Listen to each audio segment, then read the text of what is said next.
with. Hello, ladies and gentlemen. XFM 104.9. I'm Ricky Gervais, obviously. Steve Mitchell. No, come on, let's get my name right from now on. That novelty's worn off. What is it? Is it Steve Merchant? Oh, yeah, that's the wrong one, isn't it, Mitchell? The Guardian got it wrong. It's Steve Merchant. And the more I say Mitchell, the more people are thinking Exactly, it might be Mitchell. Oh, God, sorry, Dave. But Karl wanted to start off with the Stereophonics. Oh, loser. Because it was a newer track. And Karl now, we've made him what he is. He was nothing when we found him. He was like work experience. And now he's going, oh, we should start off with the Stereophonics. I'm going, trying to tell you what to do, Ricky. If I want anyone's opinion, I don't. Basically. But he'd probably come to me, I imagine, wouldn't he? I'd be the first person. Before Karl, yeah. I'd consult you, Steve. Thank you. Just keep it, just because he was in Pilkington's making music. Pilkington's making, I bet you never pleased a crowd once. Did. Loads of times. Go on then, what did you play? What's your biggest gig you ever played? I did, like a social club gig. Yeah. And it wasn't just about the music either. I used to What else could it be about? I used to take prizes and cigars and stuff. In a youth club? To give away. I just love these, like, 14-year-old manx hanging out going, let's go down here, you might have some fags and cigars for us. Well, it was whatever, like, was on my mum and dad's dressing table. That could have been embarrassing, couldn't it? That could have been deeply embarrassing. Oh, yeah. Oh. You've won. And third prize, some handcuffs. And a black mamba. I'm not saying that at any point in your upbringing, your parents left around any kind of marital aid on the dressing table. Don't think I'm saying that, Karl. I'm not suggesting. Like, he doesn't like this, does he? Well, I can understand why. Oh yeah, because it's about his parents having sex. Well, they must have. Yeah, at least 3 times. I think I was an accident. I still have had sex. Alcohol. I think it's been ongoing. Just because my brother and sister are quite older than me. Yeah, me too. I was an accident. I know that. Yeah. How old's your brother and sister? I think my sister's about 39. Right. And my brother's about 37. Okay. And you're 29? I'm like 29. Right, so, yeah, my next one's 11 years older than me. Yeah. That was definitely a... Do you want to have a hug, you two, or...? Yeah, yeah. You're dealing with it now? You got over it? Well, would you like to see us have a hug? You had a mobile disco as well, didn't you? You're having a laugh, aren't you? Every single gig I did, it's dynamite. The people loved it. It was storming. What was it called? I ran it from about the age of 14 to 18. What was it called? Was it called in the name of our mobile disco? Yeah. It had 2 names in its lifetime. Yeah. It started its life as... Bear with it. Go on. The rock and roll DJs. Oh my god. The rock and roll DJs, that's the worst. I mean, that's the worst. Yeah. That's the most appalling. But then it became pretty bad after that, when it became the Fantasy Island Roadshow. Why? I don't know. Because everyone up to you looked like Tattoo? Partly that, and because I liked the programme Fantasy Island. Why did you like the programme Fantasy Island? Well, it was about love on an island. It wasn't. It was about a midget on an island. No, the midget was a minor character. It was about people going to find love and romance. You obviously switched off once the midget had gone off and said, there's the plane.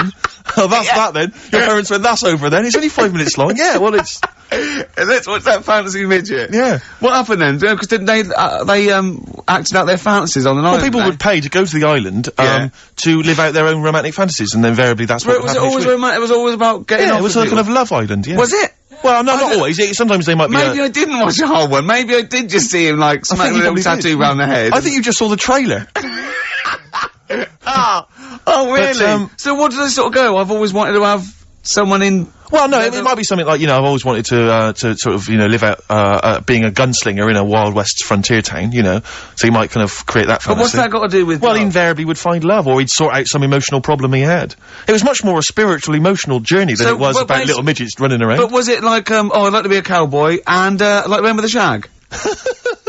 Yeah, it was like Jim will fix it. Like those letters you wrote to Jim will fix it. I'd like to meet 5 Star, and if something happens, so be it. Well, but no, I have to just say once though, this is my DJing credentials. I was once playing, music at a Scout Jamboree. Yeah. When I was about 17, 16, 17. Big gig. There was 1,000 scouts there. Yeah. Right, and I tell you this, we were playing on stuff, they were loving it, they were dancing, it was in a big marquee, right? I slapped on Smells Like Teen Spirit. Yeah. Right? They went mad. They went mad for it. They were moshing, they were climbing up the poles. The organisers were going, switch that off, right? They're going crazy. And I was there going, no, that's what they like, I'm gonna do it. And it was like Footloose. It was unbelievable. It was just like Footloose. Then I came in with Rage Against the Machine, Killing in the Name of. The place went wild. Yeah. And they were trying to get me off the decks. It was like Bill Grundy interviewing the Sex Pistols. pistols. And then when the head of the army had you killed, Exactly. like, that was some sort of mafia thing, and it was all hushed up, that the scouts went there one night with all candles and they stood by a grave, and that was the end of the film. It was a film, I assume.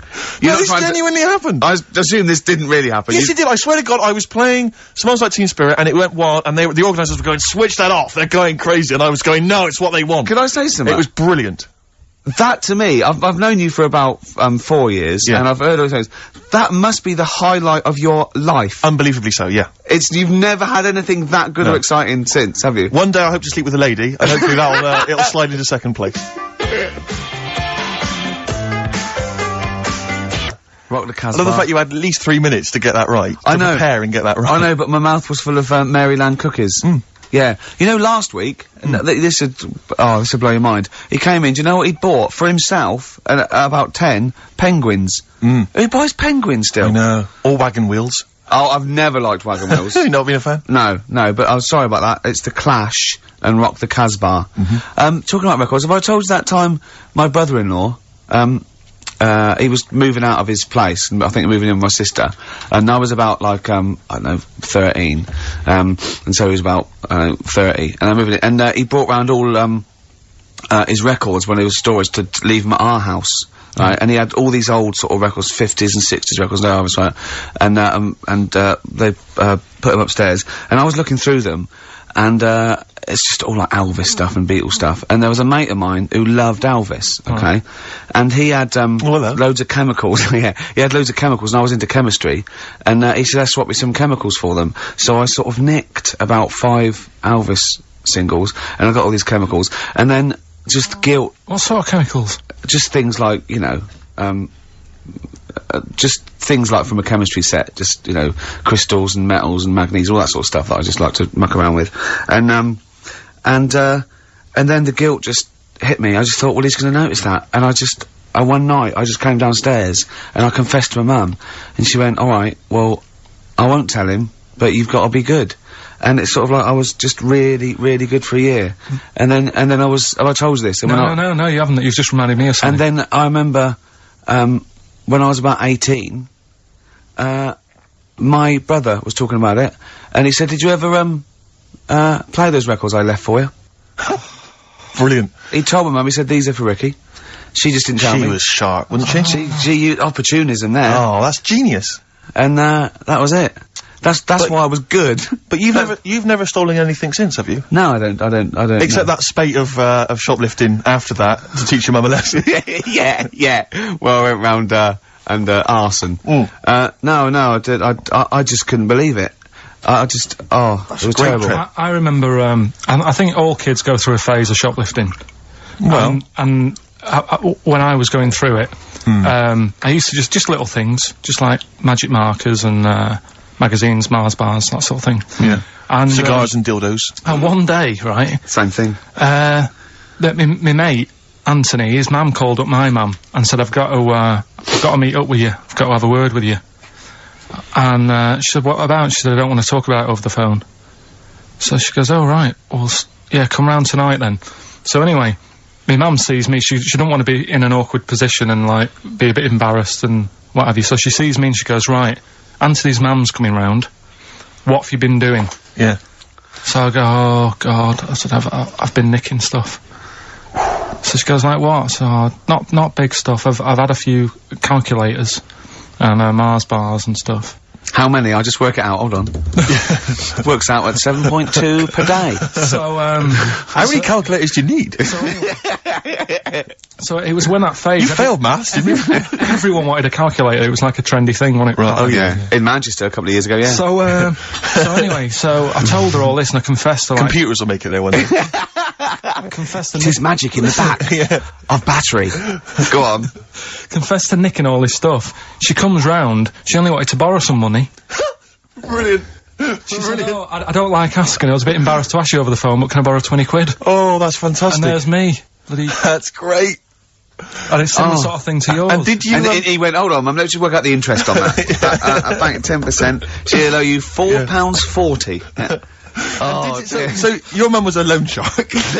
yeah. And did she mention? She went, I just stuff with that other, because what I'm saying is presumably you got your mate in trouble. No. Right, you didn't. No. She went, no worries, I'll just go and get my purse, it's on the dressing table. Exactly, yeah. Carl! Do you want a cigar? What other things you used to give away at your disco then that you'd find on the dressing table? You used to go into your parents' room and go, what can I give away tonight? It was stuff like cigars. My dad liked cigars. Yeah. I had a pair of tights. What do you mean? Unopened. You know, you get them in like a long... Who did you give that to? Just whoever did the prize. It was stuff like, you know, we did like a little raffle. Just imagine Carl going, this is for a pair Who's of going joyriding this Pretty week? Polly, sheer. Exactly. Yeah, who's doing a bank job this week? Exactly, that's what it was used for, yeah. Just little bits of, you know, unopened makeup, just stuff like that. And did Right. their parents not notice? No, because it's stuff that you're not that bothered about. If a telly went missing, they'd notice it. They would, wouldn't they? They'd be staring at a wall for 3 days. But a pair of tights and a cigar and that, Yeah. got away with it. Yeah. But it's funny as well, because like you had 2 names. I just like remembered. I started off as Dazzling Darren's Disco, just because the first lights I could afford belonged to someone who had their name put in lights. Right. So I went along with You that had to name for a bit. pretend you were called Darren. That's lovely. That's great. Is it worth it? Good. Brilliant. And then it went on to Pilkins making music. Yeah. Jeez. That's great. Anyway, should we have some more music? 'Cause, Yeah, we've go been on. waiting for What hours. are you going to play, Carl? We've got the Cooper Temple Claws. Oh, lined up. brilliant. Yes, Steve Merchant here. Merchant. Steve Merchant. Yeah. Okay, don't keep saying it. And Carl, obviously, yeah. Now, Stop fiddling, Carl. We've been digging around in Carl's office, haven't we? As ever, Rick. He's a little bit nervous about this, well, but he doesn't need to be. I don't think he is. You just need to trust us, Carl. Just trust us. Trust us with the music. Trust us with the speech output. Trust us Yeah. That's easy for me to say. Yeah. But I'm conscious, Rick, that sometimes perhaps we're a little ill-prepared on the show, and I just wanted to make sure that we were sort of keeping ourselves abreast of developments, changes at the station, policy. You said breast. Thanks. You know, policies particularly, and I was lucky enough just to stumble across this, and I feel that actually a couple of weeks back we were a little ill-prepared, because we hadn't read this. Yeah. This is the XFM, information. It's the guidelines, if you will. Sure. On how to react to deaths, disasters, and other news emergencies. Yeah, and there's very important ones, like important a royal policies. death, there's like, you know... Well, there's you certain have to- criteria. you have I mean, to- obviously, the general guidelines state that occasionally something will happen in the world that prompts XFM to break away from the normal programming and react to our audience's feelings of shock or grief. As broadcasters, we have a duty to think They're not carefully talking about our show there, are they? They're talking about something happening No, there. all shows. I mean, no, like people being caused grief, just Carl's on the air. Right. You mean like, you know... I mean, a bigger event. A royal yeah. dying. A royal dying or some kind of, you know, major disaster. Sure. We should be able to tailor our output to show that we feel the same way as the audience in these times of trouble. No, definitely. That would never involve the station shutting down completely, Rick. No. I want to reassure you of that now. And it would never involve playing classical music or stopping all speech content. Sure.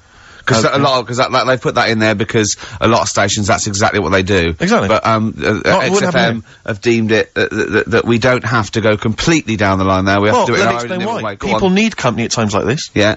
And should be able to look to us for both factual information and emotional reaction. Sure. We simply have to change our tone and our playlist to show that we're all feeling the same thing. Right. Be it, oh my god, I can't believe this is happening, or, well, it's pretty sad, but she was 101 after all. And that's actually in that That's document, what it isn't actually says in the general guidelines. That's as they are stated. If you should hear about the death of a major royal, Yeah. this is information that... You're actually reading this, by the way, Yeah, aren't I'm you? reading this Yeah. out. What you should do is say nothing about this on air under any circumstances. Drop all the ads and promos from your schedule. And if Chris Smith, the news guy, is in the building, get him in the studio immediately. Yeah. That's what it says, Carl. Yeah. If Smitty is, I don't care where he is, I don't care if he's on holiday, Let's phone him up he's now abroad. and tell him someone's died. to see how he would react. Get Get him down here. Get him down See how long yeah. it takes him to get down here. Where It's does Smitty live? Because I know where he lives. He lives in a cave, and he slides down a pole, Yeah. and he gets into a car. His butler is up there, and he sorts things out. I suppose the approach there is that only Chris can deliver this tragic news. Yeah, If it was you or I, yeah, it wouldn't have the same. I remember. Do you remember the XFM as it first started? It launched the day after Princess Diana died. I know. Yeah. And I'd never done radio before. I was nervous enough, and it was launched, and it was Because was it the first night? Because what I've forgotten actually until you mentioned that then is of course you used to host your own phone-in show. I'd forgotten all about that. Yeah. Oh man, alive. And I gave that up after a week because it was just too stressful. I have never seen a man so petrified. I know. He spent all his time preventing people getting through on the phone lines. Yeah. He just wouldn't let people come on air. And for when I had to go on air, right, my mates sort of like came over the first day, and they were mucking around, and I was having a drink with them where I used to work, and I was going, I've got to go on air in a minute, and I was like drinking shandy or something, because I was saying I didn't want to be drunk and everything, and I kept saying, don't swear.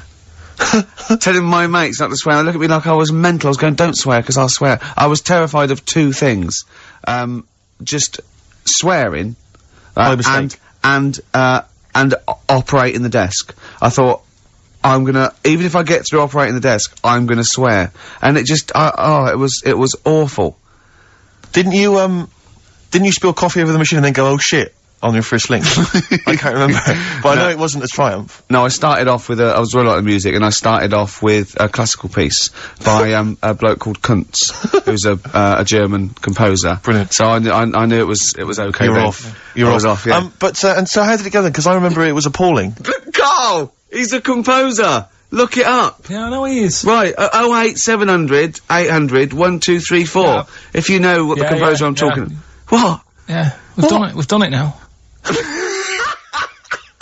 Chill out, Carl. Come No, on. but you know what people are like? What? They take things badly, don't they? Like who? Like what? You just... It's like, Oh, thanks for that. And he phones up and goes, what did it say? You know that picture you gave me? She goes, yeah. He goes, well, I looked at it just to get me started. That poor young woman. I imagine more that, like, she's sleeping, and he just sneaks in and he's got a Polaroid camera, she wakes up, he goes, what are you doing? She goes, what are you up to? He goes, no, I'm just taking a picture. Well, why? I'm gonna write a song you about tomorrow, will you? it. Yeah, you're going on holiday tomorrow, aren't you? Yeah, well, I need I that. just need something to get me started. What do you mean, get you started? Yeah, you know, in the morning. And then that's on Heart. Alright? 6.2. So don't come on air and tell us what we can and cannot say, and we can't say classical composers' names, or philosophers, like Kant. Exactly. So don't tell us that, Carl. Alright? Just play a record. What you got, play Steve? some ride, Steve. Yeah, I just think it's time that we listen to some Ride Rit. We haven't listened to them, I don't know about you and I, but I haven't listened to any for about 6-7 weeks. Yeah. Just thought it'd be good to have them on the air again. Yeah. And it's a tragedy they split up. This is the classic Chelsea girl, play it. Absolute joy. Their lifetime. I know. Yeah. Right, it's a great sound. But influenced lots of bands at that seems to time. me, yeah, sort of the old Britpop thing and the old Wall of Sound and...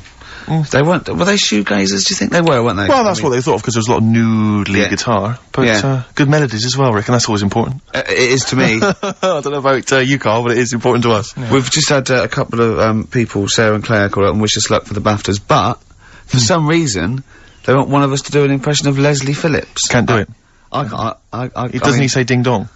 And hello and all that. That's not bad. But I want Carl to do it though. Yeah, go on, Carl. Go on. Hello. Well done. Say ding dong. Ding dong. Nice. Yeah. Do we do any other impressions? No. Go. Hello. Do that. Hello. Yeah. You look like a ventriloquist dummy. Hello. Brilliant. Oh, Carl. Do, my name is Bond, James Bond, as though it were Sean Connery. My name's Bond. James Bond. Do that. Go on. My name's Bond. No, do it as though you were doing an impression. Sean. So I'm trying to be Scottish? Well, yeah. Well, yeah, sort of. Perhaps a bit more specific than that. Sean Connery. My name's Bond. Keep going. My name's Bond, James Bond. Like Jimmy Stewart. It's not like this is the best fun. It's like having your very own Fisher-Price toy for 2 hours a week. It's great.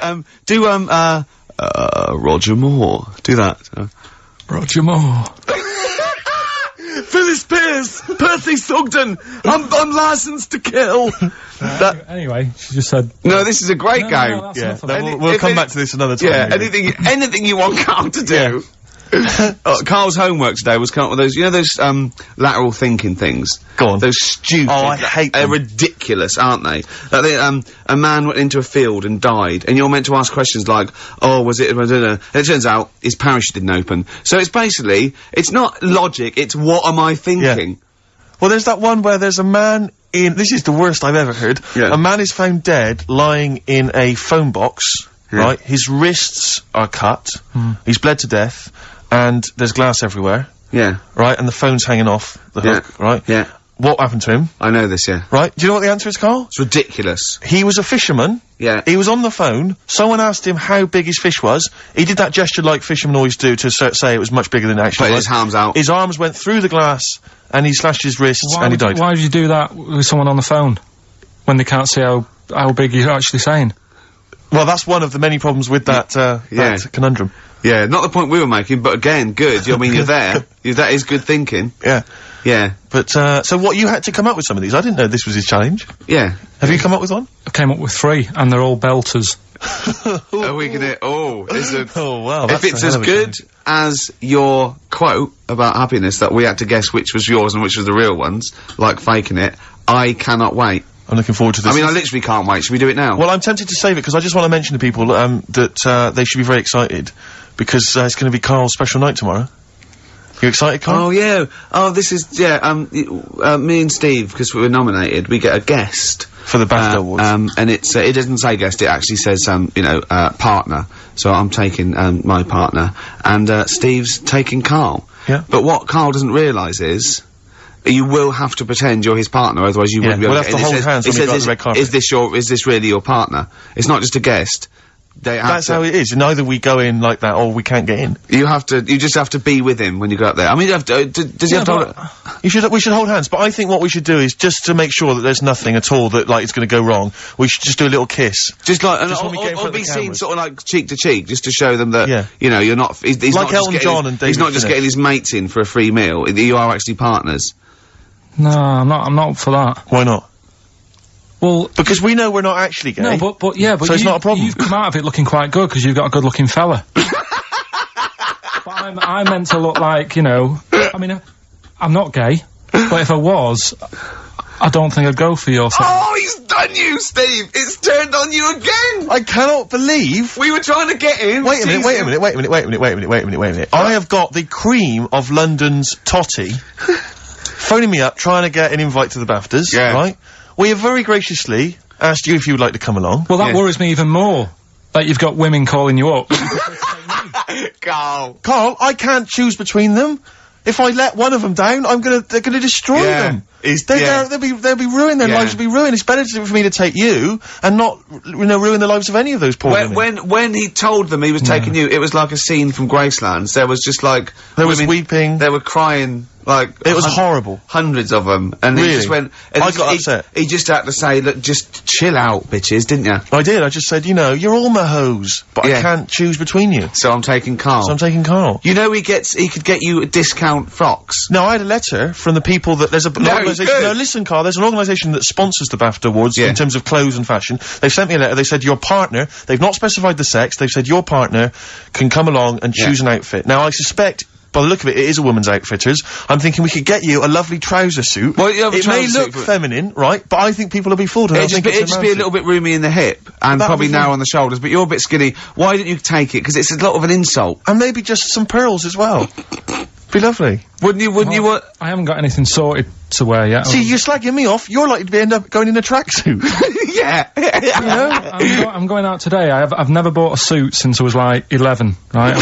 I went to my brother's wedding. That's the last time I wore a suit. Right. Really? And you can't get anywhere near it now, can you? Can't get into that. No. anymore. No. That was a good day. What was it?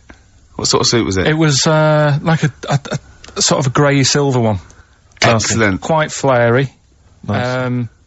We'll try and go for something grey similar. silver one. I just think that with your little round head, what did that look like? I looked alright. Like he'd landed from the... Just landed on it's her. like, who's the They walk among spaceman? us. I didn't really need to wear a suit either, because I hardly went into the church. I was in the car park, right? And it's when my brother was in the army, and he had a Ford Capri with one of them horns that goes... And you just sat there. Why didn't he come in his tank? I just sat in that, doing that all day, and the vicar was getting well annoyed with me. What, when the service was on? Yeah. It was Brilliant. driving everyone Well, up the wall. were you just allowed to do what you wanted when you were growing up? Like Nelson Muntz from The Simpsons? Were you just allowed, didn't matter, was there any discipline? You didn't have teachers, you didn't, why didn't someone come out and... I got a couple of good hidings off my dad a couple of times. What for? Just being mopey most of the time. If I had a strop on, he'd hate that. He could go out and burn something down or nick something, but don't wander around with your head down. well- Didn't he smack you for not liking a castle once? Yeah. No, what's that? What's that? Went to Carnarvon the other day, and I was bored. I was at that age when I just wanted to go in an arcade, and my dad was saying, come and see the castle, you know, there's history here, and I still don't like castles. It's one of them things that, again, just too far back to sort of even think about people living in them. Yeah. Do you know what I mean? So I was just like, look, it's a wreck, you know, knock it down, flatten the thing. Sure. And I was being really mopey. Isn't that great? And it's weird, because now, like, my mum and dad have retired and gone to Wales. Yeah. And now and again he texts me there, and every time we get to the point where he gave me a clout, he goes, "You're getting flashbacks, son." Yeah. Well, it's a sobering lesson for you. Yeah. You're not on the British Heritage Committee anymore, are you? This is the National Trust land. Tarmac it. The biggest car park in Britain, for Christ's sake. So, So look, you're looking forward to the awards, are you, tomorrow? You better say yes, because otherwise... no, it'll be alright. I mean, I've told a couple of people, and they got like, God, you're dead lucky. Yeah. You know, in a way. Oh, they did lucky. It's like Santa's coming, isn't it? It's, the way people talk to Carl, you're a lucky boy, aren't you? Yeah. Going to the BAFTAs with Steve? It's just a posh raffle at the end of the day, though, isn't it? Do you know what I mean? In a sense. It's, you know, there's gonna be some... They give away some tights and cigars. Yeah, exactly, yeah. It's Chris Tower goes, I went into my parents' house, I found these just lying around. Oh, but winners and losers, and, but and what- the food. Well, quite, yeah, but what is exciting, surely, is the razzmatazz and the, brushing shoulders with the rich and famous. I'm not into that. You're not? No. I don't feel you're going to appreciate this like we thought It's you would. weird, because Suzanne said to me this morning, who would you like to meet there? Is there anyone who, like, you know, you can get close to, and it's like, God, you know, I really admire your, you know, big fan of yours, whatever. And it's me and Steve, so you're here now. Well, you know, I really admire your big fanny. I didn't... What did you say? What did you say? you know, if you're a big fan of it. Oh, right. Oh, right, yeah. And, Sorry. there isn't anyone, really. Do you know what I mean? I Isn't like, there? you know, you two are alright. Thanks. Jonathan Ross, is he going? He might do, I don't know. But Is hang that on, wait a minute. something I can't help but feel we could have exploited this more. We could have maybe run a competition to let someone win. You know, if you're not going to appreciate it, Carl. Yeah. Are you going to get a trouser suit? Are you going to get a ladies' trouser suit?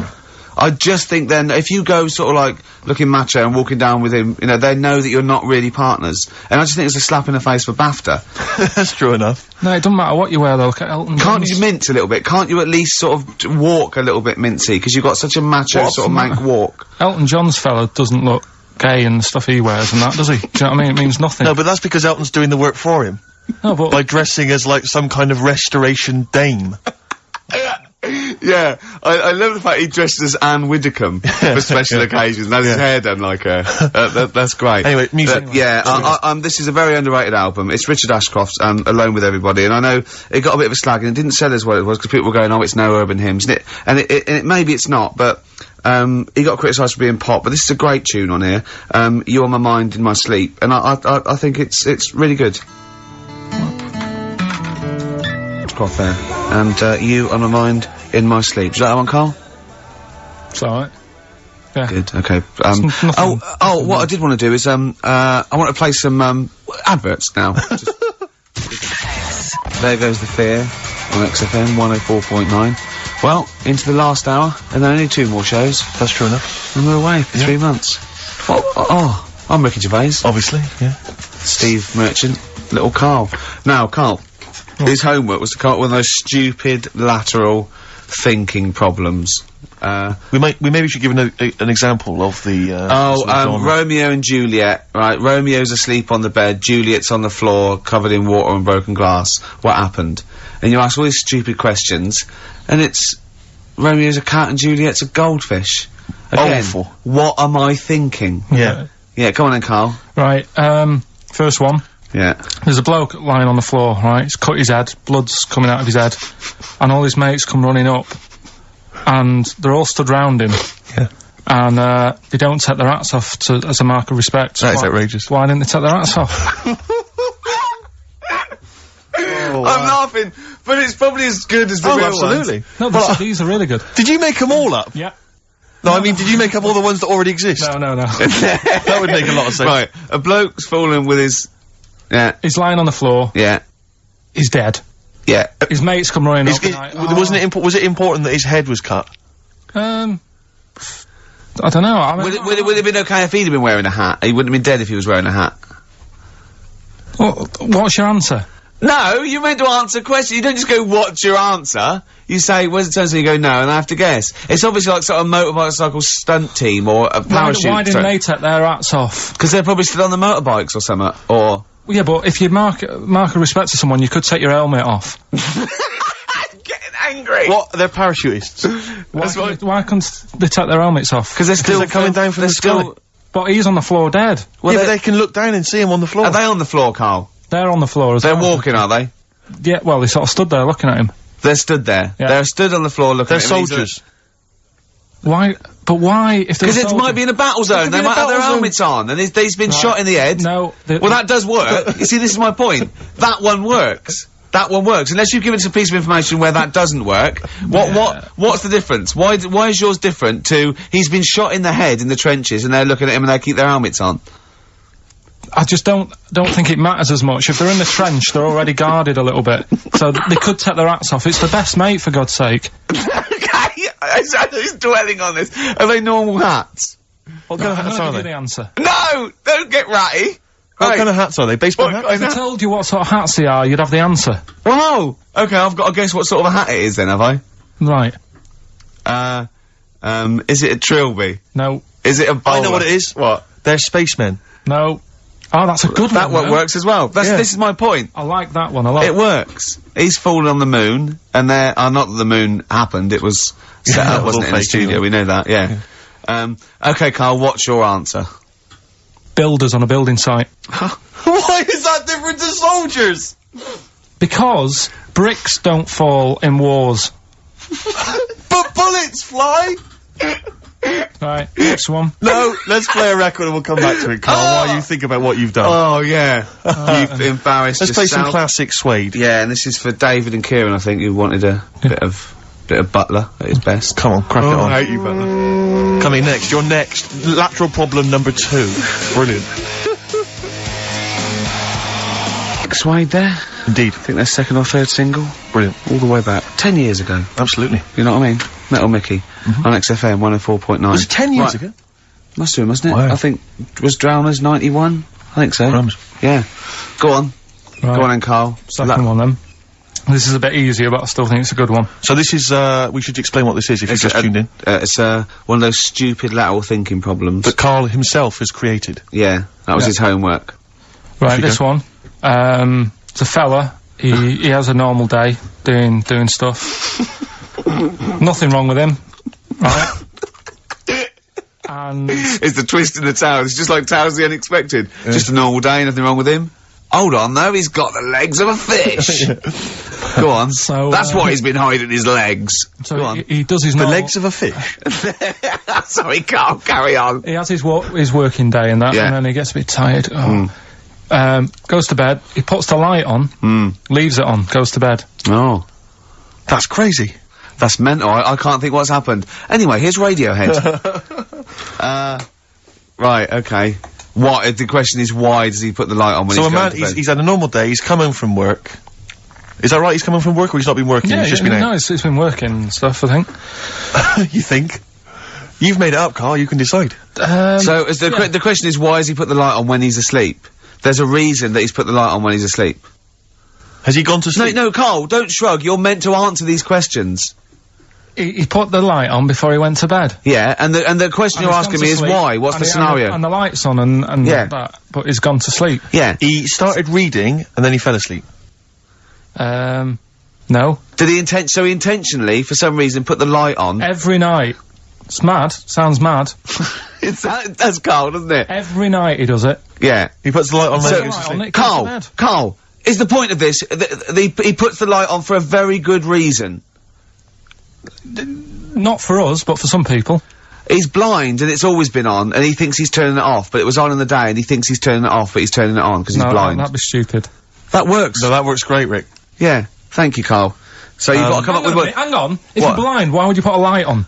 No, he thinks it's off. Yeah. But why would he turn it on anyway? To think so he doesn't get burgled, so people know he's in, because he can't see him, so he just, he puts the light on when he's there, then he turns the light off when he goes to bed, so people think it's fine. But he's got it out of kilter, and actually he's walking around in the dark all day. I don't believe that if you're blind you turn your light on. I don't think you'd be living on your own, would you? I'm not having that for a Do second. blind people live on their own? For a second. Well, some people do. Lonely blind people live on their own. No, if you got bad eyes. What, any of them women? Are there any blind women who are living on their own? Rick? No, I mean, if you know of some blind women. 08700 800 1234. We've gone through this. If you are a blind woman with no standards and you don't care annoying voices and smell, yeah, then get in touch with you. yeah, I mean, you've got to be within the ages of, say, 25 to 65. You know, Right. well, call it 75. You fussy all of a sudden. Yeah, go on. If you were blind, would you live in London? Because someone said yesterday there was one struggling outside in Leicester Square, and I don't understand. If you were, I mean, you know, That might have been a tourist. but why come to London if you're blind? It's the worst place in the world to come if you're blind. To hear the sights. To hear the sights. It's a bit mad, isn't it? They have they do the same job. They have tourist needs like anyone else. Yeah. No, but it sort of stinks, and you'd go away going, oh, it's not that good. I just thought that, I thought it was a bit weird. Well, never mind your concern for the partially sighted or sight impaired people coming to London. Get on with this. Yeah. So there he is. Yeah. It's like, oh, a bit tired. Yeah. Just put the light on, get to bed. Yeah. So he turns the light on and he goes to bed. Yeah. Oh. Should we play a track? He's not sleeping on the job. He's a lighthouse keeper. Well done. Is he a lighthouse That's not keeper? it, Carl. He's a lighthouse keeper. Right. Why was the? Are you telling me it was never foggy? Everyone has a routine in the job.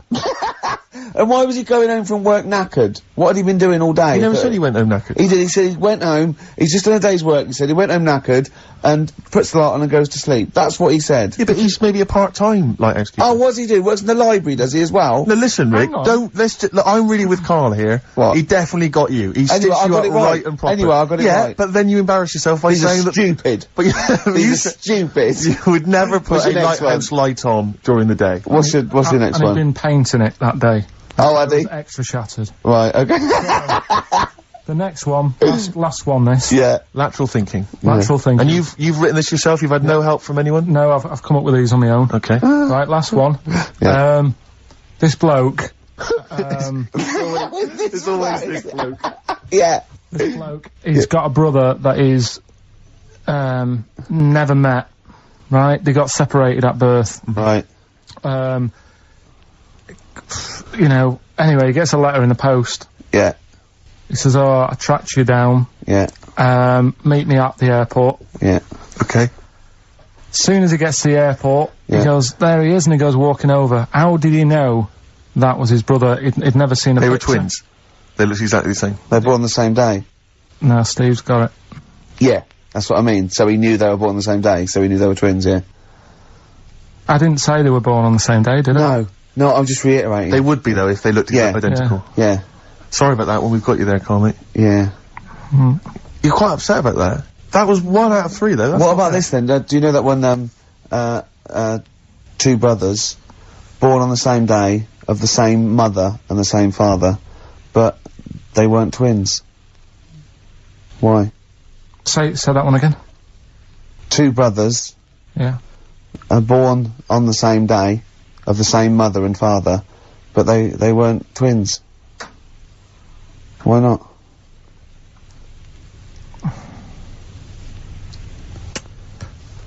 This is good radio. You see, the problem is I heard you saying to Steve, I'm going to do that one about the shark in the pool, so I'm trying to think. This has nothing to do with that one, though, is it? Clearly. Give him the answer, Rick. The answer is they were two of triplets.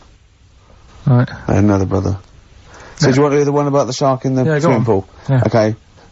A bloke, just in his swimming trunks, walks into a swimming pool full of man-eating sharks. He walks around for a bit and slowly gets out the other side, and he's not bitten or anything. Why not?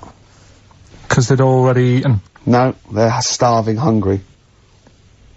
He walked through the water. Yeah. He wasn't like a bridge. No, he actually was in the water, soaking wet, the sharks. He had like a metal suit on. No, naked apart from his swimming trunks. There were real sharks. Real sharks. Swimming about. They Swimming were about. Man eating hungry, They yeah. were really hungry. Yeah. This fella gets into the same pool. Yeah. It's the same pool. Exactly. He walks right, he gets in the steps, he Yeah. walks down, he walks Yeah. across. Yeah. He's in the water. Yeah. Up to his neck. Yeah. And the sharks are near him. Yeah, they're attacking him. They're attacking him. They're actually attacking him. But he still gets out, okay. Yeah. Walks out the other side. And hasn't got a mark on him. I don't know. Go on, Rick, what's the answer? Yeah, I was lying about the sharks. There weren't any sharks No, I there. was lying about the sharks. Completely lying, just made it up. Just an empty pool. That's just stupid. That's our point!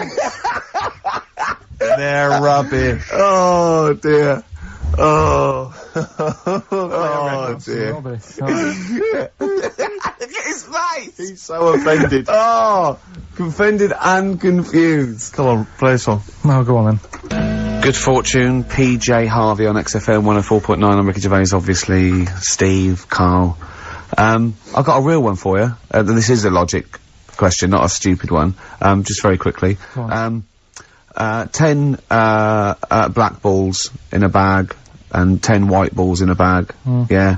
How many balls do you have to pull out to ensure you've got a pair of the same colour? Well, what's stopping you putting your hand in and pulling out? Jesus. Because I asked for the minimum number. So how many do you have to pull out to ensure you've got a pair? That doesn't say all of them, that'll Right, ensure it. no, What's the minimum number you have to pull out? 11. Because if the Why do you need 11? What? Because Sorry, go on. there's 10 black balls, 10 white balls, yeah? Yeah. Say if you're, for some reason, you pulled out all the 10 black balls. Yeah. Right? Yeah. You'd have a pair, wouldn't you? You'd have a pair. After the first 2. Yeah. So what's the minimum number you have to pull out to ensure... Two. No, because you might pull a white one and a black one. Yeah, but... I don't understand what you're saying. Sometimes I get that impression, the way you look at me like Helen from Big Brother. Yeah, but I've always assumed that. Look, Right. What's the minimum number you have to pull out to ensure you have 2 of the same colour? 3. Yes. Yeah. Yeah, that's good. Yeah. Yeah. You can use that one. Yeah. That's a good one. So what's the minimum number you have to pull out to ensure you have 4 of the same colour? Oh, God. 8. Was that a guess? I don't know. I understand the first one. We've done it now. Okay, alright, we'll leave it Okay, there. that's good. Good. Okay. Now, White Van Carl? this is where we... Oh, that's too much. If you'd have seen his face then, Steve, his eyebrows sort of went down while you were doing that face. He genuinely looked pained. It's like you're back at school, isn't it? It's starting to get hard work now. No, okay, we just do White Van Carl then. This is your opinions. You can't be wrong on this, can you? There's no right or wrong answer here. Okay. Right. But this is where we ask Carl his views on the big news stories of the week. Basically, we've stolen an idea from the Sun newspaper, and So this isn't cruel, this programme, is it? I don't think so. Picking on me. It's not, is it? It's weird because a few people have said, "Oh, you're picking on me." It depends how you look at things. Doesn't Sure. Yeah. But you do like it. We could look at it like it's a laugh, so Yeah, it's not a but, problem for us. You know we like you. You know you're our favourite. Yeah. I'm going to say thing in the world, but I don't mean that, in a derogatory way. No, I'm cool with it. Yeah? Yeah. Right. Okay. So your views, please, on the fact that attitudes are changing to the possible marriage of Charles and Camilla. Oh, what do you think of that? The roars at the moment, because the recent tragedies are apparently high in the polls, and people are coming around to the idea of Charles and Camilla getting hitched. What's your thought?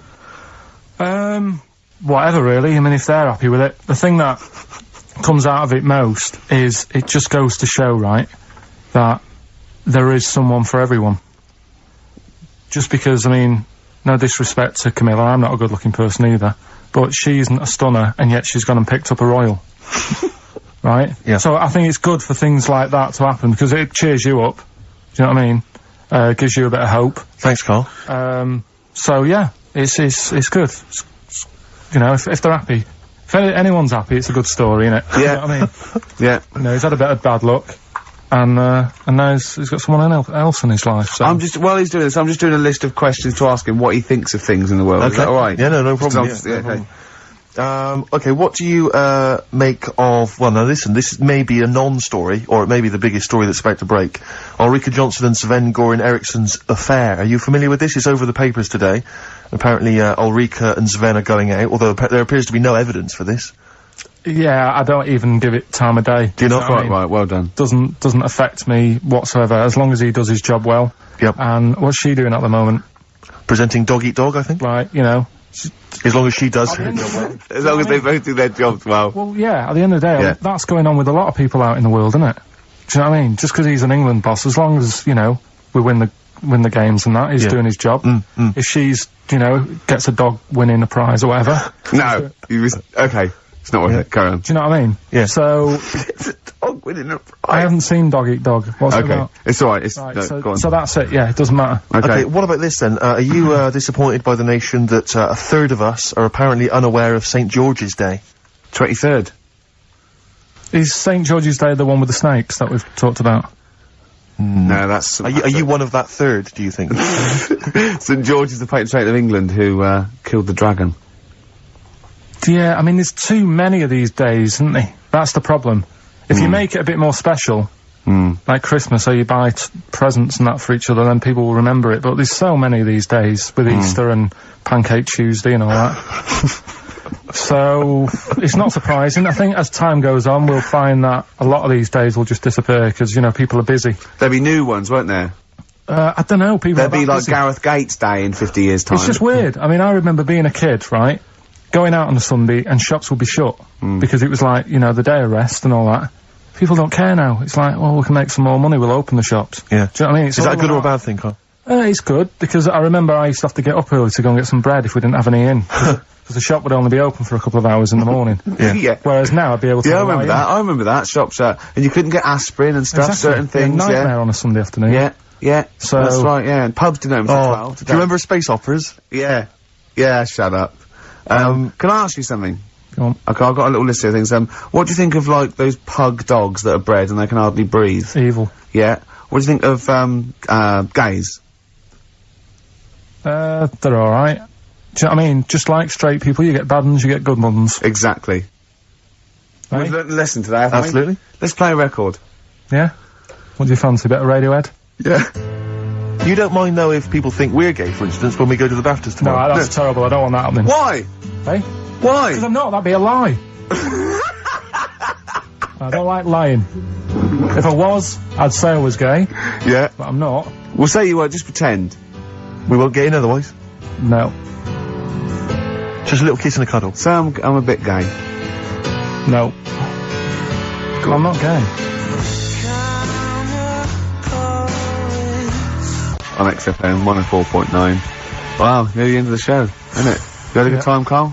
It's been alright. I knew it wasn't going to be a belter today. Why? What do you mean? What's up with it? Because what happens, the last 2 weeks have been quite good, and we always tend to have two good ones, and then one that's just alright. Well, let the listening public be the judge of that. Well, yeah, and the Sony committee. Yeah, what do you want to do? A clip show of the best... We should do that for our last show. People should vote for their favourite hilarious link. Yeah. And then we can put it together on a tape. Right? Is there a record there that wants to release the bit like, I love... Including such favourites as, do you like gays? And, this lad, he had a horse. Yeah. Oh, I scored once, I was stung by a bee. And who can forget? That's lovely. Should you do that? Can you have you kept all these on tape? Yeah. So can you do a compilation? Oh, People phone in. hard work, No, the next 2 weeks, phone in for your favourite clip. Carl, how can they get hold of you, Carl, in the week? What's your direct email? What's your mobile email? number? What's your email? It's my name with xfm.co.uk. So, Karl Pilkington. Karl.Pilkington. Karl. With a K. Karl with a K. Yeah. Karl.Pilkington at xfm.co.uk. Yeah. Vote your favourite link of the last 3 months. We should make a little compilation and sell it. And we get like Radiohead. They'd love to be on the compilation with us, wouldn't they? Wouldn't they? Oh, wow. Anyway. Yeah. Right, do you know, like, you're always giving me questions in the week, you're always saying things like, if I put you in this situation, what would you do? Like what? Like what? It'd be bizarre things. Like what, though? Say one. If you had to lick Barbara Cartland's face, Yeah. would it be the right cheek or the left cheek? Sorry, does Barbara want her face being licked? No, I'm just saying if that's what she's into, then I don't She's mind dead. popping. She's dead. Yeah. So, Isn't she? Isn't she? I don't think she Just is. be careful, because you can't libel the dead, so I want to make sure she's dead before we start saying horrendous things. But I don't think she is dead. I'm almost certain No. she's not. I don't think so. No, she's not. Phone, is Barbara Cartland dead? 08700 800 1234. We'll have to get Chris in. So listen, right? So anyway, he always calls up with like bizarre stuff like that. And I was watching a programme the other night about snakes. Right. And it was like, don't walk through a river that's full of snakes, because Good work, good advice. they if you've got a kid in the car or in the house, turn your radio down if you don't want them to hear stuff like this. But yeah, they go for your tackle. Why? I don't know, they just do. They think it's another little snake. Maybe. With swollen With cheeks. earrings. With earrings, yeah. So, Or an anaconda in my case. With one eye. I'm really joking. So yeah, Yeah. and I said to Ricky, what would you do, right? But it's very scaly. You two in the woods, you're having a wander, Steve. Having having a wander. Oh, yeah. Oh yeah. You walk through the river. What, me? And yeah, Okay. because you're tall, so it's like you can check out how deep it is before Ricky goes through. Right. Yeah. Which you do sounds right. You do that sometimes, don't you? Yeah. But a snake bites your tackle, Yep. Yeah. and Say penis. yeah, It's the correct word for it. It's I not don't- offensive. it doesn't sound nice. Say it. Say Yeah, it. penis, but I don't. Oh, like you the sound of dirty it. little. No, Dirty little slut, Carl. You're a dirty It's little. just one of those words. Right, Yeah. carry on with the. Let's carry on. What's the story? I'm wandering through a river. Yeah, Yeah. and the snake Bites. your penis. Right. And You know, Ricky doesn't leave WC1. Why on earth we're going to be anywhere near a river where there's sort of Well, anyway. Snakes. Yeah. anyway, Yeah. you are in this situation. Yeah. Okay. The snake bites you, and I said to Ricky, if it was a matter of life or death, would you suck out the poison? What do you think he said? And the bit I made, because he was thinking about it, like, oh god, well, he's my best mate and everything, what will I do? And I said, and then Steve starts sort of groaning like he's enjoying it. I'm just trying to remember what I did do. What did happen in that instant? Okay. So I've been bitten on the penis by a snake. Yeah, there's poison in There's your no cock. poison in it. Yeah. I've had a go at trying to suck it out myself. Yeah. Yeah, but That's not you've worked. never mastered that I've never one been yet. able to master that. Yeah, yeah. It's just such a long spine and such a short, stubby knob that he's Exactly. got no chance. Yeah. Yeah. So What so would I you have do? to get. He's even had lip extensions, haven't you? Yeah, go on. And would Ricky suck it out? Almost certainly not. Yeah, that's the answer. Yeah, he'd let me die a I'd hideous, just- horrible I'd death. go, is there anyone you want a towel? Do you want me to call your mum and dad? Yeah. How should I tell them you died? Is they tell them I died taking a bullet for a lady? Yeah, Yeah, I was beating up some nasty people. yeah. Would you at least run into the woods and try and find some kind of animal that could do it for me? Some Some of those monkeys look like they've got a good technique. Right. Stop it. One more song. Yeah. Only time for song for the what's it? Oh, we got to share this one then. But we're doing I this thought one. there was two. Can we No, go? we've run out of time. Well, this is in the Guardian because they printed my favourite song is "If You See a Sailor." It's "If You See a Say Hello" by Bob Dylan. Okay. A song for the ladies and lovers. Right, that's it. And I can't believe we weren't allowed to talk about monkeys giving blowjobs. Since when is that taboo? It's nature, Carl. They go absolutely mental. They love it. Chào các mọi người, và hôm nay bên em lại về một chiếc Kia Sorento xe sản xuất 2021 bản 1.4 Deluxe. Xe phiên bản màu đỏ và đã qua màu ống lũ. Vì vậy giá rất là rẻ, tuy nhiên là trước khi báo giá thì em sẽ quay tổng thể chiếc xe cho mọi người cùng xem. Chiếc xe trang bị hệ thống đèn LED cũng như là đèn bi rất là đẹp. Mặt ca năng bây giờ thì biểu tượng Kia là biểu tượng mới rồi, rất là đẹp nhá. Mặt ca năng của nó, lưới tản nhiệt của nó nhìn rất là hay.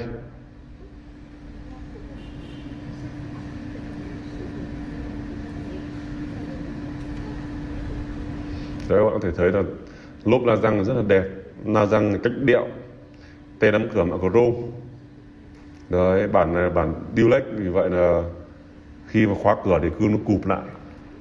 Vì vào hôm nay bên em về rất nhiều xe, vậy là em sẽ quay qua thôi.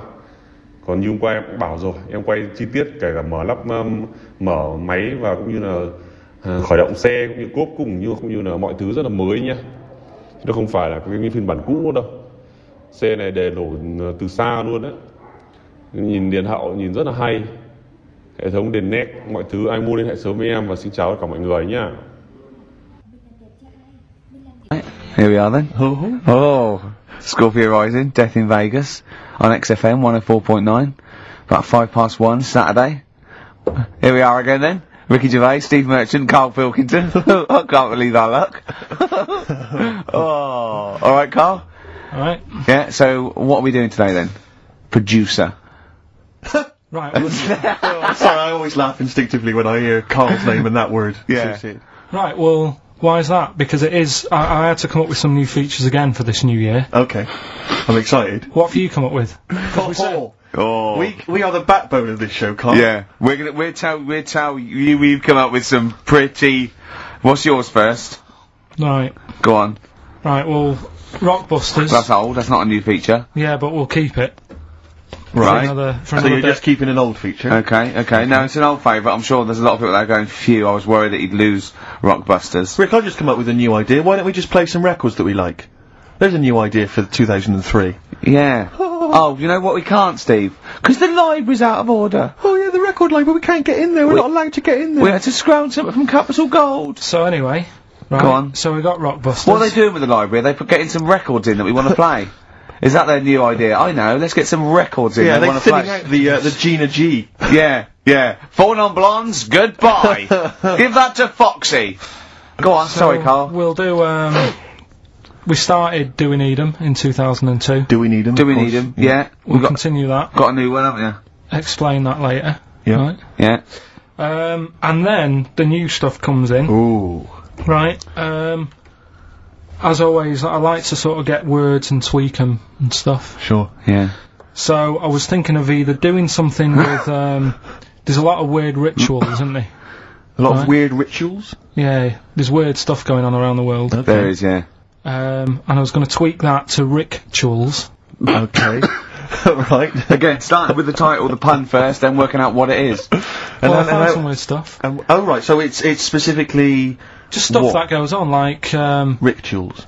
there was, Most of the weird stuff I've heard about happened to you in Manchester in your early years. well, in India, apparently it's good to have a flat head. So the, Again, just flirting, just bordering on the racist, but never really gets there. Always. Well, go on. because there's no intent. There's no hate. There's no hate. It's doesn't- just it's- clumsy. it's just- yeah, It's it's just ignorance. stupidity. Yeah, Yeah. exactly. Go on. What Sorry, do you so mean? what do you mean they've got- it's good to have a flat What head? do you mean it's good to have a flat head in India? we'll talk about it later. Brilliant. That's rituals. So You've you're hooked loving a that few already. people. You've hooked a few Right. in. Go on. Alright, so I'll have that later. So it's hold on. essentially like educating Ricky, only it's specifically about rituals. Is that strictly speaking what it is? Okay. suppose so, but then again, you could say radio is all the same because it's people talking. Okay, Carl, brilliant. A brilliant no- comeback. Yeah, So- really comeback. Not all talking nonsense though. Well, So that's where we're different. Go on. also, right, I like teaching you stuff. Yeah. And you've done well. So what I'm thinking is, rather than just touching on a topic, sort of giving you a few bits of information on one See, topic. this is what I'd like to do, because the last thing you taught me, I remember, was there was a blind girl, she hit her head and she could see, and that's all I got. Yeah. So if you could go into that a little bit more, that would have been educating me. Well, today we're featuring stuff on World War 1 and 2, Blimey. right? Oh. So that's that little title for all this little thing is, what do you think of that then? What do you think of that then? Play a record. So that's Rick, that. I've just thought of a joke. Go on. What's the similarity between Lord of the Rings and this show? They're both rubbish.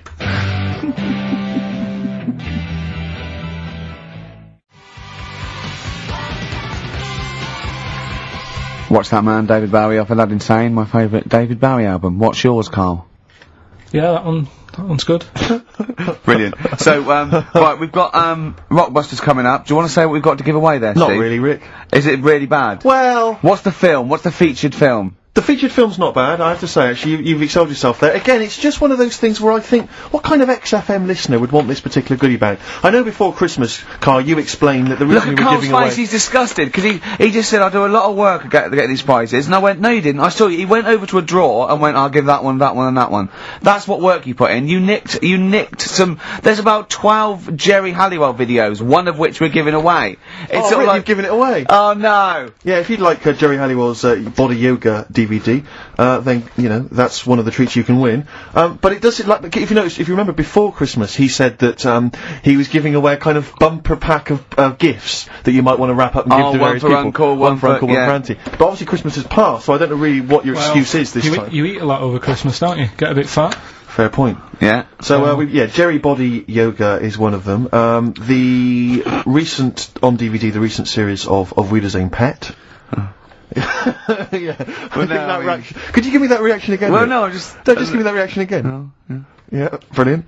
And actually, I have to say, this isn't bad at all. This is the very best of the Stone Roses CD. Well, you can't knock that. You can't knock that. In fact, I'll tell you what, we should play Elephant Stone at some point. Yeah, we'll have that. Go on. Madness. I think this is actually tunes from them and not from the musical, although it is tied into the musical. He went to see that musical. Really? Yeah, on New Year's, you know what it's like on New Year's Day, there's nothing to do. Sure. So you go and see some people doing Madness songs? No, I took Suzanne out for a walk, right? Yeah. Went round, Covent Garden. Right. Past the place where it was on. The stage door was open, you snuck in. Well, I said Madness are alright. And because when you think about it, Madness songs are quite sort of musical anyway, aren't they? So you can't They're quite musical. Do you know what I mean? They sort He of... means they're like a musical, yeah. like a musical. Knees Up Mother Brown. I thought it was alright, enjoyed it. Blur the musical would be good, wouldn't it? Blur the musical would be excellent. Yeah, little Cockney Sparrow. So what, you bought tickets there and then and just went in? Yeah. They're not selling, are they? It was fairly quiet, because we only paid the lower price and we got upgraded for free. Nice. So... You enjoyed it though, did you? Yeah, I'd loved it. And would anyone like to come on stage with us? Yeah. The little bald fella. Yeah, go on, I'll give it a go. And what home are you from? What are you doing tomorrow? Well, I'm going with my friend. No, you're coming here tomorrow. Come here tomorrow. Is it not doing well? That's a disappointment. I don't know. I mean, it was New Year's Day, so maybe that's why it was quiet. Okay, well, if anyone hasn't seen this or didn't receive it for As Christmas... Bono said, all is quiet on New Year's Day, Carl. Also, we've got to give away Minority Report by I like that. Steven I enjoyed Spielberg that. with Tom Cruise, which is on VHS. It's a good rip-roaring sort of film. It's not bad. That's probably the best thing we're giving away, but as I say, we can always leave some out if you don't I'm want... arresting you for the future murder of Sarah Marks. Yeah. Brilliant. That's the sort of excitement and drama you'll be getting in it. It's not brand new. Little taster there. I got that off Paul Anderson. He said here's something to watch over Christmas. So you've actually watched this already? Yeah. Alright. I've rewound it. That's probably added to it though, isn't it? It's touched by the great man himself, Karl Pilkington. And it's alright, I'd say. It's worth a watch. Yeah? Yeah. Do you want to give us a quick film review? Just give it a wipe down, there may be some tripe on it. Bit unrealistic. Sure. Bit unrealistic. Yeah. Genius. A man who fight over Christmas? Oh. Because the last time I spoke to him, you hadn't bought a present for your girlfriend. I have to say, I was on tenterhooks all Christmas. Well, you changed it. After that show, I felt bad, even though I shouldn't have done, because... Because you hadn't bought your girlfriend a Christmas present? I said to you, I booked a table at a hotel in Covent Garden, had Christmas dinner there, which was nice, right? It's good food and everything. Didn't feel like enough to me. Well, then I went out and treated some stuff, and then... No. A couple of days before Christmas, he went, I took Suzanne to that hotel we're going to go to for Christmas dinner. We had tea and cakes. And I went, oh, you treated her? He went, no, she paid for it, but I was just showing her what it was going to be like. That was her extra treat. She paid for it. I love that. Brilliant. Yeah. Well, it was like 150 quid for a meal for two, which is pretty dear. So I'm not going to buy her cakes as well. I love that! Alright, love, have anything you want. You pay for your own pudding, I'm not mental. Yeah. So you treated her to some other stuff? Some bits and bobs. What, so she chose them and you paid for them? What, the presents? Yeah. No, you chose them and she paid for them, but, you know, it's the thought that counts. I got them on the way home that Saturday. Well done. And what did you buy? Well, just some bits. Might be personal, Steve. Well, I don't care. Just some bits. Yeah, but bits and pieces. leave out the personal bits. What bits? Just little things. And then yesterday, right? A monkey wrench and a new washer for the shower. Yeah. Some recordable CDs that you need for your job. Oh, dear. Now, when you gave those presents to her, did her face light up? Right. I don't want to tell you what they were, right? But she wasn't that impressed. You You're going to tell us what they were now, tell us what they are. You even know what they are, she told you, on Christmas Day. Hold on, wait a minute. But it doesn't matter what they are. It does matter what they are. It doesn't matter. Carl, it's you, mate. Of course it doesn't matters. matter. Oh, God! Have you just remembered? Yeah! Right, but there's no need. I've got to tell him, Carl. I really want your permission, because I don't want to be I know it's not, but we know it's not that embarrassing. It's really quite sweet. Yeah, but in a way, right, the way I look at it is, right, Christmas, even when I was a little kid, right, is not... Please let me tell him, Carl. Well, let me just tell you first, though. Let me tell you why I didn't go all out on the old present front. Alright. Justify yourself. Right? First of all, I've covered it up since then anyway, right, with that present, because I bought some shoes yesterday, and she did say, I'll give you the money for them, but when I get home I said, it's alright. I said, you can have them, right? So not only did I buy her some food on Christmas Day, I got her shoes. She's probably had a And you treat you like a horse.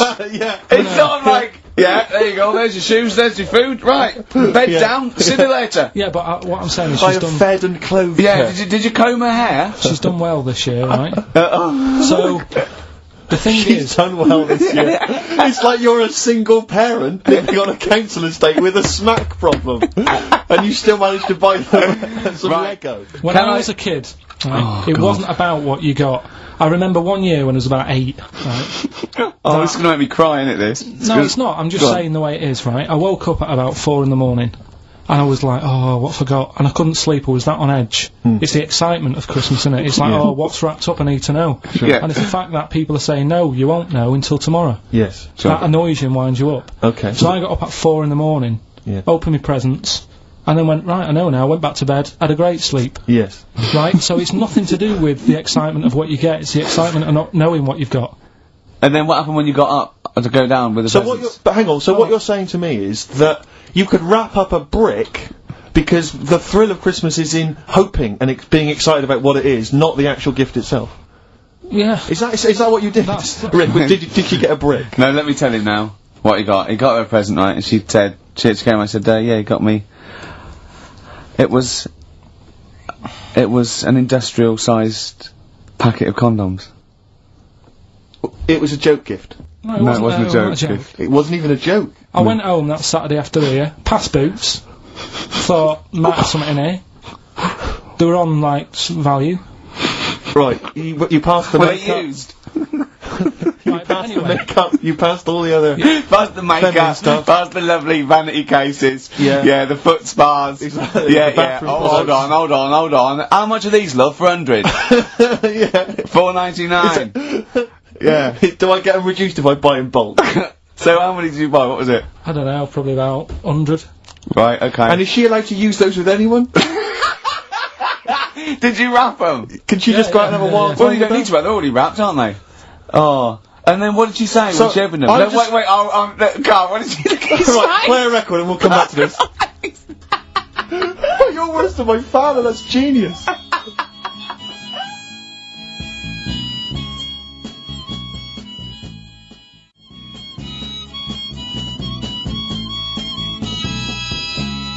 Made famous, of course, by Jimi Hendrix. Yeah. That's All Along the Watchtower, as originally done by Mr. Bob Dylan. On XFM 104.9. So, Carl, just take us through the moment where you gave this gift. Firstly, So were you went into Boots, right? You thought, alright, 100 condoms. Brilliant. Okay. Did you wrap it I don't up? know if it was 100, probably 80. Right, okay. Yeah. Right? You don't So, want to go mad, do you? Wrap them up. I'm just resting easy knowing that he's not trying to breed. Right? No. Yeah. So, I got her them. I got her, Grease on DVD, because she's Okay. always watching that. Yeah. Right? Yeah. So just think of when her mum said, what did Carl get you? Some condoms and grease. I was gonna say, I'm glad he said on DVD. And, she was surprised anyway, right? Because Yeah, I bet she was. no, when she got she was thinking like jewellery. no, right? That showed her. That surprised you, hasn't it? Alright? So hang on, wait a You minute. thought it was a holiday, didn't you? Yeah, look at your face. You don't know me at all. So hang on, so did you give these on Christmas Day? Right, what happened is she got in from work that Saturday, right? And I said, look under the tree. Knackered. Oh, at least it's Christmas. Yeah. At least I'm gonna get a little bit. Yeah, go on. I said, look, you got some stuff under the tree. Right? So, Did you give her a sugar lump? Right, she was really chuffed with that. But she said she was a bit puzzled because I didn't know he had any wrapping paper, right? So I ended up using wallpaper. You didn't take it off the wall though. You had some. No, it was some left over, right? So she said, why have you used wallpaper? I said, well, I didn't have any paper and you were getting in a bit and I wanted you to have a surprise. So she said, can I have a feel of them? I said, no. Presents.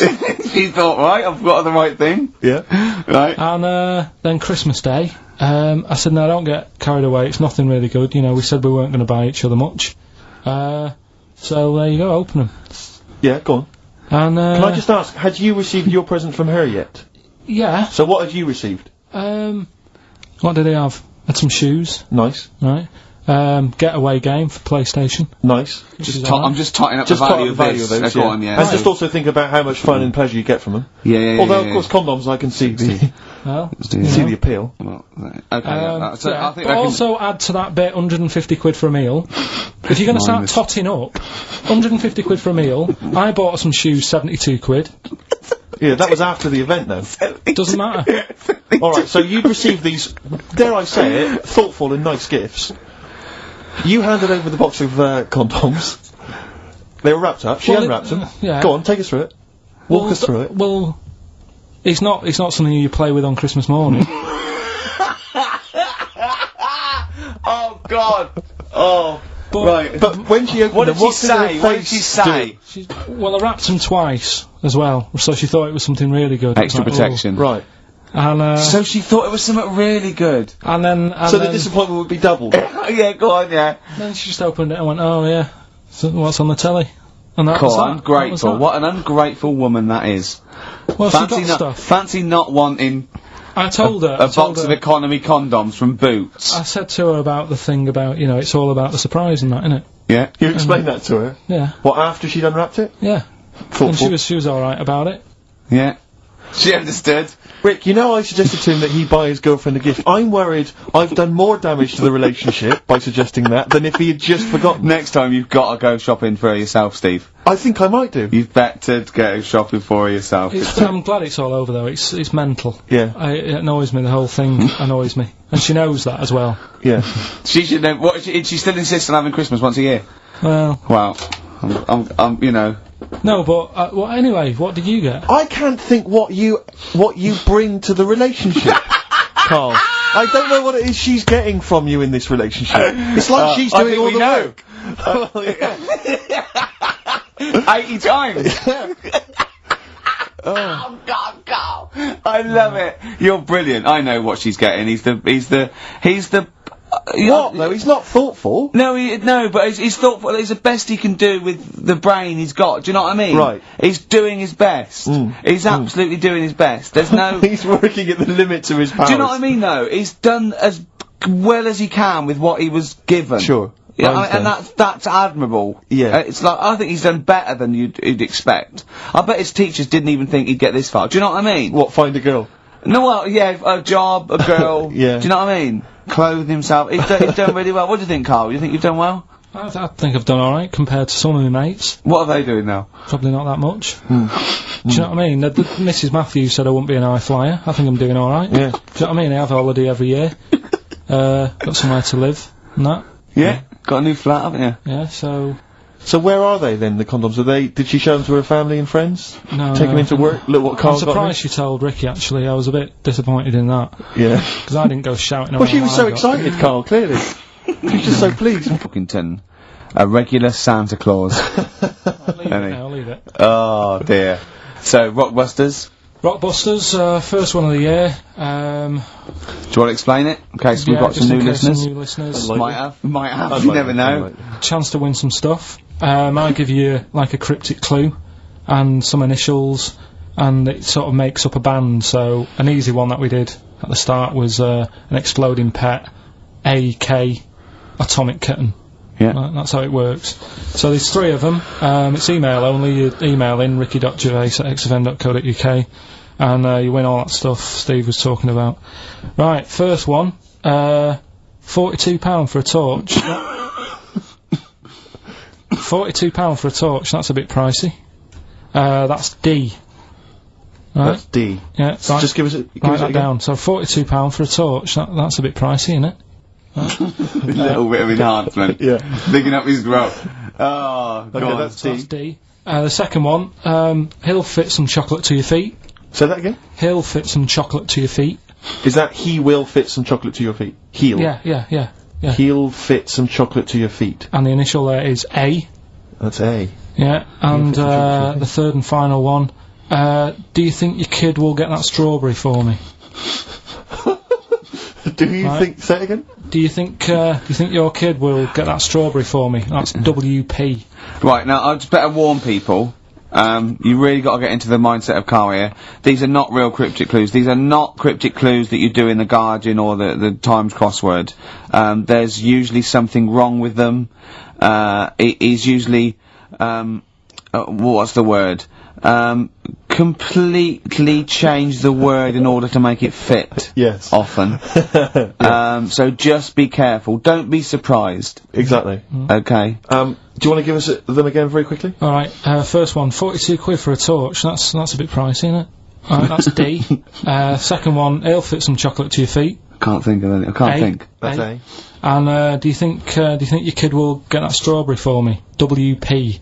Right, so Ricky.Gervais at xfm.co.uk. Some great prizes to be won. yeah.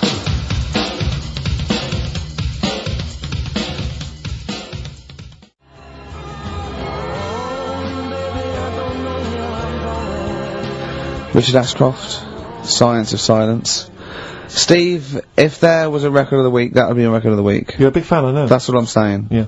Let's make it record of the week. Yeah, that's record of the week. Richard Ashcroft. Excellent. Science of Silence. Brilliant. No one gives us anything anyway. These pluggers, they come in. We get things like homemade bands that they've pressed it in their garage. Yeah. You can hear their mum in the background going, "What are you doing?" Exactly. Mum! We're recording this for XFM! 104.9, Ricky Gervais, Steve Merchant. Karl Pilkington. Karl, what have you got for I was us? just thinking, the irony is, we're the only people on this station, I think, who play their own records, aren't we? I know. There's loads of people who do. Rubbish. John Kennedy plays what he wants. He's on in the Yeah, but middle he's of on, the night. yeah, he's on plays 3 what o'clock she in the wants. morning, no Everyone one's plays. up. Zoe, on Drive, she plays some stuff. What do you mean, what does she play? Fatboy Whatever she Slim, wants to probably. play. Here's another remix. You know. I won't say who it's by. Christian plays some of his own. Does he? Yeah, so... Yeah, but they're probably novelty songs, aren't they, by you? Right, listen, right, yeah, New Year and all that. He's great, isn't he? Rockbusters is on the way, we're getting some good stuff coming in. I have to say, I'm amazed. Every answer I've had so far has been correct. I listen to the clues, I've got no idea. And I know you, Carl, I spend time with you, Have I you know how you seen the work. XFM listeners? Well, of course they're the same as Karl. Sure. Of course they've got the same mindset. Yeah, yeah. Oh. Right. So what did you do for New Year, incidentally? Well, I cocked it up a bit, right? You're joking. Go on, You're here we joking. go. You're joking, mate. Go on. I went and booked a You table. got the wrong day. No, right? Booked a table at a restaurant that was shut. Right? What? I booked a table at a restaurant, and the one that I called, it wasn't the one. The call had been diverted. So Suzanne said, "Call them up and see what they're serving." Right? Because I forgot to do that when I booked the table. Right? That's great, anyway. Because the thing is, right, it's a restaurant in Covent Garden, but they've got one in Victoria. But when they answered and they said, no, Victoria, I thought that was the person who was answering the phone. Do you know how some people say the name? Right. Right? So then when I called them up and said, what You thought he sounded a bit funny. Right? So, I'm confused, Carl, but probably not more. It was no a more than you would have been on Okay, the it was on a the branch of a, Alright, he doesn't anyway, want to give the restaurant away, so he phoned it up, there's one in Covent Garden, they answered the So it's phone. not, the restaurant's not called No. No, they said, no, Victoria. Why can't we name the restaurant? I don't know why. Are we It's not scared- libelous. Are we scared that, like, are you scared people are going to sort of see you in there because it's your regular haunt? no, it's just that, you know, you got to pay for stuff, haven't you? Right. I mean, it's... Okay, anyway, so you've I got... wouldn't mention it before New Year, but it's not... So in did our you go favour all the now, way is to it? the restaurant to find out that it was closed? No. What happened is I called Was that them the up. name of the restaurant again? Right, the restaurant's called Christopher's. They've got one in Covent Garden, they've got one in Victoria. He Right. phoned up, he went to book, it's a lovely restaurant, I've been there often, I recommend it to him. He phones up, says, "Can I have a table for new," he said, "No problem, sir." Right? And then, so Dan said, "Oh, you better call up, see if they've got any haddock on the, menu." And he went, "Hello," and they went, "Hello, Christopher's." Victoria went, Victoria? They went, yeah. He went, oh no. That's it, innit? So then I just said, no, forget it. I'm not going all the way over there. So I cancelled it, right? So then I called up Suzanne and said, look, I've made an error. The place we were going to is shut. Was she surprised again, or? So we're not going. So she said, oh, try some other places, and I did. They were all booked up, right? I was fed up anyway. I hate New Year. It's always like this, isn't it? So I said, look. You know the common factor in all these stories? You hate Christmas, you hate birthdays, you hate New Year. It is you. Right? Yeah. So I said, I'll sort something out. Yeah. So I went to Tesco. Leave it with me. Went to Tesco's, boots were shut. Got a lovely plate of condoms. Did you just stay in and play with her Christmas gift? Blowing them up. I've done some balloons. Well, it was. I think we did stay in. And I watched that thing that, 100 Greatest Moments, which was annoying me. Did you see, there was a nudist on it? You know how I feel about them. Yeah. Right? Did you see him? Man with two knobs. There was a man with two knobs on it, and a nudist who just like wanders about the house. But it said, and when he visits people, I was thinking, who lets him visit? I go, Exactly, yeah. But he must go there with trousers on and go, hello, lovely to see you. Can I just pop all these off? Well, not really, no. And I tell you what annoyed me the most. They had a white sofa. If you were a nudist, you'd get a darker one. Right? So anyway, right. So we ended up watching that. That annoyed me. And then I was tired by about 11, and I said, oh, let's go to bed. And she said, you can't. And that annoys me, the fact that because it's New Year, you got to stay up. And it's like, well, why? Can't we just? You should bring it forward, so in case you want to quarter to 10. Well, you stay up, and it's like my eyes were dead heavy, and I was like, oh, I want to go to sleep. So just stay up, and then it's midnight, and you go Happy New Year, then you go to bed. Yeah. Well, not everyone, Carl. Some people have a little party. So it's over with anyway. Yeah. So, are you 86 years old? It just gets on my nerves. Do you ever enjoy? You never seem to have any fun, Carl. This is what disappoints. This is what worries me. I feel like you're going to die. You're here, Carl. With us two, we've got three. As I was just saying to Steve, three of the greatest comedy minds ever in one room, and Steve pointed out since the goodies. True. Do you know what I mean? Well, I mean, it should be party central. Yeah. So anyway, right. So this is when I spent time thinking of new ideas. Right. So that's when I came up with, what did I come up with? Rituals. Yeah. This is about, it's good to have a flathead in India. And just run us past yeah. It's good to have a flathead in India. Is that it? Well, what they do is they put wood around your head and sort of clamp it, and the flatter head you've got, apparently the more attractive in some part of India, can't remember. So that's a ritual. So I don't know where to start with this. No. Well, leave it. We'll be doing that. Well, we've done it. So that was the first one, was it? That's that for this week! Right. We've also got Do We Need 'Em, which we carried on from last year, which is finding out, what animals we need in the world, which ones we can get rid of. I'm talking to experts and that, finding that out.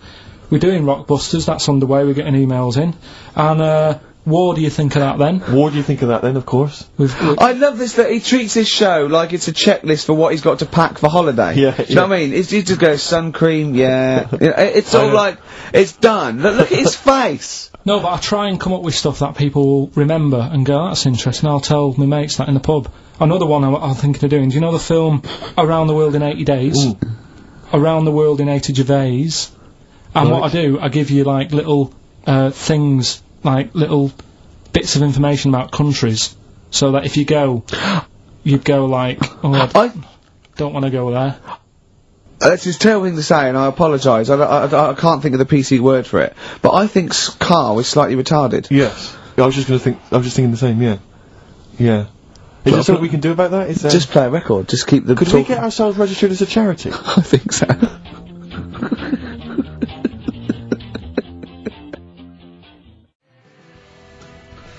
Badly Drawn Boy, Born Again.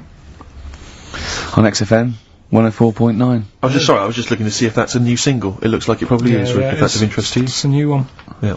Yeah. So, well, first of our regular features with Carl, we've got Rockbusters, that's rolling. There's people coming in, they're getting them right. I don't understand it myself. As ever, Rick, you'll be amazed and confounded. So I don't know the answer, and I haven't looked at the answers. I just like that moment. It's like when you go down Christmas and you're excited about a present, and it's like some condoms. You know what I mean? Well, I love that. Yeah, that moment. Yeah.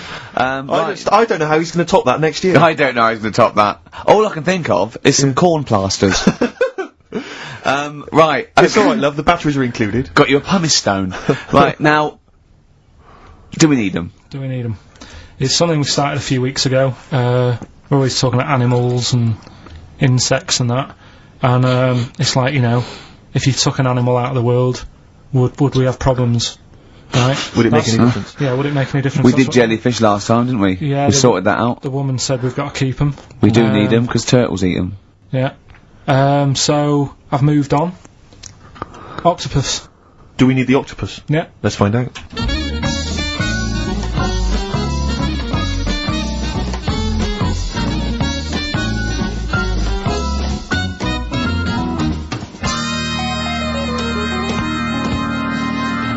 I'm working through a load of animals, right, that, and finding out whether we need them or not, right? Right. Because, like, jellyfish, to me, I'm a bit puzzled by them. I don't really know why we need jellyfish, and I spoke to some expert. Turtles eat them. What? Turtles eat them. Yeah, I know, but do we need turtles? Do you know what I mean? It goes on and on, doesn't We it? need humans. Well, you know, I mean, I might get to that bit, but I Yeah. need to sort out the animals first. I've got a lot on. So, the thing is, I've left the jellyfish. We know we need them, right? Right. So, octopus. Yeah. Right, I know they're pretty brainy. Incredibly brainy. A story that I heard, I don't know if it's true, but there was some science lab somewhere, right, Yeah. where they had some octopus in it, and they had some crabs, Yeah. and at night, the octopus was, like, getting a bit bored on its own in the dark and that, and they sort of come alive in the dark, don't they? Yeah. They like the dark. Yeah. And the octopus had its eye on the crabs, and at night, when it's dark, it was getting out of its little cage, crawling along the floor, getting in the crab's cage, getting them out and eating them. I don't doubt it. We put jam jars with the lids on with crabs in, and they'll open the jam jar and... You're joking? Yeah. Even I sometimes struggle with them. Yeah, you don't do it... you don't do it really, really tight, but... Oh, right, so they're not that clever then? Well, they would, if they were strong enough, they'd open it, but they're just not that strong. Oh, that's mad. Right, I also know that if they get hungry, they eat their own legs. Yeah. Yeah? Yeah. They're deaf. Well, I don't know.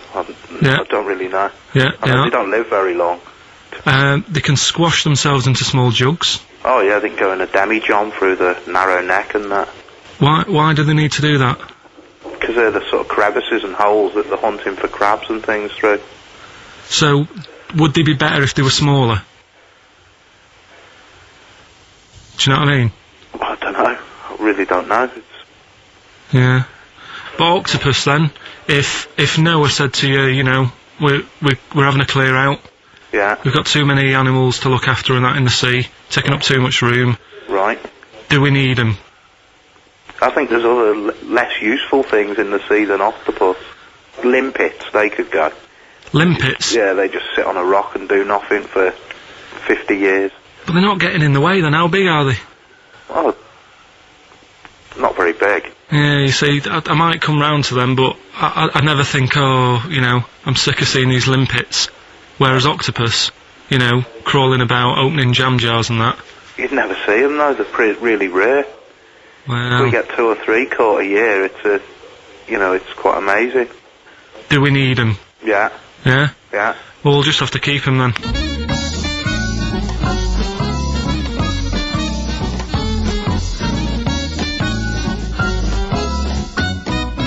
I love that Carl can confuse a scientist. Yeah. Yeah, because all systems of logic break down. I know, Everything they've ever even the learned. scientist was going, well, get rid of limpets. Yeah, yeah. That Now, is who was brilliant. that guy? I think his name was Chris, And where was he from? in a place called Megavissi, where I went one year. Megavissi. And he's a scientist, is he? I think he's got a fish shop or something like that. He's got a fish. No, he doesn't. Well, really- like an aquarium type place. Oh, right. So, A fish shop. It wouldn't fish and chip shop. It wouldn't be past him that he, a Winkle store. He's got a Winkle store at Poole Harbour. Yeah, that's an expert. Oh dear. but what have you learnt from that then? Well, that, we don't know whether they're deaf or not, because the scientist, the bloke in the chip shop couldn't confirm it. They eat their own legs. Think of That's that. a bit weird. Isn't it? They eat weird. their own legs. Eat their own legs if they get hungry. Right. And they grow back, don't they? I think so, yeah. If you eat one, they'll grow back. Yeah. And Yeah, you can put them in little jars and that. If you wanted to. Yeah. It's just a bit weird, isn't it? It's like, no, but do you know, like, people have a go about being cruel to animals and that, but what he was saying there is, right, what they've watched an octopus do, they've got hold of a crab, right, so that'll be being stressed out because it's out of the water. Yeah. They've then stressed it out even more by putting it in a jar. Right. Which he didn't like. And then an octopus is crawling about on the jar. Yeah. And the crab knows that the octopus wants to eat it. Right? Yeah. So then it's having more frets. Yeah. Because of that. And then they let the octopus eat it. Yeah. I think that's pretty... Do we need crabs? Do them next week, yeah? Well, I want to sort out snails first. Right. What's your pitch with snails? What do you know about snails? I know that bats eat them. They can sleep for 13 years. Right. Can you believe that? Okay. He said to me, snails can sleep for 13 years. And I went, right.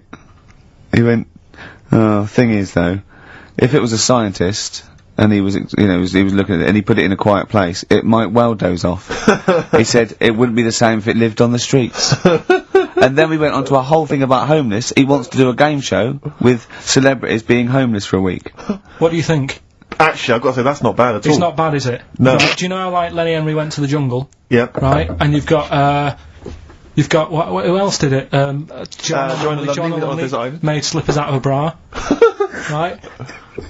So I'm thinking, like, get a celebrity and say to him, no, just because, I'll tell you why, right? I'll tell you why all this came about. When I was walking back from that Christmas meal that I bought my girlfriend for 150 quid. Lest we forget. Right? I was walking down Mortimer Street and there was an homeless fella there and it was like, oh, it's really, really bad. But the weird thing is, it was about, I don't know, probably about 8 o'clock. Yeah. No, about 9. Right. And he was asleep.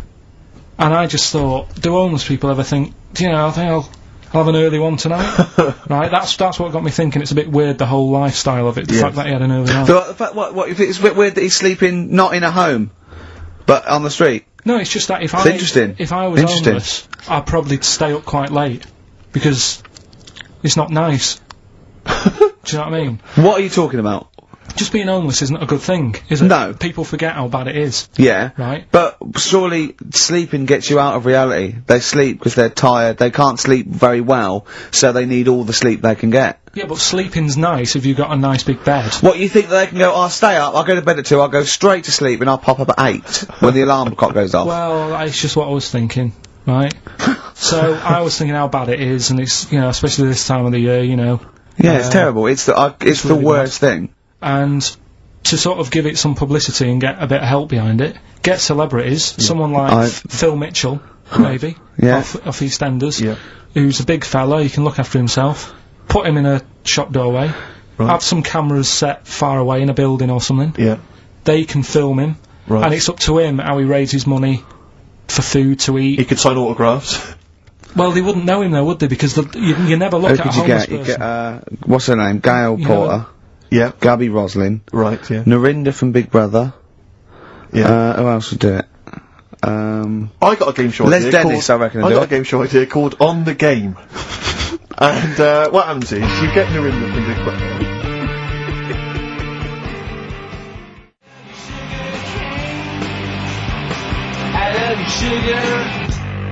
Sugarcane by Sonic Youth on XFM 104.9.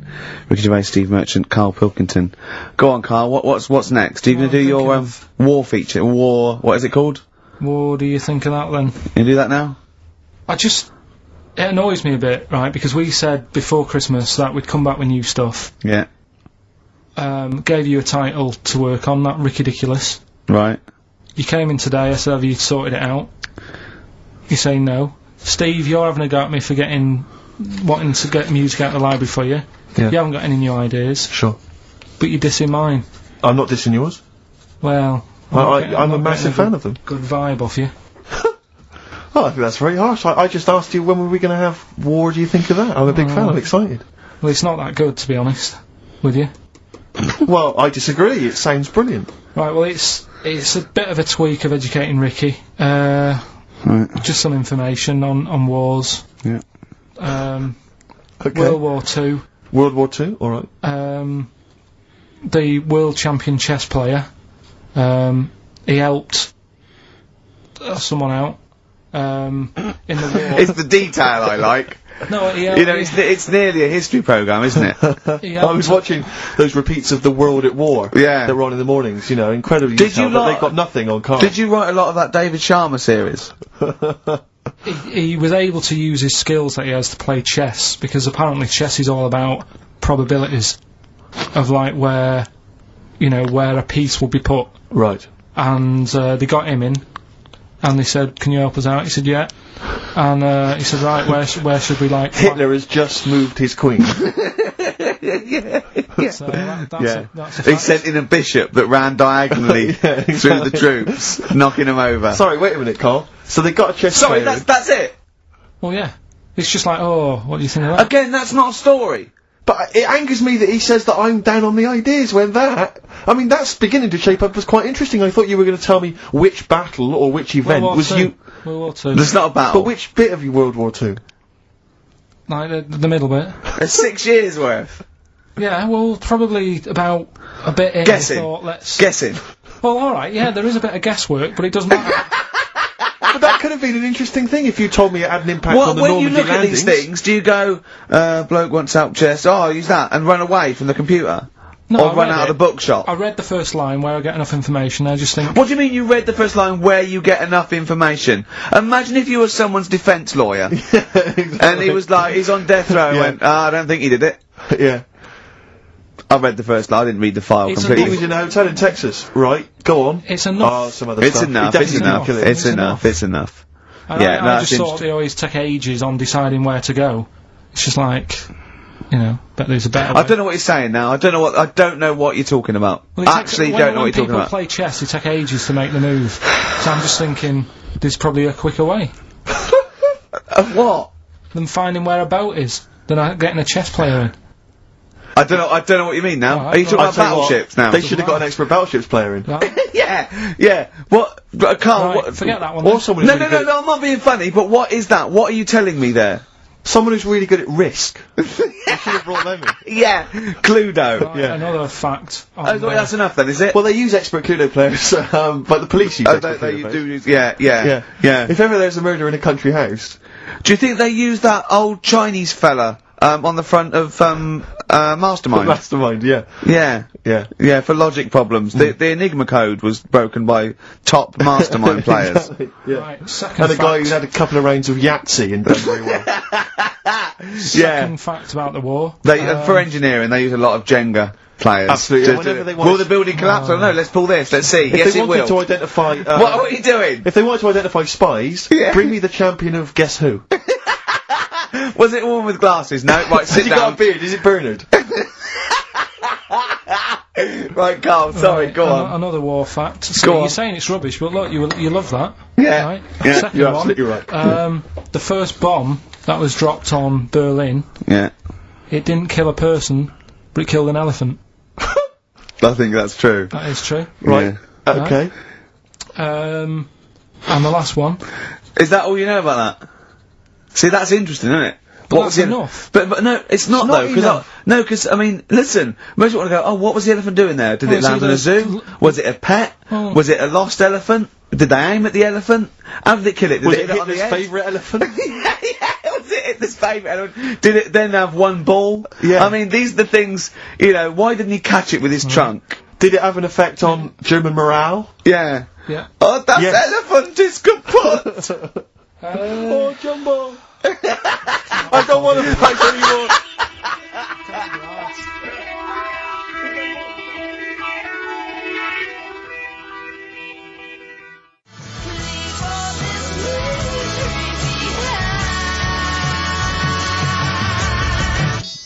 Cheering breaks, painkiller on XFM.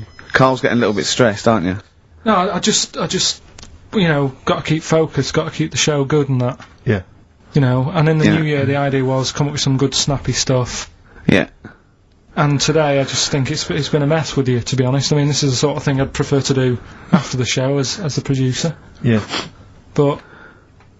Do you know what? I think it's a discipline problem. Is I'm it not sure Ricky's got any. because I just put sellotape on your head? Well, that's a bit to do with it. But just, you know, let's just focus But on... I didn't put it when there was any hair on your eyebrows. I put it across your forehead. Right. What do you think of that, then? Yeah. We've got one more bit left. Brilliant. One more fact. The French, right, when they were at war... David Sharma, I just imagine him just introduced it. Amazing. Which war was this? It was still the World War, One or two. World War Go Two. on, it's 50-50, go on. yeah. Right, World War Two, what the French did, everyone needs a code. Everyone needs a code. Yep. A code, when you're in the army. This is a Disney song. Right. And, you know, to sort of give the go-ahead if you want to go into battle and stuff. Okay. Right? So, Needs a code. but the weird thing is, right, the weird thing is, do you know what theirs was? Go on. Do you? Yeah, I know what it is. It's So what a bit was weird. the French code? For what? To sort of say, right, yeah, go on. But they had more than one. on this day. But I don't know what day it is. On this day. And what, it's like saying, what am I thinking of? What was the battle? What was the... Okay, so alright, what... Look at him, he's genuinely confused that I've asked this question. Right. It was... No! If you ask me a question, ask me the question correctly. What was the code for battle during what battle? World War Two. No, that's not a battle. That's a war. Yeah, it was in a war, yeah. I don't know what to do. He confuses people. Alright, okay, what was it, Carl? What was the Yeah, code? what was are the you French thinking code? of? Right. John's got a moustache. What are you talking My about? lungs are gonna burst. That was a code that the French used. You know, like... I mean, I just think it's a bit daft, right? Because you could come up with that by mistake. yeah. Two French blokes talking in the trenches, and they see a major walk past, and they go, "Oh, look, John's got a moustache," and they all go and go, "No, I was just talking. What are you talking about?" Well, the way... I don't think that's a good code. I'm not... I you know- don't believe it is the code. No, it is, seriously. And what? And It's would just it, would that it have we been, talked would it have about been it. said in French? Yeah. Okay. Yeah. But the weird- Guessing. Yeah. No, but... What? You see, I can't even be bothered. What are you saying, Carl? Because it's not a very good code. Do you know, like, we've talked in the past about, you know, things you don't see, and I said, an old man eating a Twix. Yeah. If they use that's safe. Because no one is ever going to see a man having an old man having a Twix. What do you mean? Well, use that as a code. Don't use a saying, John's got a moustache, that could crop up. And it's like the war's kicked off. How did that happen? Well, I said John had a moustache. Oh. Two French folks would never be saying, John's got a moustache. Why would they? Because back then they were fashionable. He nearly makes sense, doesn't he? I assume it would have been Jean. Yeah. No, probably John. And how would this code have been?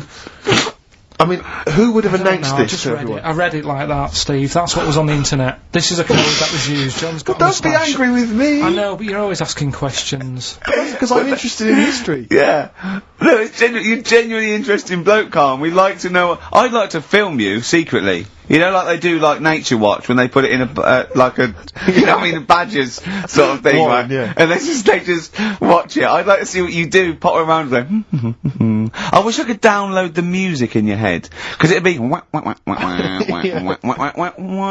you see something weird, you go, and then you read that and you go, and you write it down, and that's what comes out. John's got a moustache. I'd like to see next Christmas. Imagine the French, right, for their battle cry, for their battle code, to know it's going ahead, they're going over the top, is you never see an old bloke eating a Twix. Imagine that. Yeah, but all these things are things that I think in my head. Keep them in there.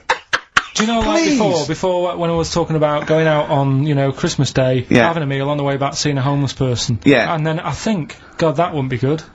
I know, TV show, right? You can think of things like that. When I saw the homeless fella, then I got talking to Suzanne about when I had to sleep in my car.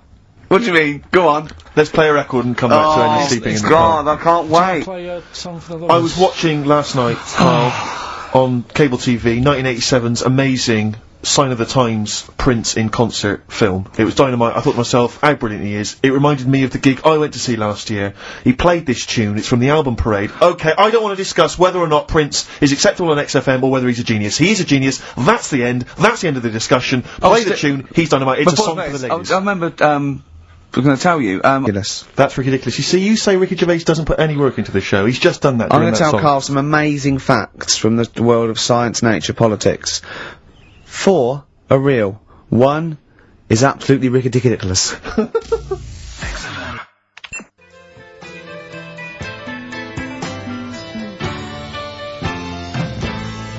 Cat Stevens from the Catch Bullet 4 album. Sitting. Little interesting fact for the nerds. We got it down to 2 songs to do this intro music to The Office. It was that one and Handbags and Cloud Rags. We went for Handbags and Cloud. Interesting, isn't it? It is a fascinating fact, except of course I still feel we should use that one, except we couldn't, because Cat Stevens' People wouldn't let us. Or it was too expensive or something.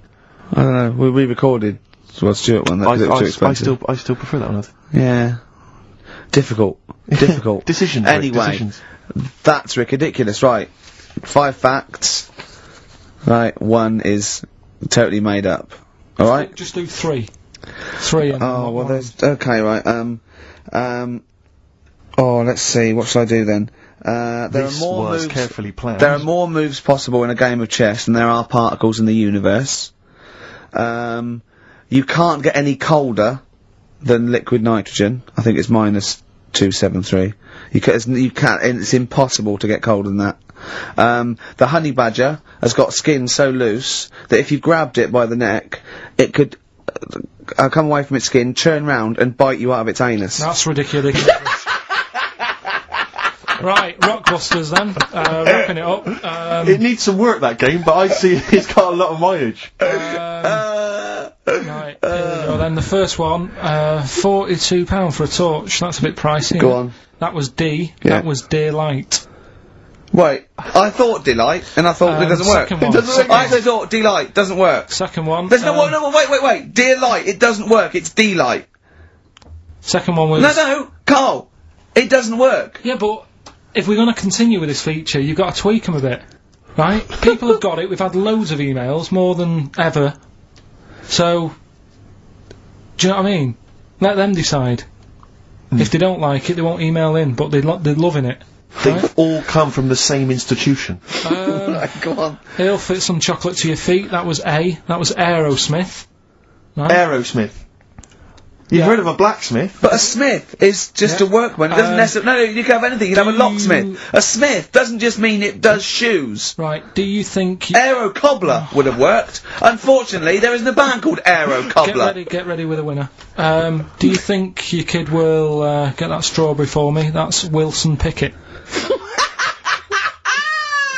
Wilson Pickett. I'll give you that. I have to say that I don't know if these guys have won in the past, but they were the first people to email in. I mean, normally I just give it to anyone, but these guys, literally, you'd give them the clues, Carl. I'm amazed. Everyone seemed to get Aerosmith. Everyone got D-Light. Everyone got Wilson Pickett. I'm absolutely stunned. You know, they deserve it. They deserve the junk prizes. Right. So we'll give it to Jonathan and Louise, who, as I say, may have won in the past, but as I say, they were very, very quick. You've got to beat them if you want to win. And they're from Wrexham. Brilliant. So good luck to them. So that's I hope that they then. enjoy Jerry's yoga diet. Back next week then. Yeah? See you later. See ya.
Clocks from The Coldplay on XFM 104.9. I'm Ricky Gervais, with me Steve Merchant, and back, Karl Pilkington. Hey. He's raring to go. It's nice when you have a bit of time off, isn't it? Yeah, how long have you had off now About then, 3 Carl? weeks. About About 3 3 weeks, weeks, yeah. We can't do that because we're sort of self-employed and we'd be letting people down, but it's different when you get paid anyway whether you turn up or not. But good to have you back. Good to I'm have never off ill. No, it's the good- first time I've No, ever I been just- off ill. Like, Well, no, I mean, just you're off 2 weeks and then you're off. No, I just wish I was the kind of person who could let down an audience I of, know, of regular really, yeah. listeners. yeah, but like I say, Well, no, we spoke to you. You weren't that bad. A cold, you don't go home for a cold. We were discussing this last night in the pub, and you don't go home for a cold. Okay, then, so moving on. What have we got then? We got some Wasn't great cold, songs. though. I've brought in the Smiths. I've brought in Buzz Cox. I've brought in Neil Young. I know Steve's got some hip hop. Some great hip hop. We've got Hooray! some great Elvis Costello. It's going to be great. Carl, come on, concentrate. You've been away for 3 it's weeks. just annoying. No, stop saying that. Because you're annoying me now. Why? Oh, that what what you you do? Go home ill? Oh, he's annoyed me. Oh, has he? Yeah, I got a bit of a wedgies and headache. I'm a little bit annoyed. Can I have some time off but still get paid? Yes, of course you can, Steve, Carl. right? He called me up, winding me up about this, and right, I'm 30, right? I'm 30 now. I can only remember being off 2 times. Oh, his memory's going as well. You'll have some time off. And both of them were when I was at school. School? What's school? One when it was windy. Why did you have time off? Because it was windy. But to be honest, Carl, that lasted for wait. 7 years. Your time wait, off at wait, school. Wait. Why did you have time off? Because it was windy. Were you windy, or was it windy outside? No, it was like when Your auntie wasn't out the window, was she? Yeah. when the winds were bad in the 70s, and my mum said, "Oh, What? Whoa. What? I remember space operas and flares. I don't Yeah. remember the winds being bad in the 70s. well, my mum just said, you might get blown into the road, so don't do it." She had so much faith in you, didn't she? As a human being. Is that why she got fired from the pie shop? I'm not coming in today, I might get blown into the road. Oh, God. The funny thing it was, right, Steve, they had this thing going at school, because a lot of people used to wag it back then. Used to what? Wag it, sort of not go in, Right. right? And, they sort of tried to make it interesting for you by giving you a An education. certificate if you Yeah. did a full week. Reward for the rest Yeah, of your exactly, life with yeah. achievement. That sort of carrot. And also, like, let you go home at 3 o'clock on a Friday, Right. If you'd done a full week and that. Yeah. So it was lovely weather all week. Then it just sort of changed on a Friday, and I got up and it was all windy. It's My always mum windy said, for Friday on 7, isn't it? don't, if you don't want, don't go in, because, you might get blown into the road and that. So I said, alright, then I'll stay off. And, So why did you told you to hold on to a fence or Yeah. walk you there? What's this? Don't go out. if you Immediately get give blown- up. I love this getting blown into the road. Is that based on your cats that kept getting blown into the road? well, so I got to school on the Monday, right? And the teacher said, Took you a right, long time. today, to punish you, you're the only one who wrecked the whole week, right? Everyone else came in, you didn't. So everyone else is going home at 3 o'clock today, but you're not. Brilliant. Serves you right, and I wasn't bothered though, it was great, because I said, well, you'll have to stay with me, won't you? And it was Brilliant. great. So all I did for half an hour was doodle and stuff. It was great that afternoon. yeah. And that was ages ago. That was like when I was about 8. And that's one of the times I was off ill. Yeah. So it was, But that wasn't even ill, that was wind. Yeah. Yeah. So, Yeah. Yeah, it's a bit different when you're to be honest with you- world though, Carl. You can't just not turn up because you've got a bit of a cold or you're a bit fed up. I mean, we had an appointment 4 o'clock Thursday, wasn't it? And he had to call it because I cancelled it. Meeting went on a bit late. Yeah. Time management. Get things done. If it was important, you'd get it done. Play a record, Carl. Pull your finger out, please.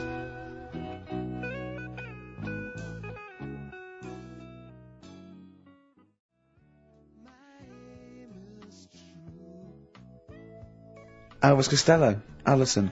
What a great track that is. Beautiful. Well, Carl, we'd better tell them all the new great features we've come up with in the time you were off. Right, well, we've got the film thing still going. Okay.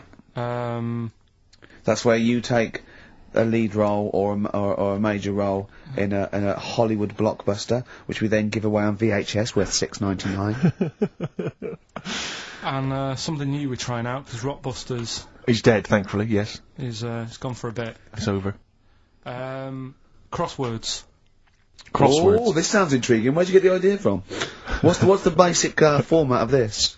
Right, what I've done is I've take like a popular saying from the show, A popular what? A popular saying, something that crops up quite a lot in the show. In our show? Yeah. Yeah.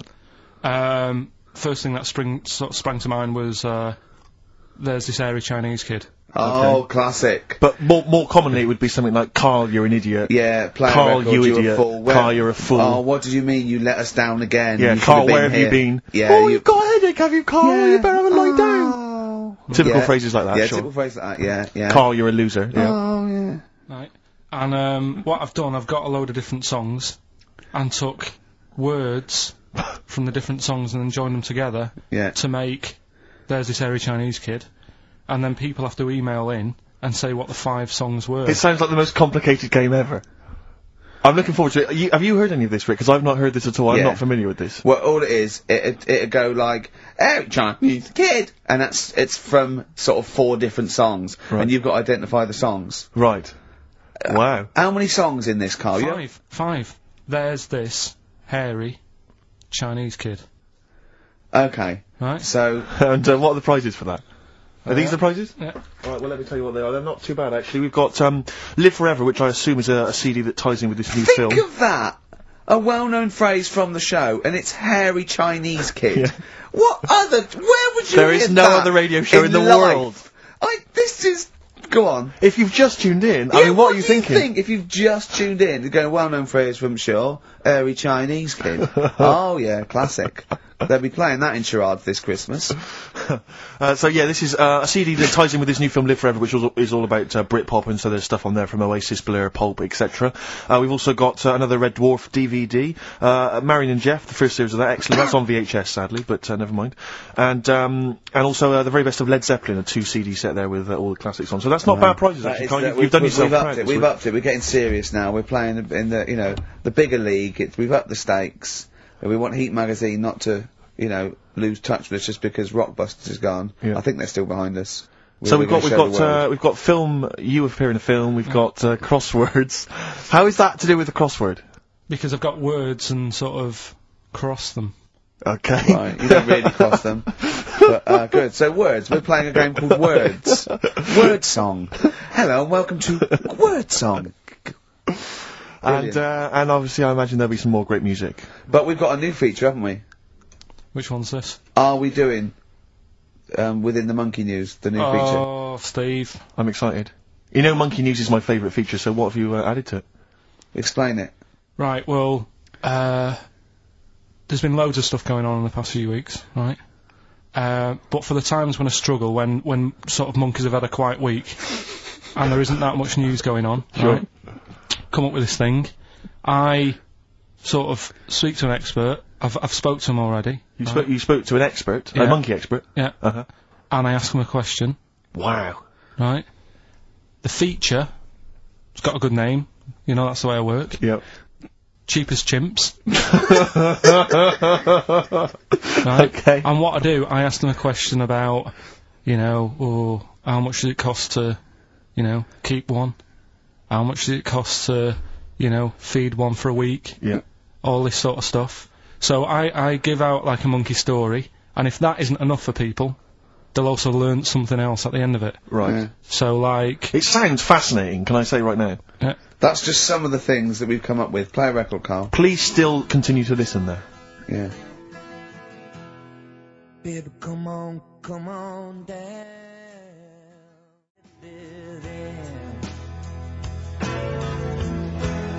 Richard Ashcroft. Buy it in bottles on XFM 104.9. Ricky Gervais, Steve Merchant, Karl Pilkington. Carl, I need the phone number of your girlfriend. Let me explain why. I was lucky enough, once again, to be on your quiz team this week. Ricky... Still to beat me. He's still to beat me with his team, yeah. Second I came. The gang here, and some friends, we sometimes go down to a pub quiz in the local area, and I was invited by Carl to be on his team. Twice now I've been on that team. Ricky's always on another team. And, what can I say, Carl? Do you mind me saying this now? Because I've analysed the team, and it's very much your team, and you've put the team together. You've recruited some excellent personnel. Your girlfriend's very, very good on the team, as is one of her work colleagues. And you normally bring in, someone like myself. I like to think I'm providing something with the entertainment section. I seem to remember last time I answered at least 6 or 7 questions that other people hadn't got. So I felt I provided something there. Karl, I rather like John Harvey Jones, who used to be called in to sort of troubleshoot companies. I see why you are not winning ever, and it's a rather pricey contest, isn't it? It costs a tenner to enter per person, and unless you get in the top 3, you're not going to get to see your money back. So I think you're going to maybe need to step down from the team, because Karl, I'm not sure. I am not sure. You consider yourself a kind of player manager, but frankly, I'm not sure you're providing enough. Right. See, this is funny, because as bad as I imagine you are, I don't think Steve would make it into my team, so he's getting a bit cocky here. I want to know what your opinion of him, because he's told me he's great on it. Well, you bang out of order, first of all. Okay. Do you have a good night when you're with us? I tell you what, I wish I hadn't lost a tenner every time I've come down. That would have improved it. You point out there about the football analogy. Mm-hmm. Alex Ferguson, when did he score a goal? Right. He doesn't. He tells the others how to do it. Right? That's He my doesn't role take in up there. one of the 11, though, does he? No, exactly. It's not like you can only field 10. Yeah. Because, we only got 10 again. Yeah. I want to be in the 11. Exactly. He's not running around in midfield, falling over. Yeah, shouting, oh, what have I told you? Yeah. No. Right. I'll admit, And there's a limit of 5 players. We should explain that. That's the point. Yeah, there's only 5 players on the team. players, so... But it was pretty tricky on Tuesday, though, wasn't it? It was one of the tougher... Tell everyone the one question you got right. It was something about, Well, tell us the answer. The 2 words you had to say to get the answer. Danny Minogue. Danny Minogue. That was what you provided, Danny Minogue. Is this valuable? Well, no, not really, because because there was at least 2 of us who also knew the answer. Oh, well, we gave him. didn't No, exactly. We gave it to Karl. We massaged his ego. Oh, but dear. I just feel Karl. do you know what? I feel a bit bad now, because I just either had a crushed face. Then. Can I just tell you right now? He just can't believe this. Can I just tell you right now? I think the problem is this. I think there's that precious 5th position that is not being filled at the moment, I think, consistently enough by a decent player, right? You've got a solid team. I'm thinking if you want to remain on the team, you are going to have to pull your finger out and find a 5th member that is going to provide, and I'll tell you where the weaknesses are. I can tell you right now, mate. The weaknesses are natural history and science. Something which Ricky Gervais is scoring on week in, week out on his team. There is a few... Now, if he was available for a transfer, we could be fine. But we've got to find someone to fill in that space. Otherwise, I'm either going to quit, or you're going to have to step down. Because I don't think I can be on a team where there is these obvious deficiencies. There are visible deficiencies in the team. And, the £10. That's £10. I'm not made of money. That's once a month. I've seen him depressed for 2 hours when he lost £20 at a casino Don't after bring 5 it back. hours Don't bring that back. Don't bring up that again. Yeah. That story. He doesn't like wasting money, Karl. You know that. What do you think? What's the solution? We've got to think proactively now. We've got to sort this out. See, there's always other things going on in my mind when I'm in that pub quiz. For me, it's just a little bit of fun. Sure. It's a night out. Do you know what I mean? Suzanne enjoys it. Yeah. Bit of a get together. We have a chat beforehand. Yeah. We have a bit of fun. Yeah. But there was other things on my mind. Karl, I could do that here. I don't have to lose a tenner. Wait, what were you thinking during the quiz then, when the questions were coming out? What were you thinking of? Well, what it was, right, just before the quiz started, I had to go to the toilet, right, because the rule is, right, people who don't go to it, once it starts, phones off, no more toilet. They take it dead serious, don't they, right? Yeah. So, I went to the toilet. Now, I'm not being out of order here, it just got me thinking, right? I went to the toilet. The gay fella in there, right? There was a gay fella in there. Gay fella in the toilet. Now, How could you tell? How did you know? Just typical, everything about it, right? Everything about it, right, yeah. Large handlebar moustache, leather cap. Butt plugs, amyl nitrate. Could I just say that these views do not reflect the views of the management of XFM or me and Steve. Or most of the people in this country. Go on, Karl. What's your problem? Yeah, but this is what I'm worried about, really. But this is why I only got Danny Minogue right. Right? Because this was floating around my mind. Went She's to a the big toilet. gal icon, now, isn't she? Going to the toilet, they have like men's cubicle and they have women's cubicle. Yeah. Now, without sounding out of order, is it wrong for me to think gay men should have their own little cubicle? Go in! They should have their own... Well, not cubicle, you mean an actual toilet, I suppose. When I was at the urinal... Yeah. normally, you know, there's a fella there, and then you go, alright. And there's no pressure. But I couldn't go. I was thinking, should I wait? If I go into the toilet, it'll look obvious. Yeah. I had loads of pressure, and But this was what were going you on. worried about? Sorry. What were you concerned about? Viewers. I'm so Well, sorry. it's like, right, listen, when I was a kid, right, and it's alright for you to go into women's toilets when you're a kid, it's like, oh, it's a bit cute, Yeah. right, as long as you're not, like, over 15 or something, right? Right. But when I was a kid, I went into a toilet, and women, when they use their little cubicles, they don't shut the door. Some of them just sit down on the toilet, Yeah. right, and you see everything, and, no, seriously, that's probably one of the first times I saw, like, a woman. Yeah. That, right, and my Auntie Nora when she was staying over. What happened with your Auntie Nora? She was, she's into wearing caftans. Into wearing what? You know, caftans. Oh, yeah. What caftans? Big, bellowy sort of dresses. Right. And, yeah, I used to sit on the floor at home, in front of the telly. Sure. She was on the chair behind. Yeah. She did a bit of a, sort of a Sharon Stone scene. Oh, God. Yeah. Did you see it? There was no underwear. No. What age were you? What was it like? What age were you? It's like a ripped tennis ball. So. What? Right, we're off air. We're off air. Either that or put us in for the Sonys.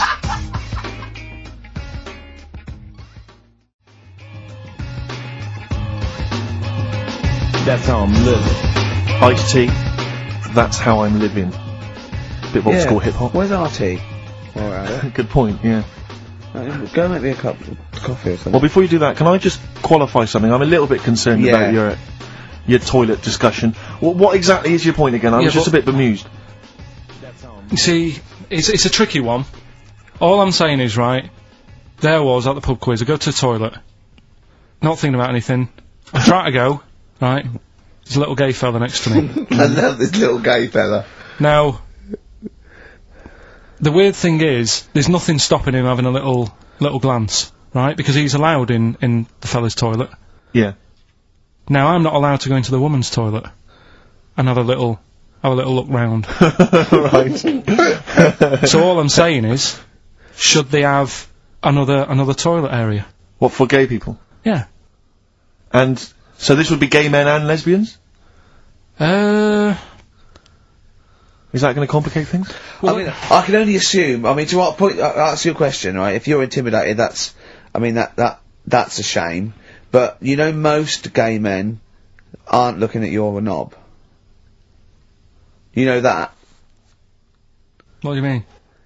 I can only say that 99.9% of gay men who use a urinal standing next to what they assume is a heterosexual man aren't looking at his knob. What are they doing then? They're emptying their bladder. No, but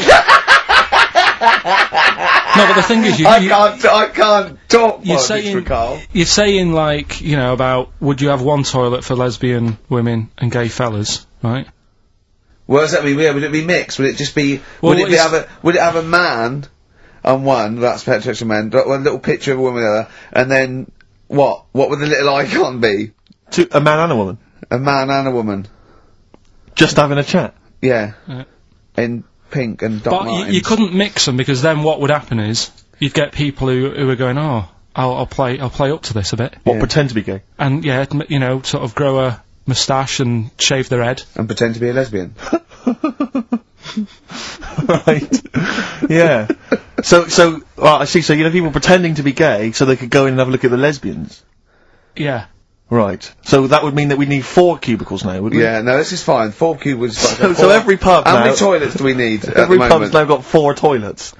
Oh, Carl, bisexuals. Yeah. Now, interesting. Bisexuals. How many toilets do we need now? Call the council. Do you use any? Huh? No. No, because they're interested in everything, aren't they? Because the little bisexual fella will be looking at your knob. Right. With them, Yeah. what you do, you just have a door, you open it, and there's one urinal there, so you can't get a queue. They have to sort of wait. I just thought that, well, why can't there just be a thing between the urinals? So no one can look at anyone else's knob. Wait a minute. Just to go back to Ricky's point, what stops, even if we've got the toilet for gay men, what stops the gay men who want to have a look at your willy going in the regular toilet and pretending that they're straight. Most men don't Who is gonna police this? wear gay across their No, head. exactly. They don't have a tattoo. There's no branding yet in the British house where they have to declare. So we're gonna have to expand this. What So we've do all got to carry identity Do you know cards. you can see a gay, can you? Coming a mile off. No? No, I'll just hold it in next time. No. Can you tell gay men? Do you know a gay man? I'd say, probably...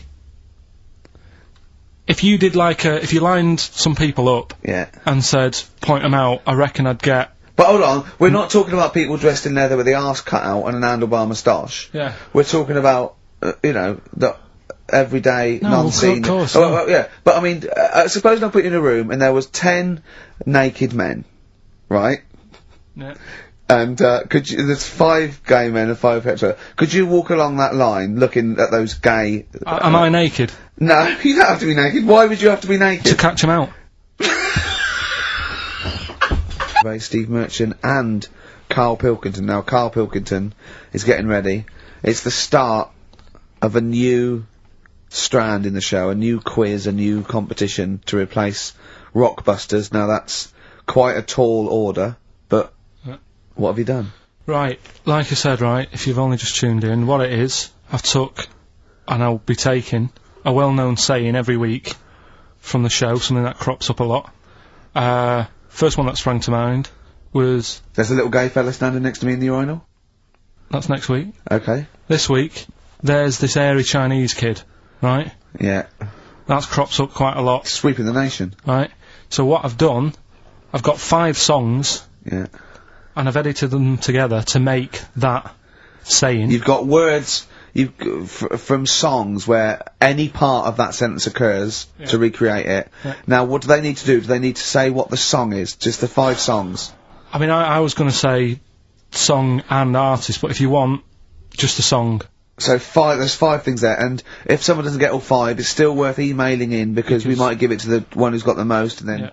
Can I suggest we go for artist rather than song? Only because sometimes it's quite tricky to get a song title. Sometimes it's it's very odd or it's not quite what you think it is. So maybe artist is an easier one. Are you happy with that, Carl? It's your that all right? competition. I mean, Steve always does this whenever I come up with an idea. Oh, yeah. I'm just trying to make sure it's just the best it can yeah, be, Carl. Yeah. Yeah, no, he came up with a few game shows and Steve was going, no, it's no good. And Carl said to me, he said, it's the one of The Office ever got on telly. Yeah, but, well, we shall see how Cheapest Chimps plays out. But frankly, the fact that you said to me, Steve, I've come up with the best game show ever, it's called Cheapest Chimps, what's the idea? I don't know, I just like the name. It's something to do with chimps. I thought, well, I'm not sure that's the best game show ever. And what was the other one you came up with that you I told think me a few about? people will be disagreeing with him, Carl. I think people will say that Cheapest Chimps could be the best game show ever. You know, when I was at school, people like you, I really didn't like. You're a stirrer, Gervais. He flits, doesn't he, from one side to the next, Carl. The one thing, we may argue, mate, but at least we're consistent. Ricky Gervais flipping from one side to the other. One day he's on Carl's side. When was the last time Steve wrestled you to the ground and got you in a leg clamp? No, you're right. Never. What, is that supposed to be a good thing? Well, did you see us? Yeah, I saw you struggling in Carl's office earlier. He was punching my legs to release me. We were on the floor, and I was squeezing him with my mighty legs, wasn't I, Carl? What? It was like, I imagine that's what a crab feels like when an octopus has got it. We were playing that, weren't we? So anyway... So, I'll play you this clip now, it's 10 seconds long, we'll play it a couple of times because you'll need to take it in. So here it is then. What are we saying? We're saying artists? Let's go with artists. Artists, so email in ricky.gervais@xfm.co.uk, name the 5 artists it has taken to make up the saying, Give there's that this email airy address Chinese again. kid. Give that email address again. ricky.gervais@xfm.co.uk. There's this Right, airy Chinese kid. here we go.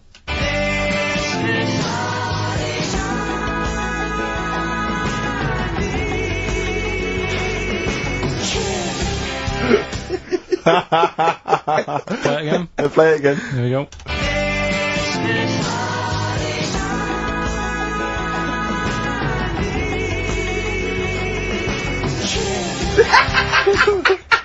I think you better play it once more. Oh, I've got 'em. Have you got them all? Yeah. That's nice work. Here we go.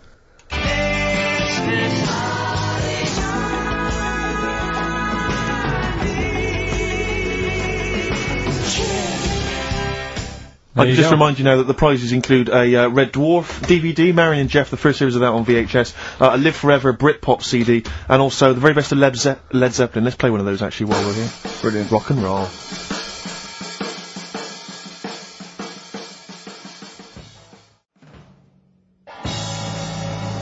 One of the prizes on Carl's competition this week is the very best Led Zeppelin. That's obviously rock and roll.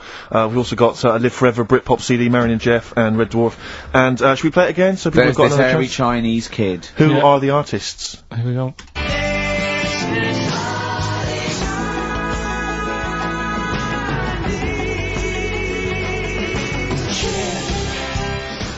It's tricky. It's not very easy.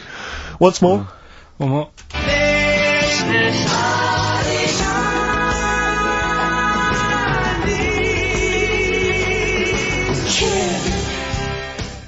Well, Quite hard. there you go. Ricky.Gervais at xfm.co.uk. Those prizes can be yours. I, at the quiz, also discovered, of course, and, I don't know, I'm just intrigued to know, Carl, I'm just intrigued to know. It was your girlfriend's birthday, wasn't it? Earlier in the week? Or Yeah, last week? On Monday, yeah. And, What'd you get? I mean, obviously it was a triumph with the stuff you got her for Christmas. The condoms. The box of condoms? Box set of condoms. Oh, yeah. not just the singles, the whole set. Yeah, a complete collection. Brilliant. So what'd you go for this What'd you time? get her? Yeah, but Yeah, but it's her birthday. How long have you been together? about 9 years. Okay, so, ooh, God, it must cost you so much. I know, but it starts getting tricky, doesn't it? Because I spoiled her a lot in the first few years. Yeah. So then you Here's start- a packet of rubber bands, enjoy them. Oh. Well, it's what she wanted. Okay. I mean, you're making out as if No, everyone wants paper clips. Come on, what did you get her? got her a new pair of gloves. Right. Alright, well. And? What, nice leather ones from Selfridges or Harrods or something? They were good ones, the sort she likes. So they weren't. Well, they weren't the little woolen ones that she had. Yeah. I thought that was a joke when she said he got me these, because I laughed. No, but I know that's the one she did have. When they said it's his birthday, right, it was her birthday Monday, and me and Steve wanted to get her, and she went, he got me these, because she had those little woolen gloves on, I laughed, because I thought she was joking, Carl. That's what she wanted. Right. I've told you before about buying presents. Did those gloves have your name sewn in them? And a piece of string that ran over the back of your duffel coat? You know, I've never been into getting presents and that. I had the problem at that Christmas one, that time with the Victoria Plum. Yeah, we'd hate that. We'd hate to bring that back. We've done that. Because you talked about the book, because it's kind of to do with your dad, isn't it? He's a very bad gift buyer, was that the problem? Well, yeah, my dad just wouldn't bother. It was my mum who sort of made an effort, and she sort of worked out half of what I wanted, then she left it to my dad to get it off someone, see if he could get one cheap or whatever. I love the fact that usually people talk about, like, drinking heavily, Yeah. or, violent abuse, right? Yeah. But here's what he's been left with and scarred with from parents is bad gift buying. Yeah, and That's the not so Victoria bad, is Plum it? incident. In the greater scheme of things in the world, Yeah, but- that's not a bad thing to have, is it? Right, there was this is what it's like about getting presents and stuff, right? With my mum and dad. Go on. My mate, Colin, right? He Colin had, Makin? No, Colin Bailey. Oh, right? He had a, little, Sinclair Spectrum, right? Yeah. Computer. Yeah. Which was like the thing to Oh, have at that yeah, time, yeah, right? yeah. Used to always go round to his house. The deal was... Not the one you had to play through the window because you weren't allowed to. No, that's another lad. Oh, right? yeah. This is a different lad. And the deal was, he came to our house, and my mum gave him a pie. And then I'd go round to his, and I'd stay there for a few hours playing, you know, Hungry Horace and stuff like that on it. Sure. Right? Now, my mum and dad knew that I really wanted one of these computers, right? So I waited about a year. Came round to Christmas Day, I thought, I reckon, might have one. Turned out, they bought me the wrong one. They bought me a ZX81 instead of a Spectrum, right? And, Christmas Day, I'm there trying to load the games up, it's not working, I'm thinking, what's wrong, right? And the thing with me, when I was a kid, I used to get quite sort of agitated. This quite is easy, the moment. right? I found out that it needed a RAM pack to make it work, right? Looking in the thing, and it's saying, and make sure you put your RAM pack in the back. And I was like, oh, where's the RAM pack? And my dad's going, I don't know, I've got you the main bit. That's it. So, I was that wound up I just was sick, right? Just sick. Oh, I didn't feel sick or anything, I just was like, oh god. Went to the sink, just sick. Because I was that on edge about it. I said, come on, we've got to get one. And my dad's like, Tandy's shut, we're not gonna get anything today. Ruined again, Christmas Day. That was after the year when my train set got blown up by our kid. The following year, no RAM pack. And now you ask me why don't I get good presents? He's scarred. He just I'm threw gonna up. die. Honestly, I'm gonna die. He's just being sick. Yeah. There's no RAM pack. Did you get to the bottom of it? Why wasn't there a RAM pack? You have to buy them separate. Oh, That's why I'm okay. cons. What do you mean I can't play Frogger? Oh no. So, wasn't there another incident when you threw up? Spontaneously threw up? Oh. Through sheer anxiety? I do get it. It's not so much now because I've relaxed a bit. But as a kid, I used to be quite on edge all the time with certain things. Do you think that's what happened to your The cat wind. that kept being sick? That it didn't get the food it wanted, and it just threw up. Do you remember that? Yeah, yeah. God. So they shaved it. Yeah, but again, you see, the cat thing. I mean, it's mad. I was thinking about it the other day, right? I used to think I had quite a normal upbringing, You didn't. right? And someone was talking Your about the mother cat. once told you not to go to school because it was windy, Carl. It Yeah. was not Right. a normal The upbringing. cat was being sick, so she shaved it, so it was easier to clean. Right, well, my mum and dad went on holiday, right? And I stayed at the Rosses down the road. Oh, yeah. Only a kid, must have been about 5 or something, right? And, I was always running around in the house. I had a lot of energy as a kid. What the Rosses did, they had this cat that was dead violent. The most violent, sort of angry cat I have ever witnessed. A tiger. It was, honestly, Steve, if it was bigger, it would have been, because it was just always having a go at you. Yeah. If you went to pat it on the head, it went to bite you and stuff. And what they used to do with it, to stop me running around, I'd sort of be running around, and then I'd get a bit tired, and they'd say, have a lie down on the settee. So I'd lie down on the settee and I'd nod off. And what they used to do, I'd wake up, and I'd put the cat on my belly. Right? So I'd be scared to move, because it's like it's gonna get me. But it would keep you there. It kept me there, and it used to sort of slaver on me, and they'd sort of, you know, go out or whatever, and I'd be lying there. That's not normal, is it? Carl, sorry, were you created by the Brothers Grimm for one of their fairy tales? What kind of a life is that? A cat paperweight to keep Carl in place. He keeps blowing around. It's windy. We'll have to weigh him down. Be careful. Your mum probably told him that it's a windy day. You got to get something heavy on him, otherwise he just gets blown into the road. God. Bless him. Carl, let's just hear your thing once more. Give One people more a time. final chance. Alright, here we go.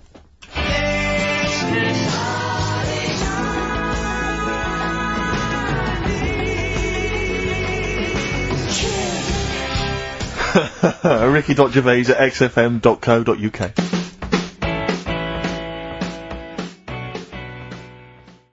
Can't stop the spirits when they need you. This life is more than just a read through. Ooh, those chili peppers are quite hot. Can't stop. XFM 104.9. I'm Ricky Gervais. With me, Steve Merchant and Karl Pilkington. Alright. Carl, you know what the time is? Bong. Monkey news. Yeah. Right. Imagine if Trevor McDonald started like this. Yeah. There's been a lot of stuff going on that, with monkeys. Oh, yeah.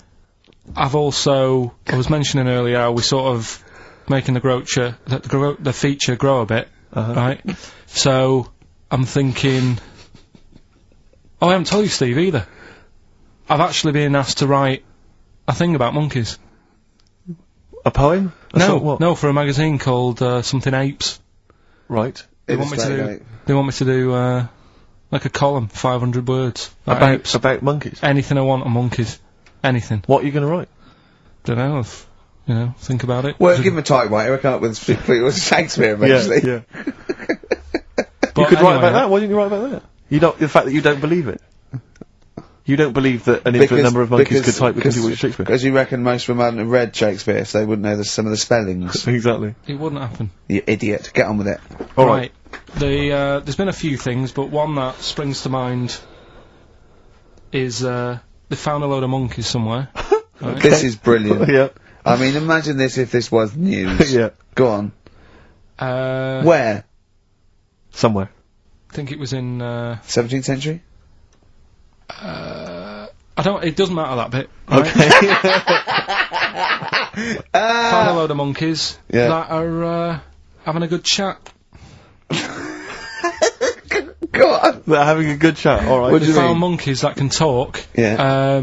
They've worked out, they've got about 534 different words that they're using to, like, have a chat about stuff. More than you.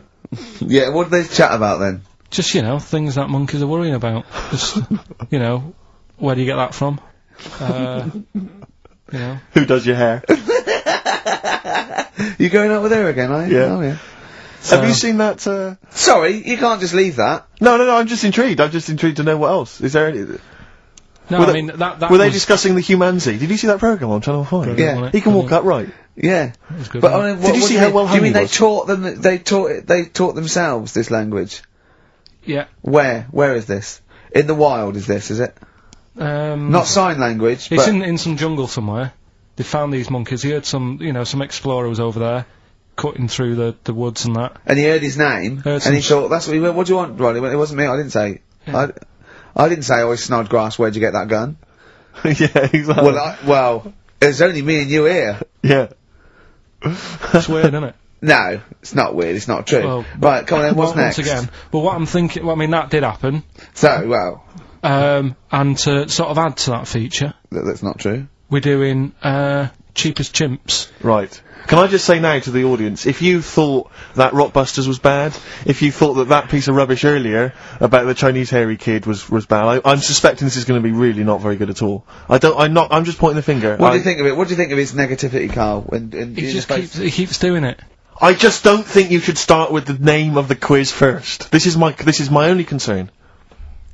You've come up with cheapest chimps, and now you're trying to construct a game around that. see, And you I'm were- not sure it's a proper... Well, okay, what is the game? Let's hear it. Right, it's about a chimp, right? Surprising. Spoke to an expert about him. Who was the expert? Someone at London Zoo. Okay. How many bananas do you think the little chimp that they've got at London Zoo eats a day? Right. How many bananas does a little chimp at Can London they Zoo call eat? in for No, this? I'd leave it. I'm just testing it out on Steve because we've already got an email thing going on here. So how many bananas do they eat a day? One chimp per day, how many bananas? Yeah. How many bananas does a chimp eat a day? And does this mean that... Because sometimes I've seen them on the telly, they peel one, they'll just eat a bit of it, then they'll throw it away. We're talking a whole banana? How many bananas does it eat a day? How many bananas do you eat a day? Getting angry. Come on. Well, I'll try and have 2 if I've got time, but I'm pretty busy. Well, I'll go... swinging on your tyre. How many do you reckon? I think a little monkey, tiny little monkey, per day, over the course of a day, I reckon he probably eats 15 bananas. Right, Ricky, what are you going for? Little chimp at London Zoo. But hold on, but presumably they don't only feed it bananas. So Okay. so the question is, It's how many bananas does it eat? Come on, yeah, but Rick. how many does it get given? It would eat 15 if it was given 15, but it might be given one slice of banana, 15 oranges, 200 potatoes, and some lettuce. How many bananas does it eat? Come on. It's 5. have a guess. 5? Yeah. Right. It's only 1. Yeah, because it only gets given one. Cheapest chimps. What? So, it's pretty cheap to have a chimp. Right. I'm on your side now, Steve. I don't understand what happened then. So at the end of it, you always shout cheapest chimps. Is that what? That's the quiz, is it? Oh, play a record. Wait, so is that it? Is that seriously Is it? that it? Was that the first instalment of Cheapest Chimps? Yeah. We'll have to see what the press say about this. And why does it only eat one banana? Because it only gets given one banana.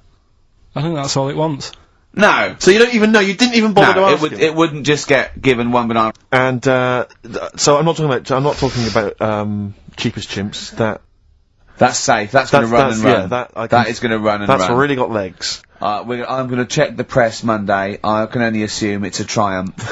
Exactly, another Pilkington triumph. Yeah. I'm going to give the prize, if you don't mind, Carl, to Karen and Jeff Gillian, because they're the only one that they were the only couple that got the second answer, which was very, very But they tricky. got 4 today. But they only got 4 But right. 4 is the top answer, so should we give the So answers play it, now? Carl, and then tell us who each one is. Right.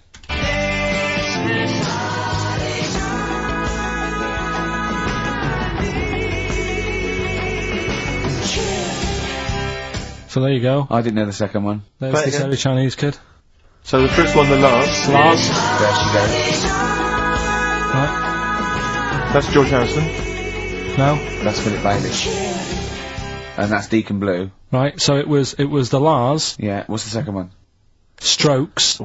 That was very tricky. That is hard. George Harrison for Harrison, yeah. Airy. That's all I could get. It was Ari. Ari Krishna, yeah. But it, no. Chinese, Phil Bailey. Chinese War it is. Yeah.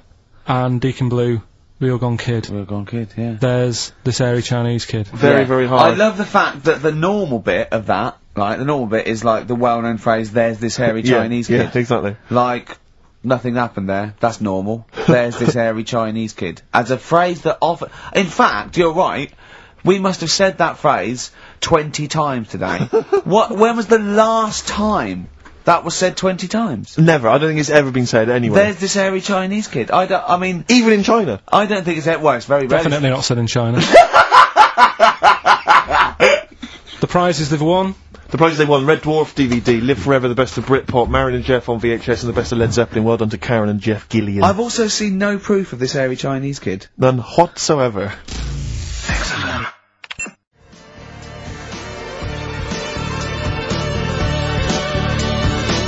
Alpine Stars, Burning Up on XFM 104.9, Ricky Gervais, Steve Merchant, Karl Pilkington. Steve, you were out of the room there. Mm-hmm.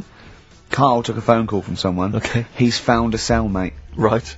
Not a soulmate, I think one day they will be cellmates. Yes. Because he's just like, he loves everything Carl loves, and he was telling Carl stuff, and Carl's face was lighting up. Yeah. He's told him of 2 Russian kids in the circus. They're covered in hair, and their mum tells them off because they're covered in fleas. Carl said, see, that annoys me again, innit? They do something else. And the bloke went, yeah, they should just make money out of being hairy. And Carl went, exactly. And he said, have you heard of the three-legged juggler? And the bloke went, no, what's that? He went, that annoys me as well.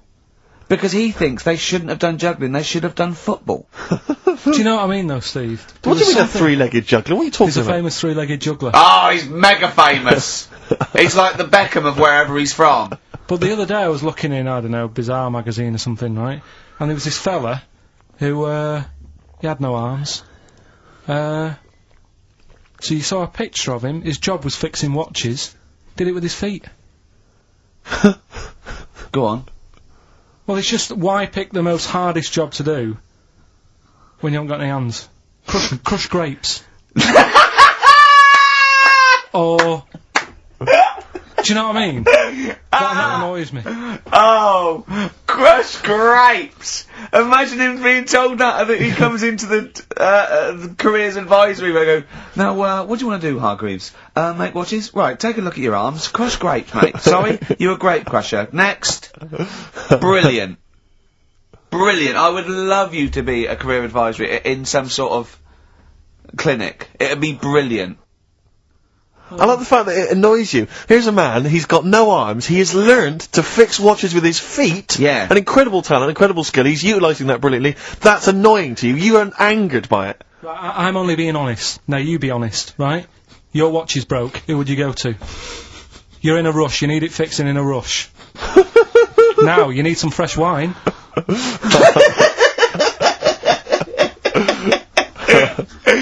Be honest. Oh, you're amazing. But what's this thing that you've been talking about, this video? Freaks, right. It was a thing that was banned for like 50 years. I think it's been taken off again, but I don't know why, if it's just been deleted, right? It's a quest. If anyone out there has got a copy of Freaks on DVD or VHS, can Carl borrow it, please? I mean, I almost want to set up a camera to see him watching it.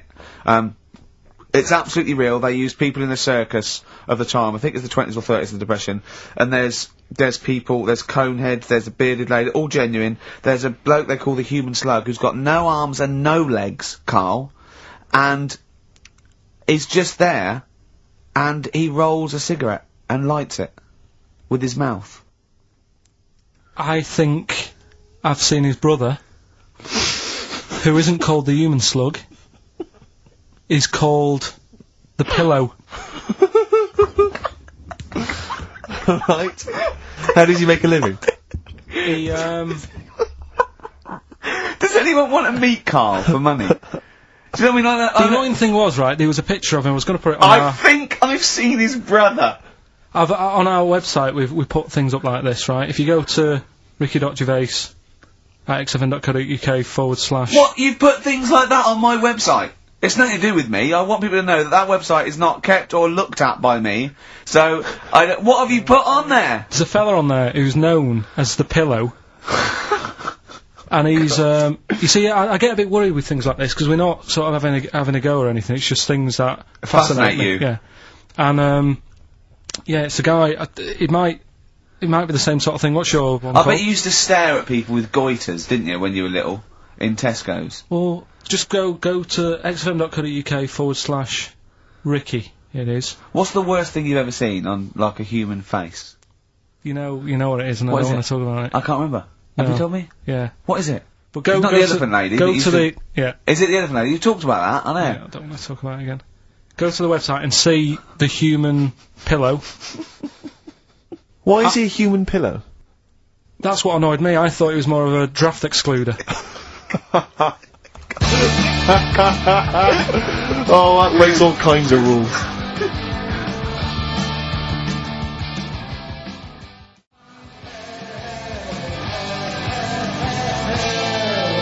Buzzcocks, harmony in my head. Now, things are flying here at XFM. People have called in. There is a video of Freaks on the way. Carl's gonna see that within the week. That's exciting. That is exciting for me. Do you know what I mean? About our education of Carl. We started off trying to teach him about science and history, and now we just find that he likes pictures of hairy Chinese kids and Who women. Who doesn't? No, true. You've got a theory about pictures of freaks, haven't you? You see, you always bring things up that I don't want to talk about, because I'm really worried that people, if you've just tuned in for the first time, it's the first time you hear it, and we're talking about hairy Chinese kids. Yeah. Talking about the human worm. Carl, listen. People don't think that you're taking the piss out of those people. They lump you in with them. Do you know what I mean? They think that you're a freak of nature. So you can say anything you want. Do you know what I mean? Because it's honest, it's from the heart, it's genuine. So, don't worry about that. Yeah, but Suzanne was saying last night that I've got a heart of stone, or whatever it is. Why? Because I wasn't crying at Comic Relief. And all I always used to say to her, get out Elephant Man, let me watch that for 30 minutes, I'll be crying my heart out. Why? Why do you care about that but not... Because it's, that is more real, isn't it, right? Think of John Merrick. Sorry. What, the film starring John Hurt is more real than footage of starving people in Africa? No, but what I'm saying is, think about... See, this is why I didn't want to bring it up, because people are gonna just say... Well, you're allowed to cry at what you like. People can't have you for not crying at someone and crying at someone else. Imagine that, like, if you've seen the film, you know, his head's all, you know, messed up and that. Yeah. He's getting picked on all the time. Yeah. By Michael Elphick, I remember. Yeah. It's just really, really sad. Whereas, you know, we're trying to help But out you give him a bun and people. he forgets it. Do you know what I mean, though? He never forgets, Rick.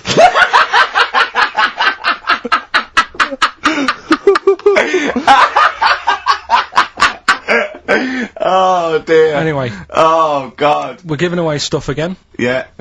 Time Tell for me the your theory about freaks who have their picture taken. No, I'd leave it. No, can I tell we'll you? do it next week then. Can I tell you what this is? Go on, quickly, what is it? Right, when he sees a little picture, like in his books he's got, he carries round those things, right? And there's like a fella with a little head with some like, able-bodied people. He goes, the only reason they got to take that picture, right, was so they could show their mate, say, look at me, the little fella with a little head. That's his theory. Yeah. For every picture of a freak, they're being Steve, let me describe the picture to you. This little fella with a little head. Right. Playing on the piano. I've seen it. All his family stood around, and mates and that. When have you ever seen a picture of someone playing the piano and everybody wants to be in on it? Doesn't happen. Maybe it was one of those kind of Christmas cards they sent out to everyone. It wasn't. You could see one of them was like in a rush to go away. He was probably planned to go out, and he was like, but they were taking a picture. It's, I'll be in it then before I go out. And it was all, he's out of order. Yeah. If you say, do you know the one I mean? do know the one you mean, yeah. There you go, What about the one in the, when you went down to Cornwall? In that little We'll pub? talk about that next week. What, you want to get on, do you? Yeah, right. We've got to give away, another prize. Yes, you lucky people. For those of you that haven't seen it, and do not have the requisite £4.99 to buy it yourselves, you can win on VHS cassette, panned and scanned. Billy Elliot, the special edition, includes bonus documentary, The Billy Elliot Boy. Oh, and, I'd like to see how they really sort of made that film. Exactly. Well, it's the hit film Billy Elliot, and you can win that on VHS. Because Carl, I assume you have included yourself in an excerpt from the movie. Taking a scene from the film. Who do you play, Billy? I'm playing the part of Billy. Brilliant. And we'll have a question at the end of it. Come on. Brilliant. 2, 3 part of all way and go. Alright. Just been down the valley. So I don't know where you... What are you looking like that for? What's wrong with Bally? What's wrong with Bally? Yeah, well, what's wrong with it? It keeps you fit and that. What do you think, Auntie Nora? You think about me doing ballet? I used to go to ballet. There you go. She used to go to ballet. Used to say I could have been a professional dancer if I'd had the training. Bet you were pretty good, weren't you? Wasn't the time you had wind for 5 minutes, was it? But you well glided across Well, the you shut up! What's wrong with ballet, anyway? For girls, not for lads, Billy. Lads do football or... Well, I've done that, yeah. Boxing or... Did that for a couple of weeks, so... Wrestling? Wrestling? Yeah, wrestling, yeah. Not friggin' ballet. Well... Don't worry about it, anyway. Just... Is it alright if my mate Wayne stays over tonight? He just wants to sleep over. He's just coming over to... Wayne, sleep? Yeah, he just stays over. I'm not gay or anything, he's just... I don't fancy him, I'm not... Yes, you do. I don't. Yes, you bloody well do. What, just because I want my mate Wayne to sleep over and I've started doing ballet, that turns me into a gay man, does it?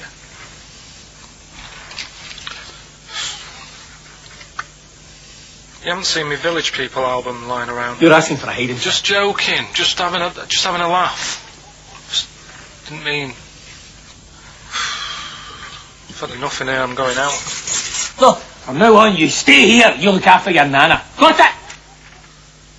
Yeah. Yeah. All right.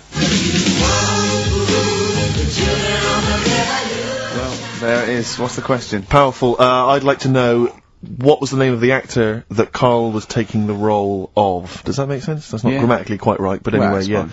Who was the young lad that Carl was taking the place of there? Name of the actor, not the character. And just email in ricky.gervais@xfm.co.uk. You can win yourself. You gotta be fast. You can win yourself a VHS edition of Billy Elliot worth £4.99 price. I'm going to leave the sticker on, which has actually got the price on. Brilliant. I'll leave that on so you know just what you've got in your hand.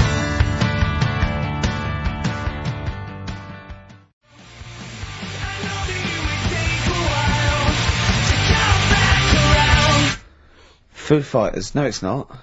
Yes, it is. Feeder. Feeder. Yeah. I don't know what I'm doing now. Why have we got to stop? Sorry, we just had an argument then. Why have we got to stop at 5-2? It's just the football's on, isn't it? So what can we do? We do a link here, and then we can play. We'll play a song. Do a little. What about chat. the competition? We got to announce the competition. Well, Steve. Well, I can tell you right now that there's only 2 people, it would appear, that are interested in a VHS copy of Billy Elliot. That's how mediocre that gift and that prize is, Carl. I don't know if you want to learn from that. Yeah. But I'm going to give this one to MJ McKay, who has correctly identified that you were taking the part of Jamie Bell in Billy Elliot. So, well done. Right, just forward me that and I'll sort that out. I'll get the video. What film are you doing next week? Dunno, I've got been out and bought a couple, got Silence of the Lambs I can do something with. Right. Bought Fight Club, but it's a bit difficult. You know, always open to suggestions and that, so you got any favourite films What about the 1930s film Freaks? Oh. I can't wait. I cannot wait for your... Brilliant, that'd be good.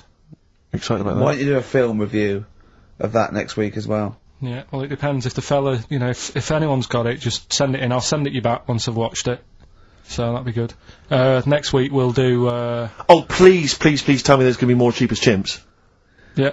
Oh, thank goodness. We'll see what the press say. We'll see what the press say about that. Looking forward to that. Do you know, like, you're always having a go at my ideas? Yeah. Little, Yeah. you know, cheapest chimps you've put down. Mm-hmm. Again, I normally come up with these because you don't come up with a competition idea. Sure. Yeah. He's done him again. Yeah. Well, cheapest chimps, mine, you're dissing it. Yep. Rockbusters, one of the most successful competitions ever. Uh-huh. And he means in the world, not just yeah. on XFM. Yeah. You put that down. Yep. Right. What are you thinking about this, right? I was watching Comic Relief last night. Came up with an idea. Mm-hmm. Right. You get Jono. Okay. Jono Coleman, yeah. Say, Vanessa Feltz. Mm-hmm. You know, maybe, you know, Dawn French, because she'd be around for that. And then get them all in a room for Comic Relief. And what you do, put a cake in front of them. Yeah. Right? And like, you don't feed them. And like, they're going, oh, I'd love a bit of that cake. Right? It's called Famine Academy. Right. Right? Whilst they lose pounds, they get pounds. Right. What do you think? Play a record, Carl. Well, I love it. again. I love Do you know it, what I Carl. mean? Yeah, again. I love it.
Hives there on XFM 104.9. I'm Ricky Gervais. Steve Merchant. He's with you. Oh yeah. Yeah. Sentences and all that. Just using the Well, you traditional pointed, English but language. you put me off. You pointed to yourself, and I just said Steve Merchant. You know we do that every week. You introduce me. Yeah. You say with me, and I go Steve Merchant. No, yeah. So no, it's a catchphrase that everyone's waiting to hear it. No, but usually I go Ricky Gervais and you go with Steve Merchant. But this time you pointed to you, so I said it. But I didn't say it. It caught me off guard, so I didn't use the sentence. Oh, I don't like the way you sit, right? I've read medically that if you're slouching like that, can you try and describe how you're sat? But you've got the kind of have you ever seen that picture of when John Lennon was off his head on Smack recording Let It Be, and he was lying on the floor at Abbey Road? That's basically what Ricky is like now. I'm scared.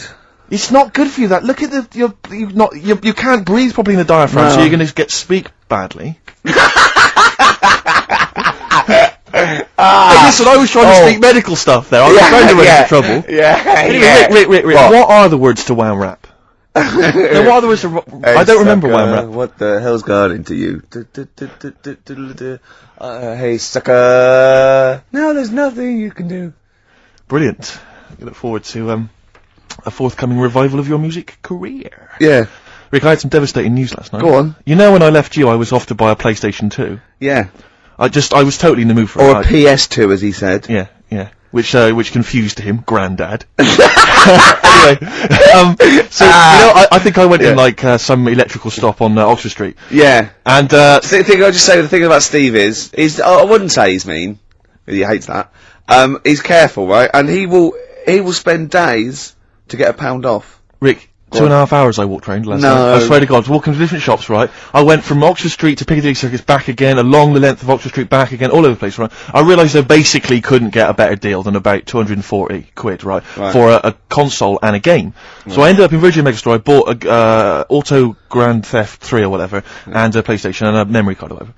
So I shoot off, and I'm walking off, and I'm going to the Tube, and I walk all the way to HMV, on, opposite Bond Street. Sure. And I just popped in there because I'd forgotten to get something. And I went downstairs, and I was walking past the, PlayStations, and it went, if you buy a PlayStation 2, you can get Grand Theft Auto 3 with £20 off.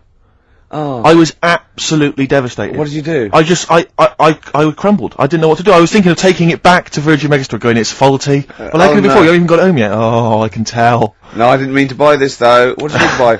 Keyboard. Exactly.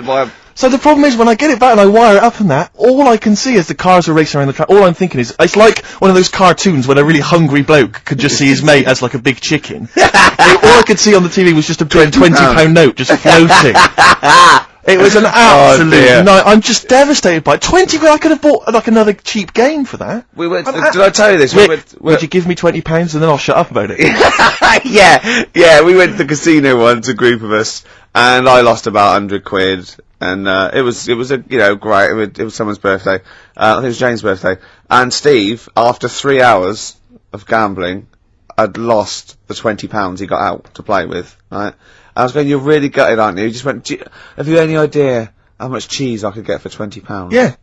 Cold meats. Yeah. For £20, and there it is again last night. £20. I'm robbed of £20. Literally, they've taken it from my hand. Yeah. The HMV people. They've taken that and they've. I'm gonna try and think of some things to cheer you up. Should we play some songs?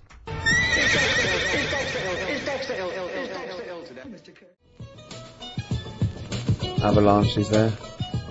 Frontier Psychiatrist. I never enjoy any record where I think I or a 4-year-old could have made it. Do you know what I mean? It's just like, it's cheating. It's musical cheating. Yeah, I'm not a big fan of that one. We won't play that again then. Alright? Okay. That's done. Yeah. Alright? Nice. Shake on it. Yeah. Lovely. XFM 104.9. Kiss on it. Kiss on it, touch on it. Carl came in this morning and he said he was soaking wet because obviously it's miserable out. And actually, if you're thinking of leaving the house today and thus missing the show, do not leave because it's miserable out. It's like a weather report as well. We play music, we got chat, we have little jokes, don't we? But Carl came and it's raining. He said he was soaking wet. Yeah. I said to him, Rick would want you to do it. I want you to do it. Yeah. Just take your clothes off. Pop them over there. But do you know what? And he wouldn't. And he said I was going to do it, but I knew you'd say that. But when you left us in the kitchen when he was making coffee, he went, yeah, Steve said if you're wet, take your trousers off. And I thought, hold on, Ricky's not here. What's he up to? Little thoughts. No, I was talking on behalf of Rick. I phoned him up. I said, he's wet. What should I suggest? Well, I said, well, I was in his ear. He had earpiece and I was going, tell him it's bad for him. Yeah. And I could hear him go, it's bad for you. And you go, well, no, I go, no, tell him it could. Rheumatism. Yeah. It could lead to rheumatism. Take them off. Carl, speak. No one's heard your voice today. Come on, Carl. He doesn't want to. No, I know he doesn't. We won't talk to you much, but Go on. it's just nice to say hello to you. Yeah. Right. I think people quite like They tune to in, know they like you're to hear here. you. Yeah. We've had some fan mail for I like his little face, his little Moby. I drew a picture of him in the week, just doodling, and he got really insulted. Did he? Why did you get insulted? It wasn't very good. I looked like Ian Camfield, like. Oh, what's an insult? Yeah. Ladies love Canfield. Yeah. I mean, they're weird kind of heavy metal ladies. But Yeah, the ones that drink blood. Yeah. Yeah, they love Canfield. I thought of you look like today, but I think you might find it insulting as well. It's just meant to be affectionate. You, for people who don't know what you look like Beaker at the Muppets. I can't see how that would be an insult. Oh God! We don't need to put it like that. It is, but it's sort of like I like Beaker. Yeah. Yeah. Yeah, but you like him because he's a fool. He just goes, what does he do? Yeah. Yeah. Well, you look a bit like that doctor that used to accompany him everywhere. That professor. Oh yeah, the little fat little bloke. one, Yeah, that's nice. Carl, what was it that you told me as well when you came in? Just Carl's thought for the day. Okay. Carl, what did you tell me when you came in? Because it was miserable out, and you made a suggestion. It is a grim day in London. I like it already. Brilliant. I was thinking, could you imagine dying today? Go on, explain more though. Just because when you're dying, Yeah. you're always like in your bedroom, in your bed, and your Always. and your family's next door. Always, yeah. And I just thought, can you imagine lying there, looking out your window, because they do that as well. They sort of have the curtains open to get a bit of light on your face. And I just thought, what a day! If this was like your last day, could you imagine? But then go on, you made XFM, another. You made another even more profound point. You said if instead of dying on a rainy day, you'd prefer to. No, if you died on a bit of a nicer sunny day, then it's not so bad. What I'm saying, no, it's your last day looking out on the world, and look at it. Don't you agree? Yeah. I thought that was a beautiful point. It was poetic almost. It was, wasn't it? Because no, the point was that what upset me was that you said you'd been thinking about that today on the way in, and it upset you. But my point was that if you think about the people that are dying any day, it'll upset you. Yeah. Do you see? Yeah, but you don't think about it when it's sunny, because you think, well, they'll be all right today. They won't be that annoyed. You're absolutely Annoyed! Annoyed! But today, Think of that. Oh, I'm no. Oh, I'm dying today. Oh, it was just when I got up and opened the curtains, and I thought, look at it. I'm glad I'm not dying today. Yeah. Carl, play a song. Yeah, interesting.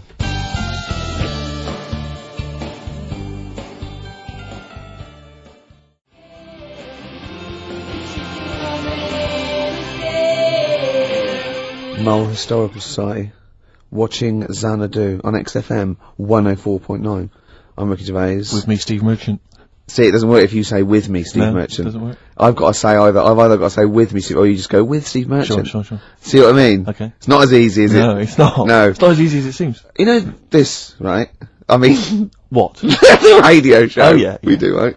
Well, we just come in and we don't plan them, we just sort of like chat. And they still pay us, it seems good on well. Should we just do this all day?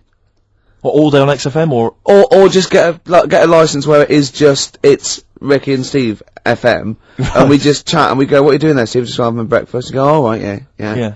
Oh, what are you doing there, Steve? I'll just clean the windows and that. And we have a little chat and we go, oh, just reading the paper. And we just talk and we play records. For 24 hours a day? Yeah. I mean, have you spotted any flaws in that plan, or? It would be boring after about an hour and a half. Yeah. Is that it? Yeah. Oh, okay. I mean, this is boring now. No, we've only done 20 minutes. No, it's just we were talking about Carl having a thought, remember? Yes. And then I had that thought when I went out to get some orange juice, and I had that thought. So maybe this show can be about let's have thoughts. Okay. So we have thoughts? Yeah. Okay, or they could, if we haven't got any, they could phone in with some. Okay. Or email a thought, maybe, if you've got a thought. Email that in. Just thought we could talk about Ricky.gervais@xfm.co.uk. It could be a thought about anything. Can we go on? Can we not make those thoughts racist or homophobic, though, please? Yeah. Or, not downers. No, nothing that's going to bring us down, you know? Yeah. Upbeat stuff. Yeah. Go on, Carl, you were Do you know when you said 24 hours then? Yeah.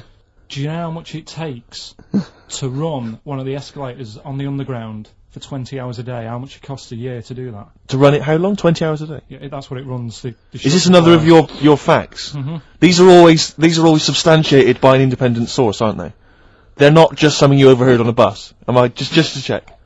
This is fact. I I read it. Did you read it on a wall in a sandwich shop? Sometimes I wish this was on telly, because when Steve said this, you have these substantiated by an independent arbitrator, Carl just looked at him. Yeah. Like he'd just spoken French. It just looked like that. It just, Okay, so anyway, this information you've got from a reliable source, you read it on the back of a fag packet or something? No, I think it was in the Metro magazine in the week. Lovely. Okay. Yeah, okay. So here's and let's just hear it again. How much does it cost? Yeah, there's loads of escalators, isn't there, on the underground? Yes. And they run for 20 hours a day. Yes.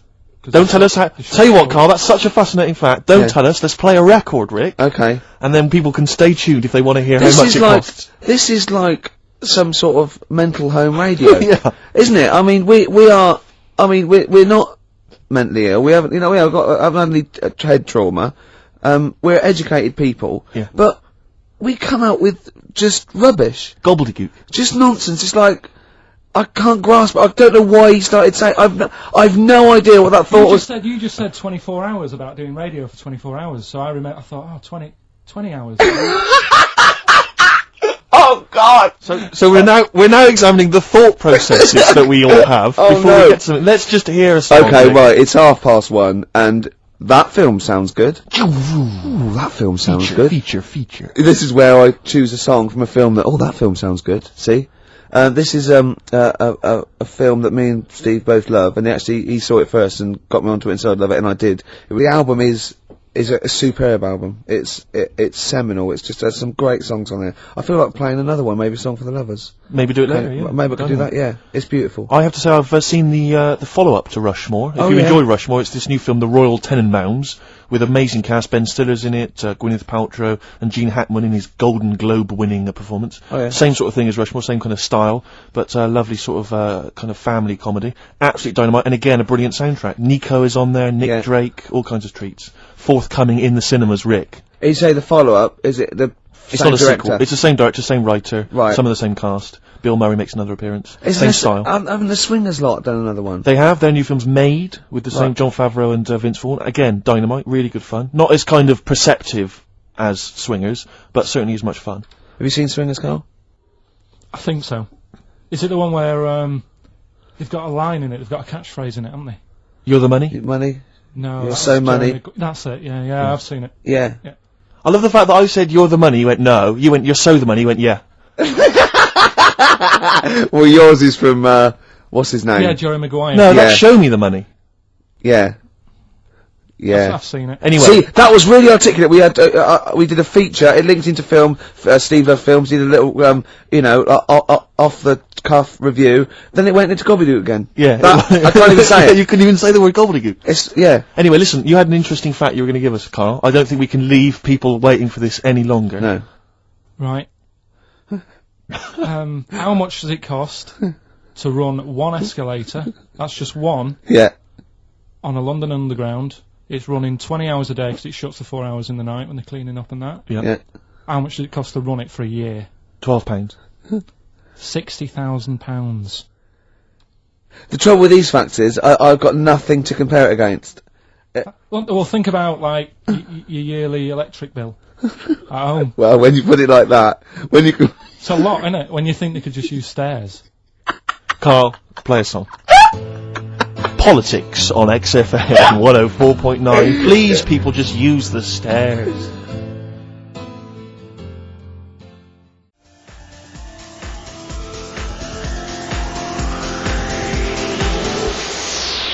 Quirky Brothers, Star Guitar. I'm gonna be honest, Steve.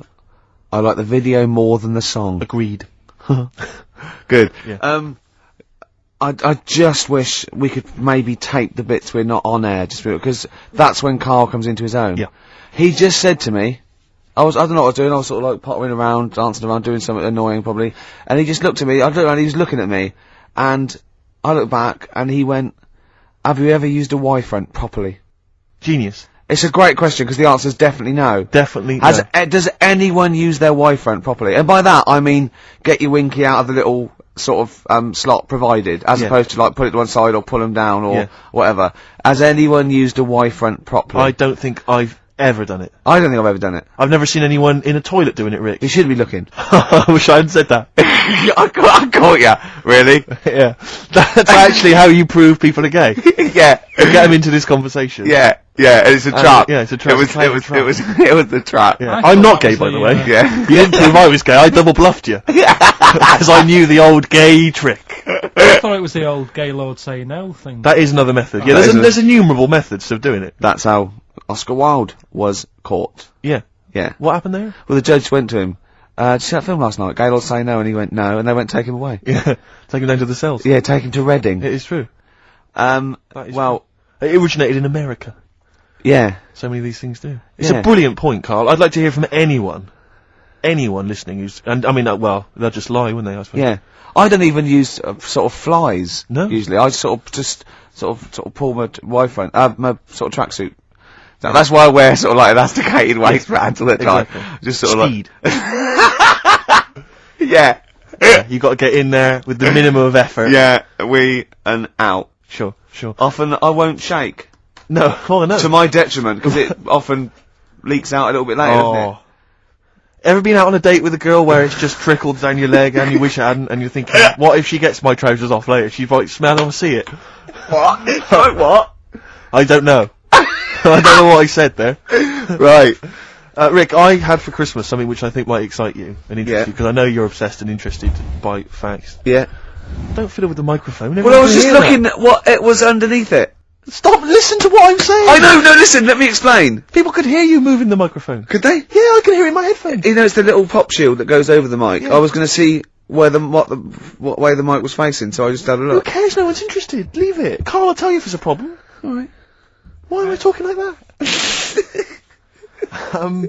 So this is a book, it's just facts and trivia. It's edited by Sir Isaac Asimov, who I think's dead. So I don't know when my parents bought this book. I assume it's sort of from a second-hand shop or something. Right. It's quite long, but I got it for Christmas. I keep meaning to bring it in, because generally the facts are quite sensible in here. And I like to think if Isaac's been involved, they're probably substantiated. It's not like, kind of just this nonsense on the web. I think that this is probably... Or up in Greg's the Baker's that Carl gets most of his facts from. The ancient Egyptians trained baboons to wait on tables.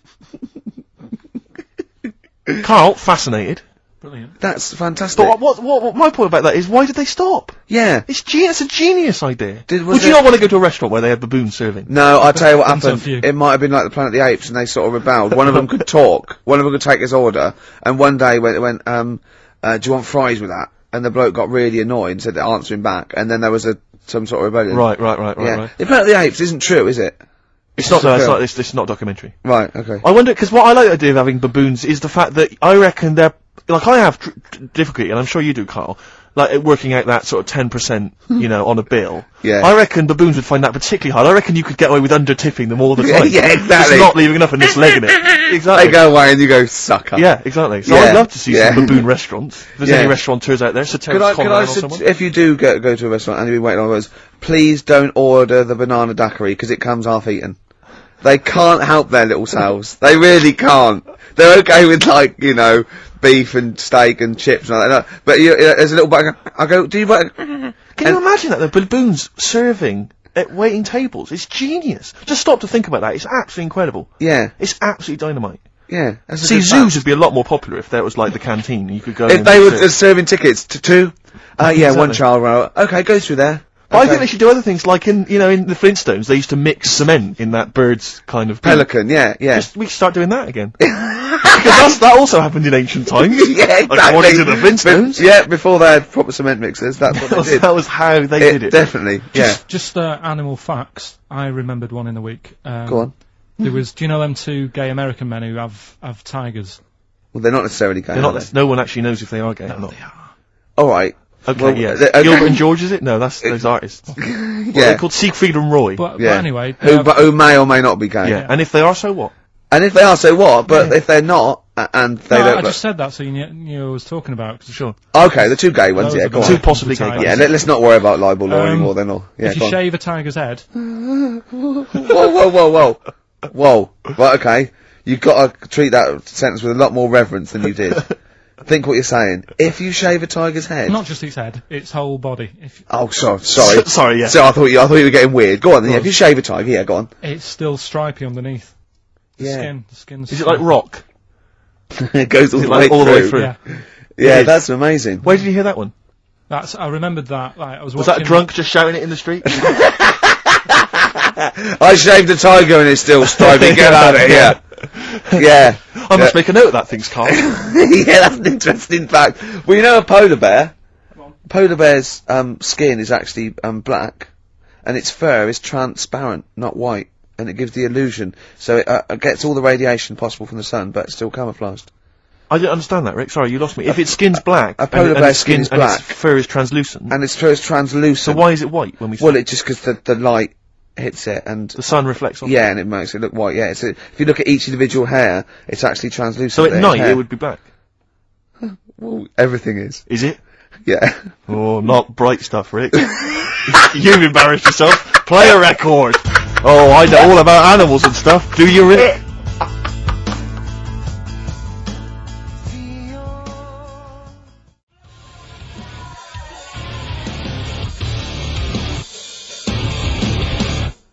P-O-D. Bit of pod there. Alive. That's grown on me. Yeah, it's not bad. You know, it rocks. I mean, we've got to give it that. I will certainly give it that, Rick. Yeah, XFM 104.9. Ricky Gervais. With me, Steve Merchant.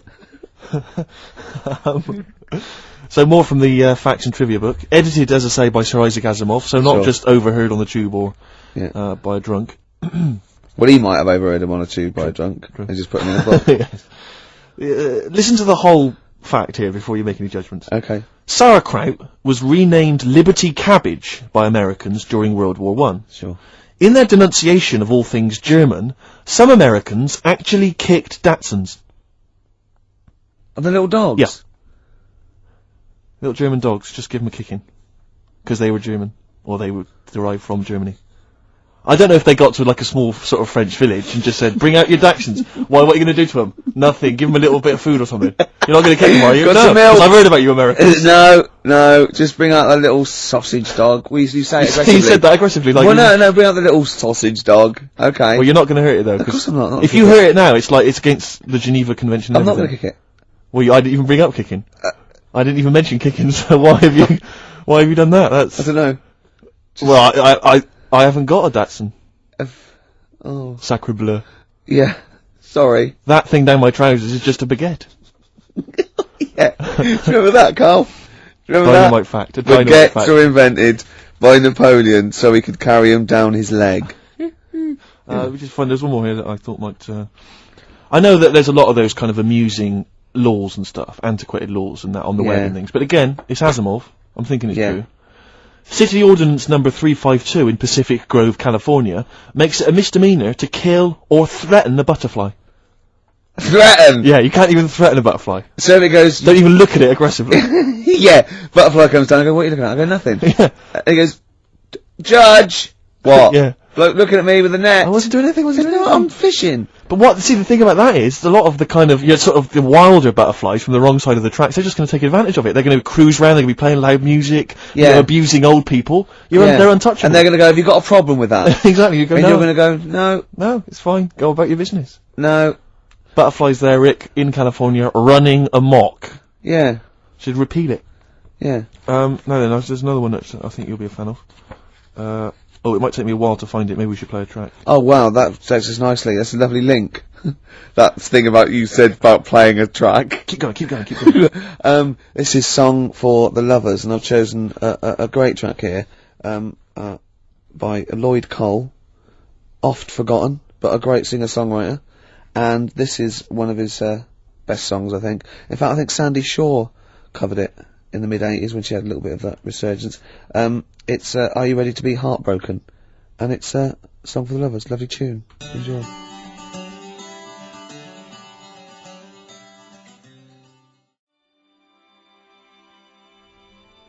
Are You Ready to Be Heartbroken?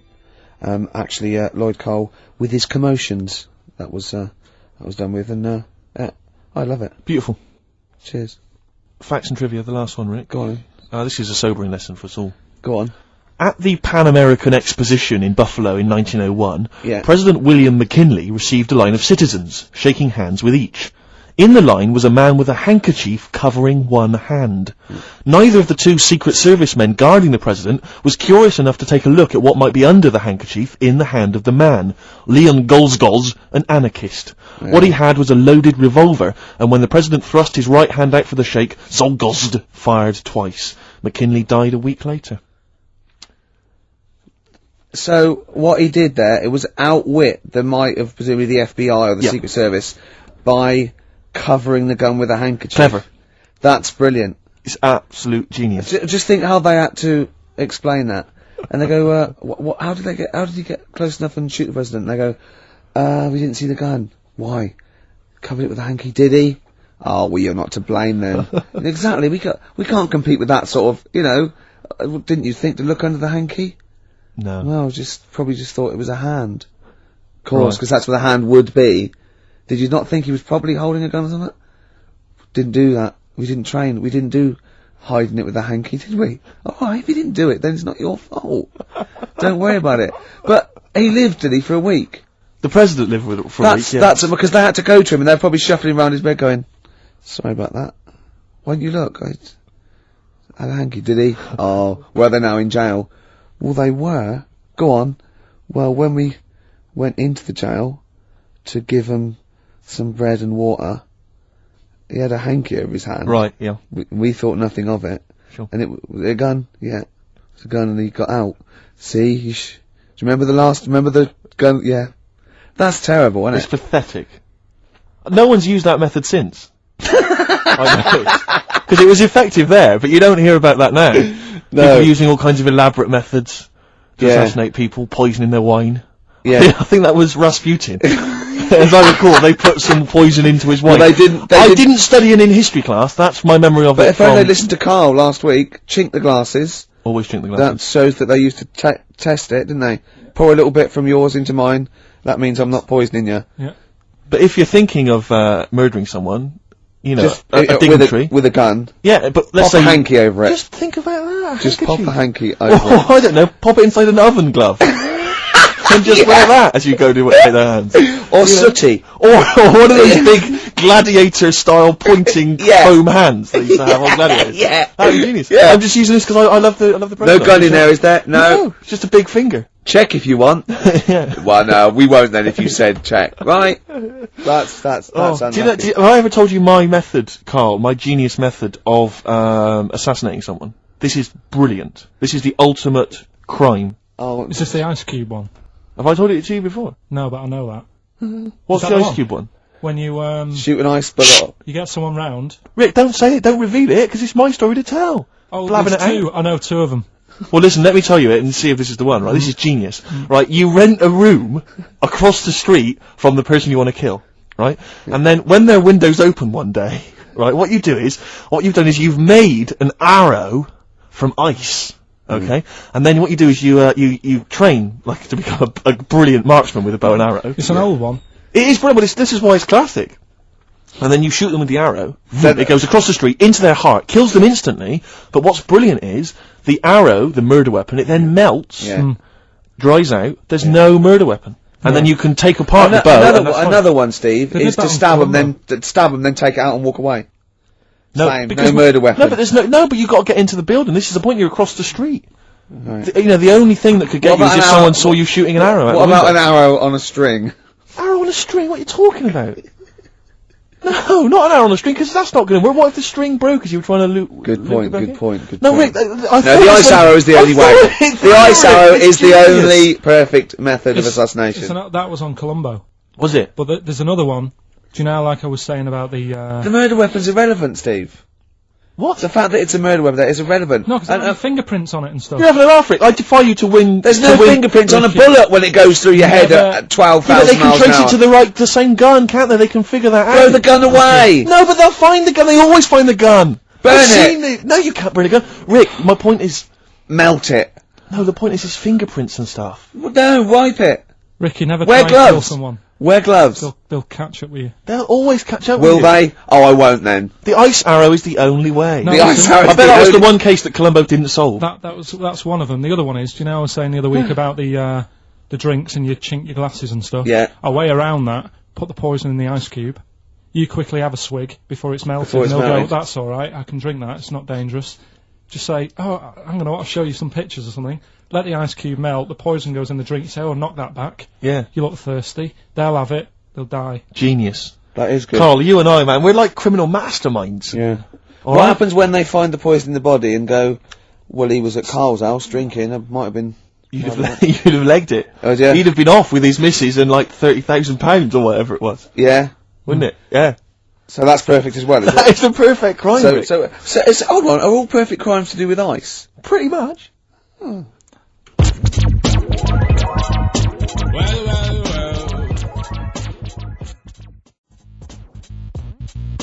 Roots, manoeuvre, witness. We were talking earlier about people who use Americanisms like they've used it all their life, and it's our pet hate, isn't it? Really, like just people who say, "I was DJ," they're going, "I look, you know, risk of sounding a little bit, you know, butt licky." Butt licky? What's that? Never heard that. Butt. Don't say butt. Yeah. I heard someone say he was on my ass. Oh. He was on my ass. Yeah. I've never... What? I'll tell you what almost annoys me almost as much as that. There was a guy I used to know who'd pretend, and this guy was like, he'd never done anything wrong in his life. He had no street cred whatsoever. And I was driving along with him once, back from somewhere, and a police car just pulled out and was just following us along the road, because police cars sometimes do. Not following us, just happened to be driving in the same direction. And he went, hey, up the pigs, watch it.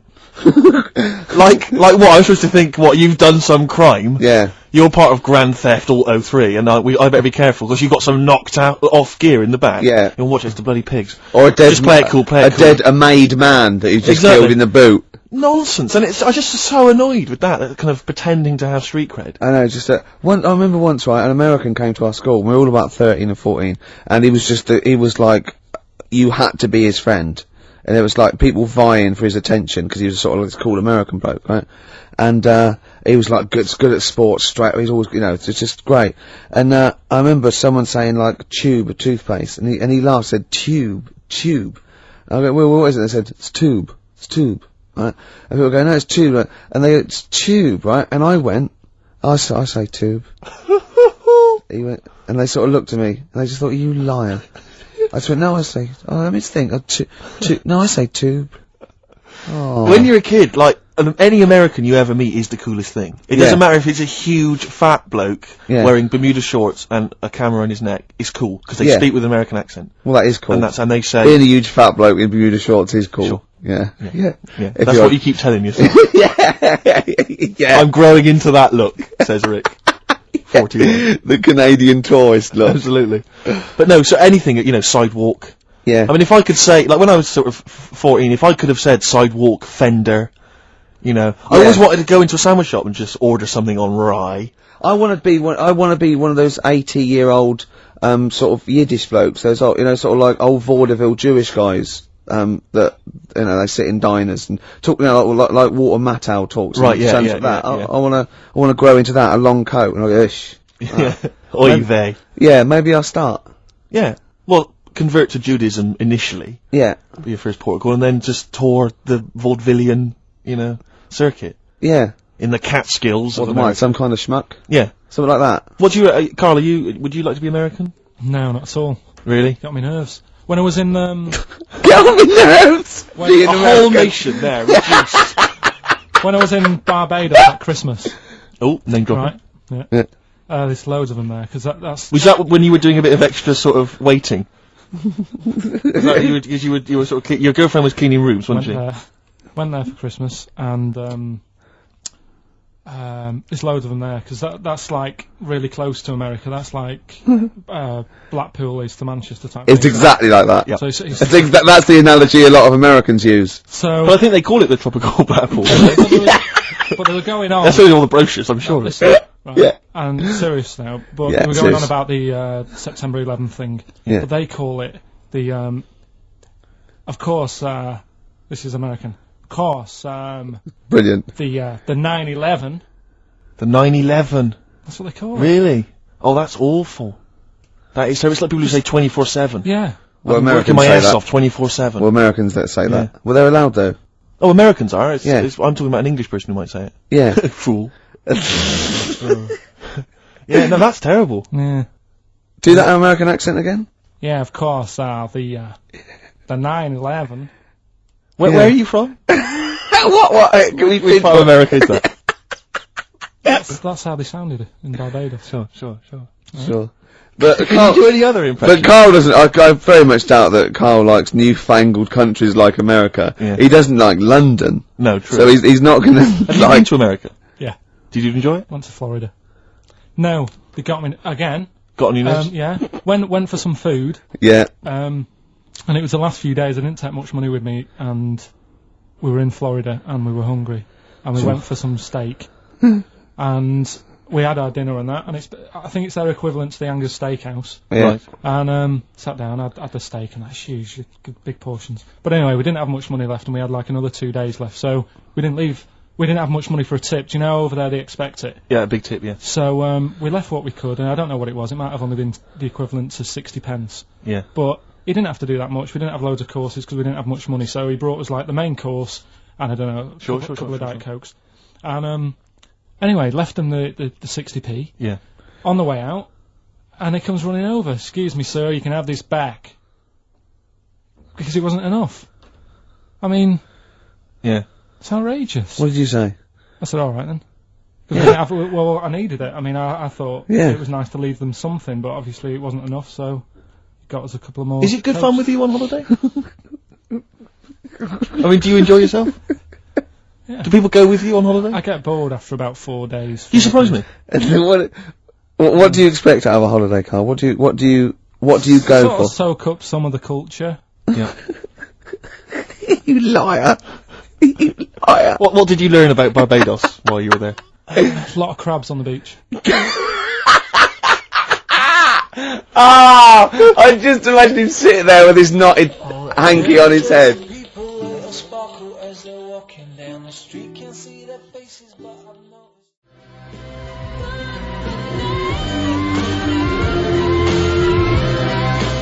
I like that. Not bad. Bit of Gary Newman there. That's Richard X and Sugar Babes. Are Freaks Electric. Is that one of those things where they've taken one song and they've laid it over the top of the other? Yeah. Brilliant. It's good, no? No, it's good. I like that. Good. Yeah, it's good. Classy. Yeah, well, we're nearly done, aren't we? We are almost finished. Which is a A couple shame. of great tracks. With a few laughs. Maybe we've had a few laughs, haven't we? Exactly. I've perked up. Yeah, you have. Yeah, You've no, lost it here I- a bit though. You feel a bit. It sounds like you're a bit down again. Well, it's, that's just 2 hours work in one long stretch. Yeah. I reckon we could do a 3-hour show now. No. No? No. Skin of the teeth, sort of just. Yeah, we barely got away with this. Really? This is beginning to fall apart now. It is, isn't it? Yeah. Oh. But yeah, it's we've had a been good fun, time. though. We've had a few laughs, as I say. I just think of Carl on the beach. He said he started winding the crabs up because he got bored. He started throwing sand at them. It's like a child's experiment. When you were in California, you weren't aggravating butterflies, were you? Because, that's a misdemeanor. Scary though, the weather's really freaky. Where? In California. Is it? Yeah. In the day it's dead nice. Come 6 o'clock it goes black. And then the rain comes down. It's freaky. Is that every single day, Carl, or was that just the week you were there? Every day, I was there for about a week, it happened every day. So as far as you're concerned, that happens all year round? Yeah, good thing. So what you're saying is if people are booking a holiday, they should be conscious of this, because it will always happen. Californian tourist. That's I think fact. it does. I think it does. But why did you start throwing sand at crabs, by the way? Just because you get bored on the beach, you sat there, you look around, and then I saw these crabs and I was watching the way they move around and what they funny, do, innit? sort of to... That annoy you the way they moved? No, I mean, it works for them. Good of you. But it was just what I was weighing up is they're quite close to the sea, so I was watching the sea come. They like it close to sea, don't they? Yeah, but they don't like it too close. No. So like the sea was coming close to them, they'd run towards me. Yeah. So as the sea came in to them, I was chucking sand the other way, and it was like, ooh. They didn't know what to do. They didn't know where to go. Really? Yeah. How long did that keep you occupied for? The last 3 days I was there. Maybe. Have you ever seen, I don't know if I've described this before, do you remember a classic Paul Daniels episode where Paul is having tea with some baboons, I think? Chimps, full circle. And he's got a little box, and inside the box is a mirror. and he gives it to the chimp, and it looks in the box, and it's confused by its own reflection. It can't figure it out. So it's looking behind the box, trying to figure out, is there another monkey behind it? Yeah. Goes on like that. It's dazed and confused. It was there for weeks, just staring into it. I imagine you're a bit like that on the beach with the crabs. Yeah, that's great. I think that's my analogy. Poor Daniel's chimps. Yeah, I kept a crab once for a week. When we went to Bognor, it was me, my mum, and my nan in an. Oh, party time!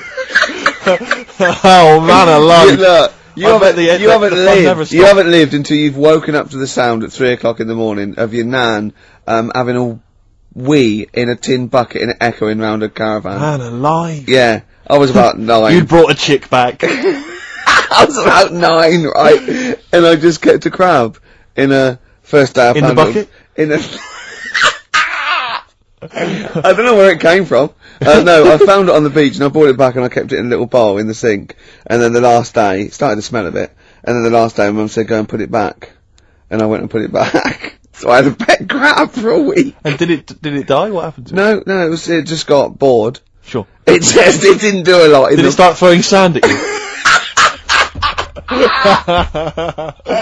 Oh. Listen, I think we better play some music because we've got a few songs to squeeze in. I just wanted to play a track. I was watching MTV the other day and I was a bit confused. Yeah, so was I. I like that. Because I saw a video for the Electric Soft Parade's Silent to the Dark. Yeah. But it was called Silent to the Dark 2. But it was the same song. It sounds like they've redone it. The video is different to the old video. I was very confused. Hopefully someone will phone in and solve it for me. Anyway, this is the original Silent to the Dark. Still a good track. Let's hear it, Carl.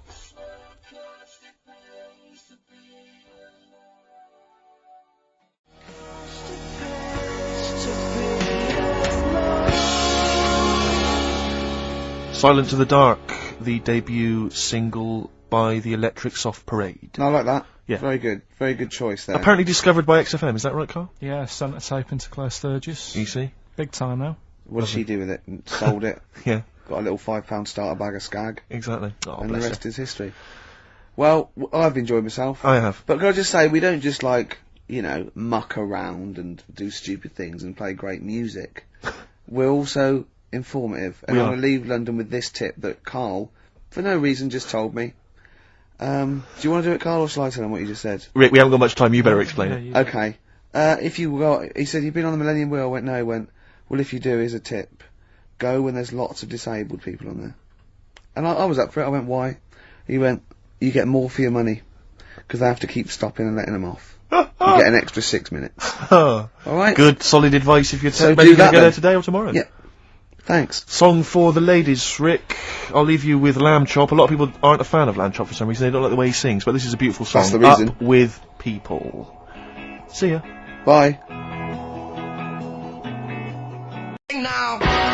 White Stripes, fell in love with a girl, XFM 104.9, 1:05 of a Saturday. That's what DJs say. Of a Saturday, yeah. Yeah, of a Saturday. Fast approaching. Yeah, time fast approaching 1:10. What do you mean it's fast approaching? What's it speeding up, is it? Time's speeding up as it gets towards 2:10. Shut up. Ricky Gervais, obviously. With him, Steve Merchant. Yeah, and Karl Pilkington. Let's not forget Karl P, the K-man. He's growing on people now. Love him. People love him. People was thinking, oh God, he's too much. Now going, they love him. Like same as you. I mean, they still think you talk a little bit too much, but I mean, they love Karl. But I shouldn't say that because it'll rock your confidence. Exactly. Yeah. Yeah. No, I am a man of nerves. Sorry, I'm sidetracked because I'm looking on the internet here on the website for XFM. Yeah. Because I was partly bored, but also I was looking on there the other day. That's nothing I said though, was it? No. Right. No. And there were some people commenting on the show. Yeah. And one person on there, I'm trying to find it, I don't want to misquote them, but basically, as far as I remember, they said that we knew even less about the music than the DJs that are on in the week. Right. I think that is scientifically impossible. Yeah. So they've embarrassed themselves. Exactly. I think it's impossible. You can't know less than the people that are on I the don't week. think so. It's like trying to multiply 0. You just end up with 0. It doesn't make sense. I checked with Steve Taylor, the man with the knowledge. He should know. But I don't think that's really annoying. It's so annoying because I'll tell you this, we are passionate about the music and we do know what we're talking about. Yeah. Just because we don't read the back of the CD box and play the list we're given with the 9 CDs that are on the playlist every month. There's a piece of paper here. The Carl's looking at me like he's thinking, oh no, we're having a go. You've given away the magic of radio. you get pieces of paper here, and they've got little bits of detail. So, for instance, White Stripes, this is the next single off White Blood Cells, February 2002. Now, it sounds like we know about the music. We read that off a piece of paper. Exactly. Whereas, when we say about music and we're wrong, at least it's 'cause we didn't know. Exactly. See? Alright? Don't criticise us.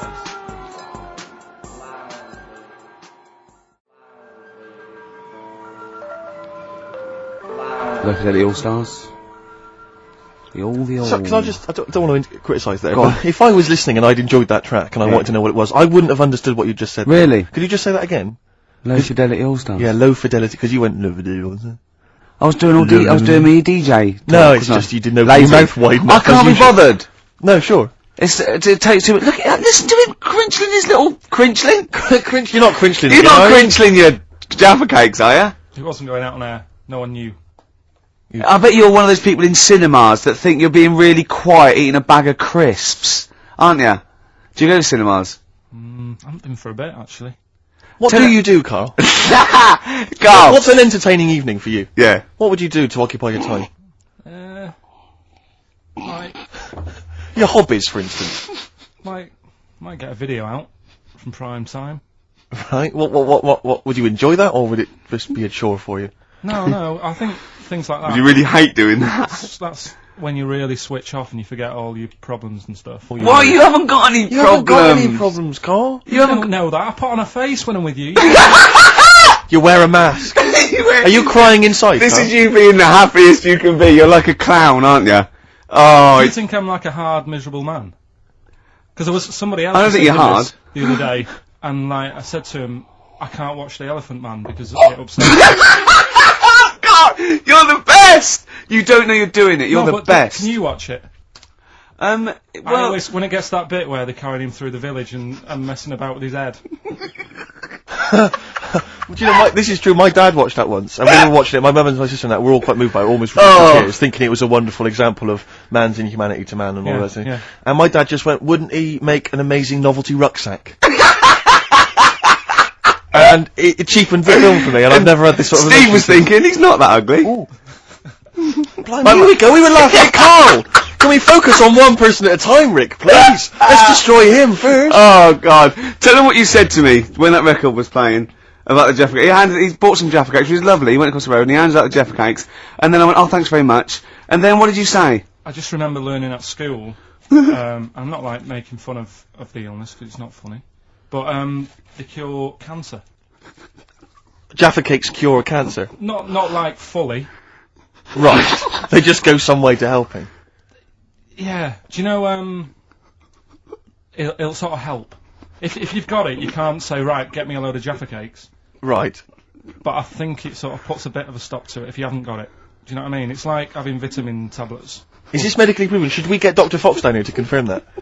I can't. I actually can't cope. You're just play a record. Can I just, if anyone has ever survived cancer thanks to Jaffa Cakes, please call in. No, but I didn't say He that. said, and then he went, it's the orange thing in it. And then he tried to read it. He said, I wonder if it's, and he tried to read out this scientific name. But he has tricks, but I think I've seen it before.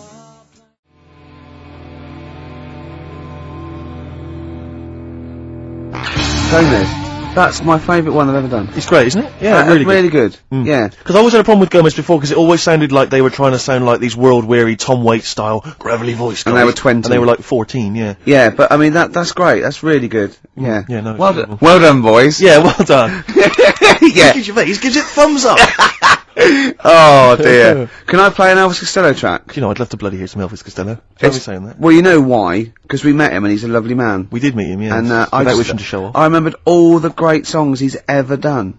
I didn't like his spoken word much, too much, and some of his later projects I thought were a little bit, but his own songs from 1978 to about 1980 I thought were great. Why did we meet him? I can't just remember why we met him, Rick.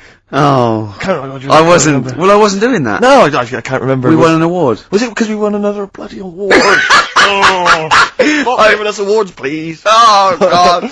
Not enough room in my house. Oh dear, we've only got two. Yeah, and we haven't got one of those. The one was the BBC, so he's got a lot of room in his house. And I've got the other one. He let me have it, so he's got no award in his house at all. Can I You can borrow it. Can I don't know who you're talking to. Someone. I spoke to Richard Wilson from One Foot in the Grave. I spoke to him. Yeah, but he's a lovely bloke. He's a really nice guy. But he said to me, could I do a cameo in the office for £40,000? And I went, could like Ricky do like an amusing pratfall or something, and then you just come in as a cleaner and go, I don't believe it. And he looked at me like, why have you said that? Why have you brought that up? I felt so guilty. Oh no! I so wanted to apologise. But why is it so? We know it's wrong to do that. I don't know why I said it. We know. Do we think no? It's different for me. Exactly. We're in the business. I'll do a new twist on I don't believe it, and he'll go. That's the best I don't believe it twist I've ever heard. I don't know what I was thinking. Why did you? You didn't tell me that. I know. I felt ashamed. I felt really ashamed. Oh no! I was a little bit drunk. I wasn't thinking straight. Oh, it was so embarrassing. I was talking to a friend of mine who said, who was it? I can't remember. He said that he was watching it was a sports cast, which it may have been, Formula 1 racing or something like that. And he was watching, and there was a commentator, and the commentators have got to keep talking all the time. Yeah. And he was going, and there's the team, oh, good to see so-and-so's girlfriend in the audience. And he said he saw, and it cut to Richard Wilson in the audience, and he went, and the bloke went, and there's One Foot in the Grave. I love that. He knew he had to say it there, but he couldn't remember his name or the character. Oh, that's fantastic. And there's One Foot in the Grave. Oh, dear. That'd be brilliant. And there's The Office. I know. Brilliant. What, you're putting us alongside One Foot in the Grave, thing that's been going like 10 years and one of those, what, you're putting us alongside, it beat us, Steve, get over it. It beat us in the Comedy Awards. No, I was just saying that you're an identifiable face if you're at a Formula 1 event. You know. Old. Grumpy. One Foot in the Grave. Yeah, One Foot in the Grave, exactly. Yeah. Anyway, Carl, any thoughts before we move on anything we've said so far? Elvis Costello. Well, I'd like to play, Red Shoes. Are we ready for... Not yet, I'm just saying. What? Do you know who his dad is? Declan McManus. No, I don't know his real Declan McManus. He was a big band leader in the 50s or something, wasn't he? No, he was in the Our White's Lemonade ad. Yeah. Oh! Was he? Oh no, it's so much. There's so much to do with that. Good. So we're catering there to the audience listening who are 50 and above. Well, I don't, and I'm the target audience. I'm a secret lemonade drinker. Our White's Lemonade. You must remember that. Never heard that. Oh, those chimps that drink tea. Oh, once right in school, we had a French dictionary, and ice cold coke on the back of my throat, singing hello summertime, it's the real thing. Remember that? No! Oh, you know. We translated that into French. Is that the end of that story? Yeah! That's the end of the story. But I know it in French. Do it. But it doesn't make sense, we just literally did the word. Go on, let me hear it. I can't believe you remember this. Tres fois, coke, sur le derrière, mon gauche, chante, bonjour, estival, jump, celebrate. That's the only French you know, isn't it? It's not even French! We just did it word for word, it doesn't make any sense! Can you say another word of French? Can you quote Le plume de ma tante. Can you quote anything else? Is there anything else you can quote other than that? Is there anything else you learned at school that you can remember word for word? No. Nothing. Le chat est sur le mur. I don't just mean French, I mean anything. English, maybe a bit of poetry that you can remember? Of course I can, yeah. Go on, quote a bit of poetry for me. Like what? Whatever you remember. Light through on the window breaks, it is the east and Juliet is the sun, the rise for sun and kill the envious moon, who was already sick as well. Anyway. What do you want? Doesn't really count. What? Shakespeare doesn't count? No, because that's everyone knows that one. Oh, go on, what then? What should I know? The Windhover by Gerald Manley Hopkins. Oh, you can't do that one. I caught this morning's morning minion, Kingdom of Daylight, still thinking of Wonderful Falcon and his riding of the high. Oh, no, we haven't done Carl yet. Wait a minute, K-Man. Anything you can remember from school that you learned, that you had to maybe, memorise? French. Not necessarily French, you could... Anything you can remember. This can be anything you remember from school, apart from the orange stuff stops cancer. Yeah. It's not the cough that carries you off, it's the coffin that carry you off in.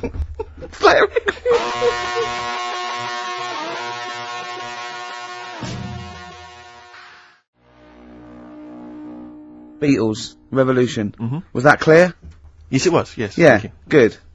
We got to speed this up, because we know, it's funny, because our first link, when we had to go at, like, the library and the playlist, when we played the record, Carl went, you usually do it at the end, when you've run out of stuff. Yes, what's left off, yes. So we started with what's usually our worst bit of material, so I think we've got to turn this show round. Right.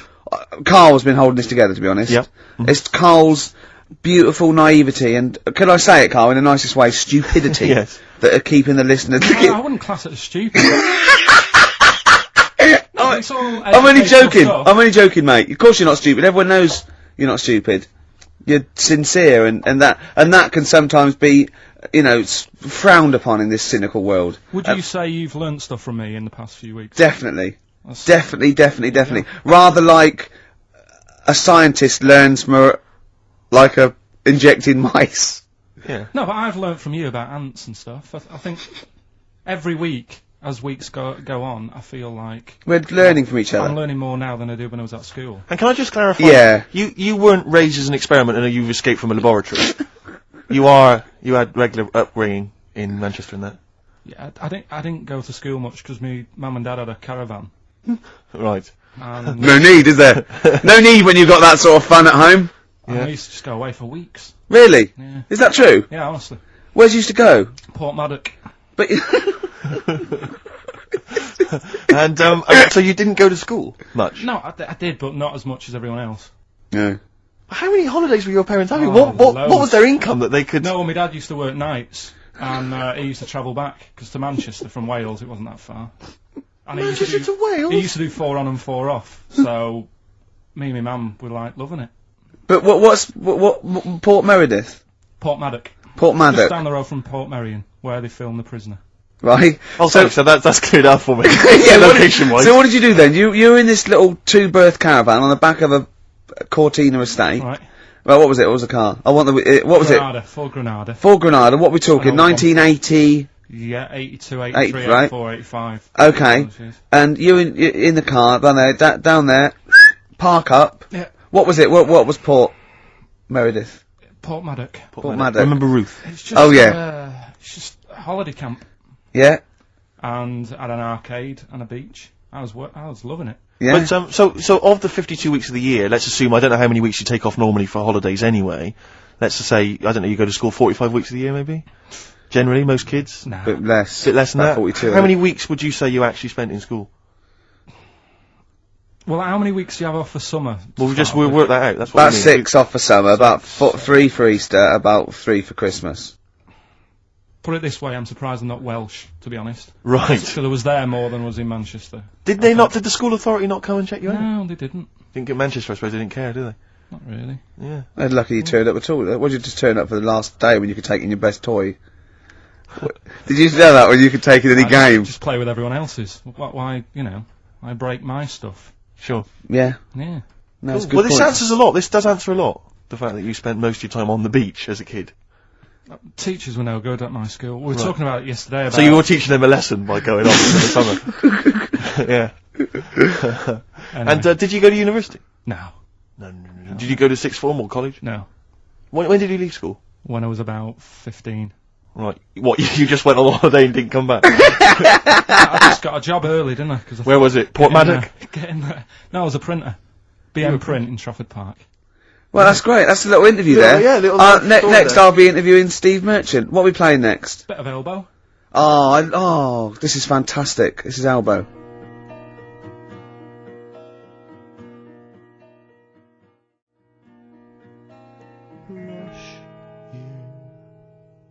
Elbow, Asleep in the Back. I think that is absolutely beautiful. I think Elbow are my favourite new group. We've sang their praises many times and they've never phoned to thank us. Should they? Yes. Do they? Really? Annoying. No, they're doing a good job there. I wonder if they found their lyrics. Because I also wanted to write a song from, didn't I? They didn't take me up on that either, Steve. I'm not sure I'm so keen on them now. Carl, can I have a Jaffa cake? Because I've just found a lump. I think... You don't mean me, do you? No. Alright, good. Thanks, Steve. Now, we interviewed Carl there. I think we've learnt a little bit more about Carl there. We did, yeah. And I'm going to interview Steve now, Carl, because I used to be... You concentrating. Don't put it all in at once. Carl, chew. Chew before you swallow. Careful. Alright. I used to suffer with that a lot. What? Not chewing. The amount of times I nearly died as a kid. What? Forgetting to chew. Choking. Sure.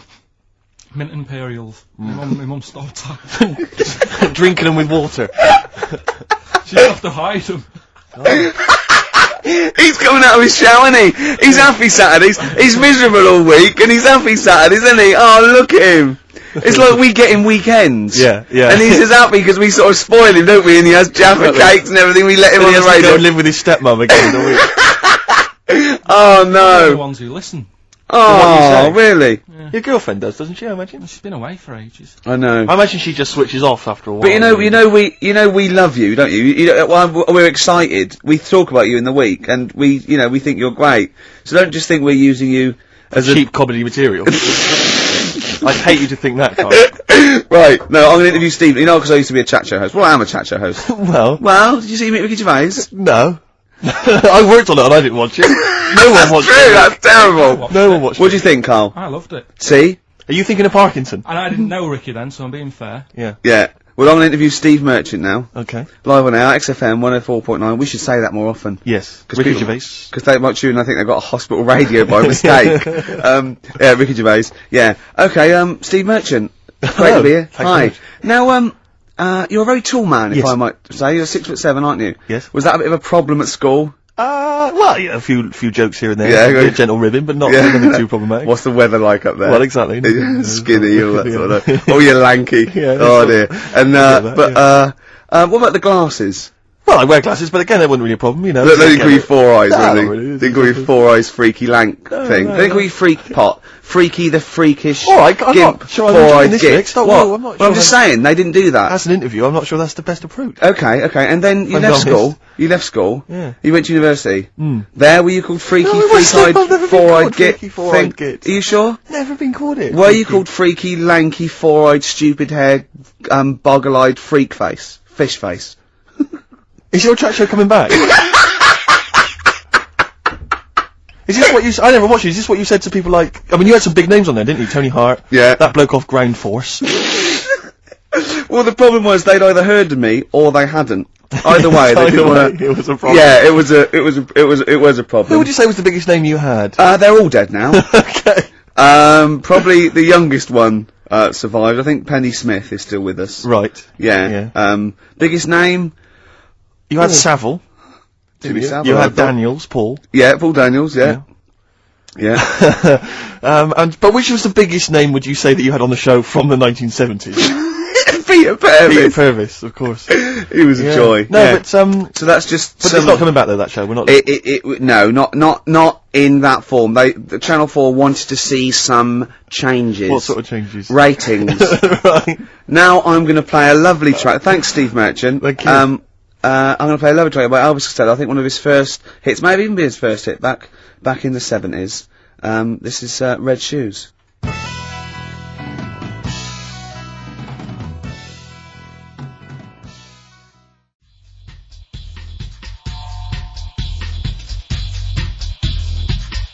Zinger meets Spray, apparently. I've never heard of them. No. Sounds good. It's spelt Spray, though, but Carl reckons it's Spray. Song 2, a cover of Blur's Song 2. Yes. You wouldn't recognise it, In would the dub version? No. In an old school reggae dub style. Nice. Lee. Big 'em up. Yeah, all that. Oh, we know all that. We All the wording. Yeah. Oh, we know all that, yeah.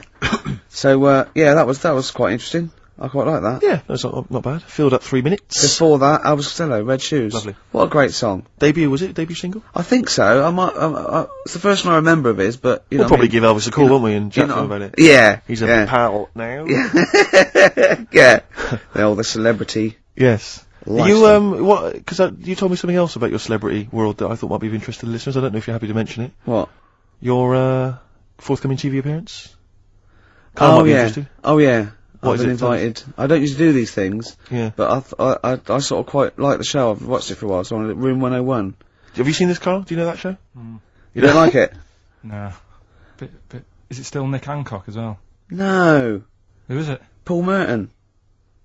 God, is he still around? I've seen him for ages. He's probably going to be a great pal of mine come Tuesday. No, I mean, that doesn't make any difference. Does it? No. Have you got all the channels tuned in right on your TV? Paul Merton's a huge star. He's on all the time. Yeah. No, is he heck? Yeah, he's on Have I Got News For You and all the rest of it? Yeah. What's the rest of it? Well, anyway, look. Room 101 is the show. Room 101. Is the show where you put in the things you hate into Yeah. this imaginary room. And I thought I'd do it because it's a laugh, because, you know, they let you speak and it seems like a bit of fun. What are so you I going to thought put in I'd there? do it. Oh, I'll ruin it, won't I, for all the listeners? Oh, right, yeah. Yeah. Switch off now if you don't want to hear what Ricky Gervais is going to put in Room 101. I don't know, just things that irritate me. Like, I don't know, I'm putting in noisy people who make unnecessary noise, for one thing. Like, Right. Right. Can I just stop you there for just 1 second? You know what you're gonna say. No. I was just thinking, it's just wonder if there's a little case there of the pot calling the kettle black. Because you are the most annoying man ever in the history of all things. I mean, I've met a lot of people in my life, I like to think. And even everyone. I mean, there's anyone I went to school with who was possibly, I mean, an evil man, would throw things at people when, the teachers just throw stuff at them all the way through the lesson, throw things at the back of your head. Yeah. Even he was not as irritating as you are. Really? Just the fact that you're just crunching up a plastic spoon now. Well, what's good is that? It's annoying. Yeah, I know, but, It's just, you're so irritating. You're always making the little noises, just little sounds all the time. we were working yesterday, right? And I was typing this, and he had an elastic band between his teeth, right? I don't know how he'd got, how he just seems to end up with an elastic band between his teeth, right? And he was flicking it, so it was making a noise, boom, boom, boom, boom. What were you saying? You were just going, the rain on Spain falls mainly on the plain. The rain in Spain stays mainly on the plain. Just kept doing that, right? Repetitively. Yeah. I eventually, I said, what are you doing? What are you up to? He went, sorry. Tried to wrap the elastic band round his face, right? It flipped up, hit him in the nose. Right, he screamed, because that hurt, obviously, it came quite tight. Then he said to me, if I can flip this elastic band and hit your glasses, right, not your face, but if I can hit your glasses, can I flip the elastic band at you? I went, well, how am I going to find out if you can, you might hit my face? He went, well, why don't you cover up the skin on your face, your nose and everything, with some paper? Which he did! Yeah, just to keep you happy. Yeah. And then he flicked it at me, so I grabbed it, flicked it at him. He ran off screaming, swearing at me. Well, don't throw it at me. I was saying, don't be childish. Retaliation is childish. I did it first, so... It's pathetic. Endlessly. Just this kind of... No, but you agree with me on that people who just, I can't stand noisy eaters, people who go... No, like that. I do agree with that. And people eating crisps, as I said before, people eating crisps in cinemas. Well, anyone who's making noise in the cinema. It's I know, they must be mental. They've gone to see a film, there's people they don't know there, everyone's paid £8. And they're crunching away. Oh, leaving their phones on! I was in the cinema, there was a 16-year-old girl, took a phone call in the cinema, the film was running, she went, hi, yeah, I'm in the cinema, started having a conversation on the phone. I was thinking, how important is this call that you've got to receive? Oh, it's Tokyo ringing, Mr. Yakamoto's there, the deal's going through. It's Saturday afternoon, you should be up there, hairdressers. I was in the cinema. Oh, by the way, Mr. Yakamoto's coming round tonight, and we can't use my pad, so you've got to make him a meal. Yes. Don't you and your wife muck things up for me. But I was in the cinema, this was not long ago, and, I went to see that, this was, I think I was off to see that film, Crouching Tiger, Hidden Dragon, or whatever it's called. You know, well, they could be on the phone for that, because there's subtitles. So it's not going to ruin it, is it? Yeah, it wasn't her. I was sat next to another woman. She was crunching away, big fat woman. No, but he's got a good point there. Loads of people could be on the phone in there, and it wouldn't sort of niggle you. Fine. Well, at least we've cleared that. Imagine if that was true. No, because, well, it's like when you go on the tube and read a paper. There's loads of noise, but you can still concentrate, can't you? He's got you. Do you know what That's I mean? such a great point, isn't it?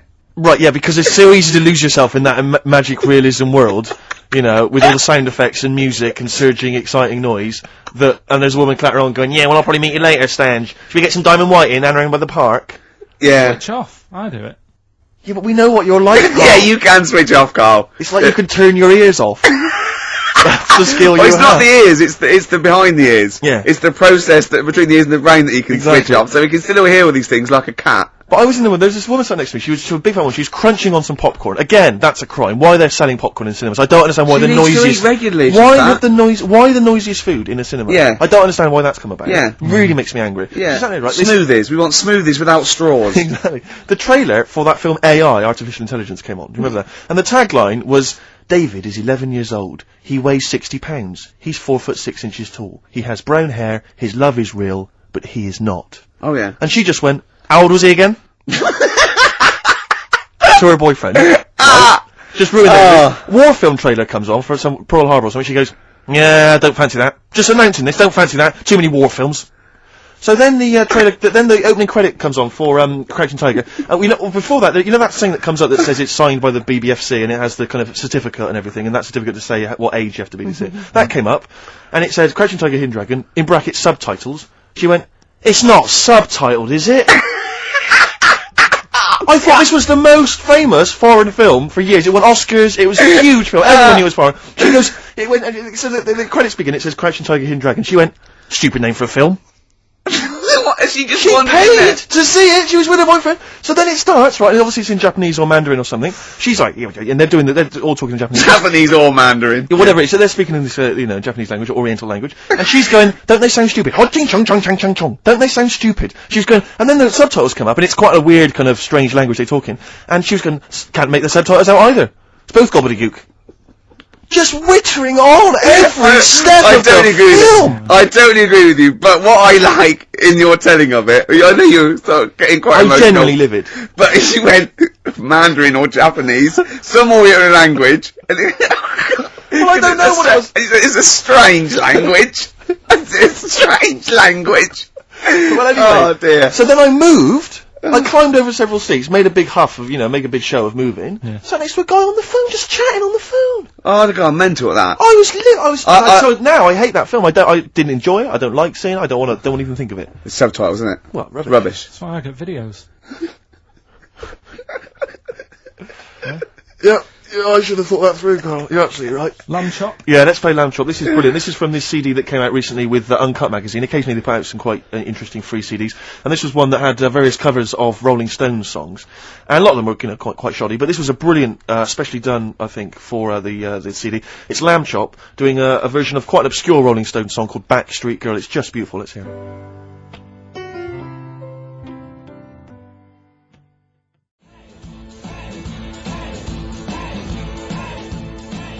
Dandy Warhols, get off. Getting a little bit blasé now. Steve's just wandered off to make the tea. He's talking to Dermot. Can he? Is he not really? Is he? Yeah. Is he just down there? Can he hear this? Nah. That is a bit shoddy, isn't it? Yeah, it's not. I'm going to see Pop Idol tonight. Oh, yeah? Yeah. Yeah. Who do you think will win? Will or Gareth? I don't care. Do you really? No, it was in. Was I boring you? Sorry. It was in Leicester Square, right? The little lad. Yeah. In big coach with his head on the side. Yeah. I mean, how long's he been around? Was it an accident? No, but do you know like those ones that footballers have? Big heads. No, they're really big coaches. I mean, he's only a small Big lad. coach, what, like? I don't know why he needs a trainers, you mean? big coach. Look, if you're just going to be like that, I'm not telling you. Sorry, go on. Big coach Yeah. with his head on the side, and he came in and his picture on the side. Yeah. Right, and about 200 kids screaming and going mental for him. Really? I just don't think it's right. No, it's not. I mean, it's been around for, a couple of weeks. And the way everyone keeps going on about his stuttering... What, you think they should really concentrate on worshipping worthy sort of things like S Club 7 and A1 and... Look... Who have been around for a year? So you pick on me when Steve's not Well, it's around. only a joke, Steve, isn't it? Here he comes. Here he comes. He can't believe it. But it's just the way, like... They keep going on about the stuttering. Yeah. What's going on here? Well, you were late. What are we meant to do? Playing on a record. Oh, we can't possibly go on without Steve. Oh, we need Sting. What? Hey? See, that's the reason you shouldn't do it without me. That meant nothing. Probably a good reason not to let you have this cup of tea. But I will anyway. Thanks. Cheers. Thanks. Just saying that Karl thinks all this nonsense about Pop Idol is a little bit sort of shallow. Because they've not been around long enough to be worshipped by children. Just saying there when you were talking to Unlike Santa Claus, who's been around, well, forever. Yes. He was in Leicester Square in a big coach of his own. Who was? Gareth. He's only a small lad. He had biggest coach I've ever seen. A coach? Yeah. One of those like National Express coaches. He just probably come down from wherever it is he lives. No, with his head on the side. What? We went through this. His own coach, not like. You mean like a tour bus? Yeah, but with his head on the side. With his face on the side. So side? it's his own coach. Was he driving it? Was he really nasty? Go, we can't have a toilet break yet. You had your chance. Yeah. Sit down. Wait till we get the service. I'm finishing this fag and then we're moving on. And if you're not back from the toilets, I'm gone. Yeah.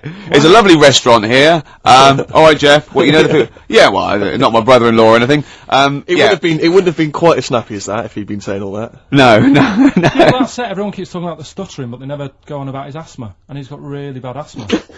They don't. You're right, we should attack the asthma more as well. Do you think he's held that back for the final? Do you think he's bringing out the big guns for the final? Oh, and by the way, I've got... Did you do a Asthma. The way he does that. Well, he's trying to... That's not therapy. asthma, Carl. That's him trying to breathe in order to help him speak. That's a therapy. Have you guessed about the asthma? I thought you read this or something. What you thought his asthma was because he goes... That's him. He has to do that to get over the. I have to take me back. That's a therapist. I haven't got bad asthma then. What if you ever have kids? Maybe he hasn't got asthma. When you yet. cross a road, don't bother looking both ways. Yeah. Just walk straight across. I love that. Imagine a doctor saying that. Oh, not asthma. No, he does that. Has he? Oh, it's not asthma then. Okay, well, I'm stuck. We better then. operate. Yeah, well, don't operate. He's just he just fell over. No, Yeah. I heard him breathing heavily. Yeah. Probably got something lodged. I've got a story about breathing heavily after this next record. Jolly good.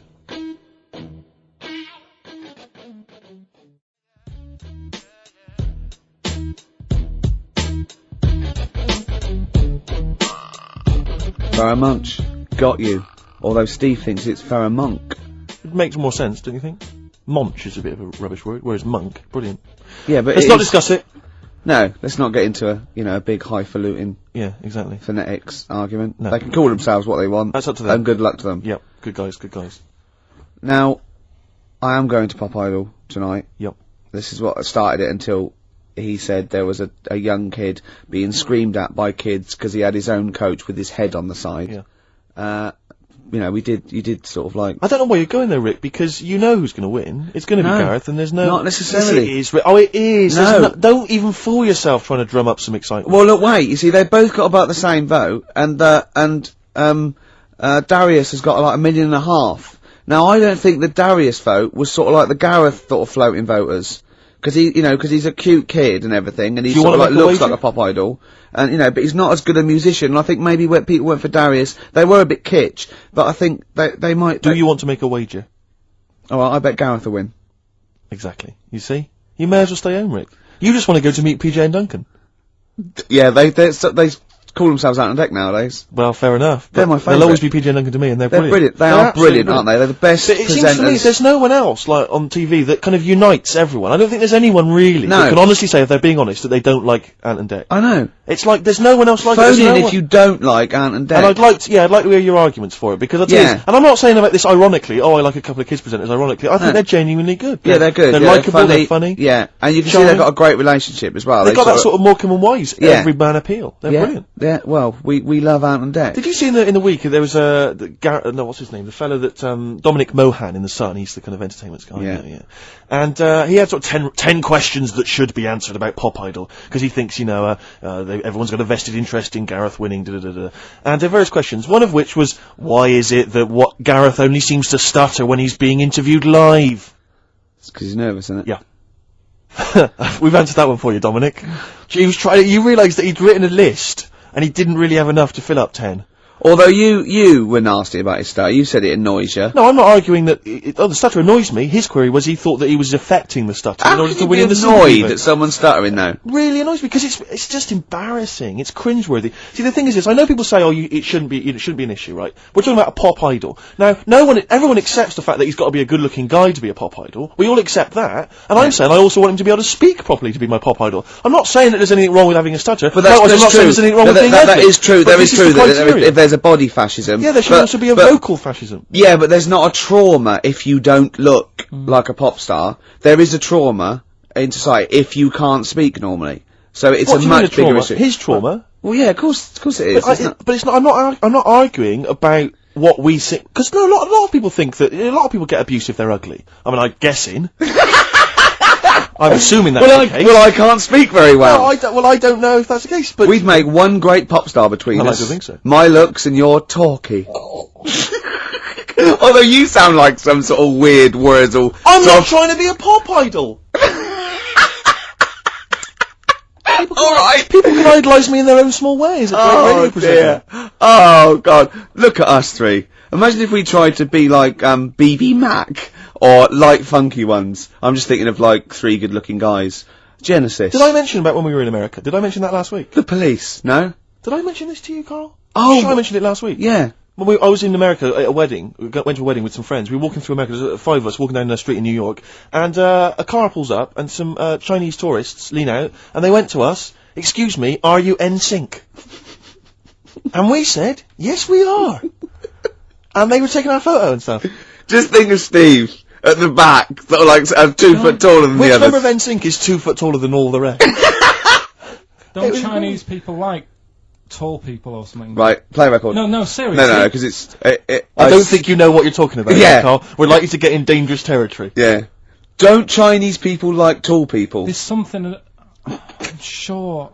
Do you know, like I was... Phone in if you're Chinese and you like Carl, tall people. what worries me is that when they did Chinese lessons, you were down the beach in Wales. In Ruth Maddock. Paul Maddock.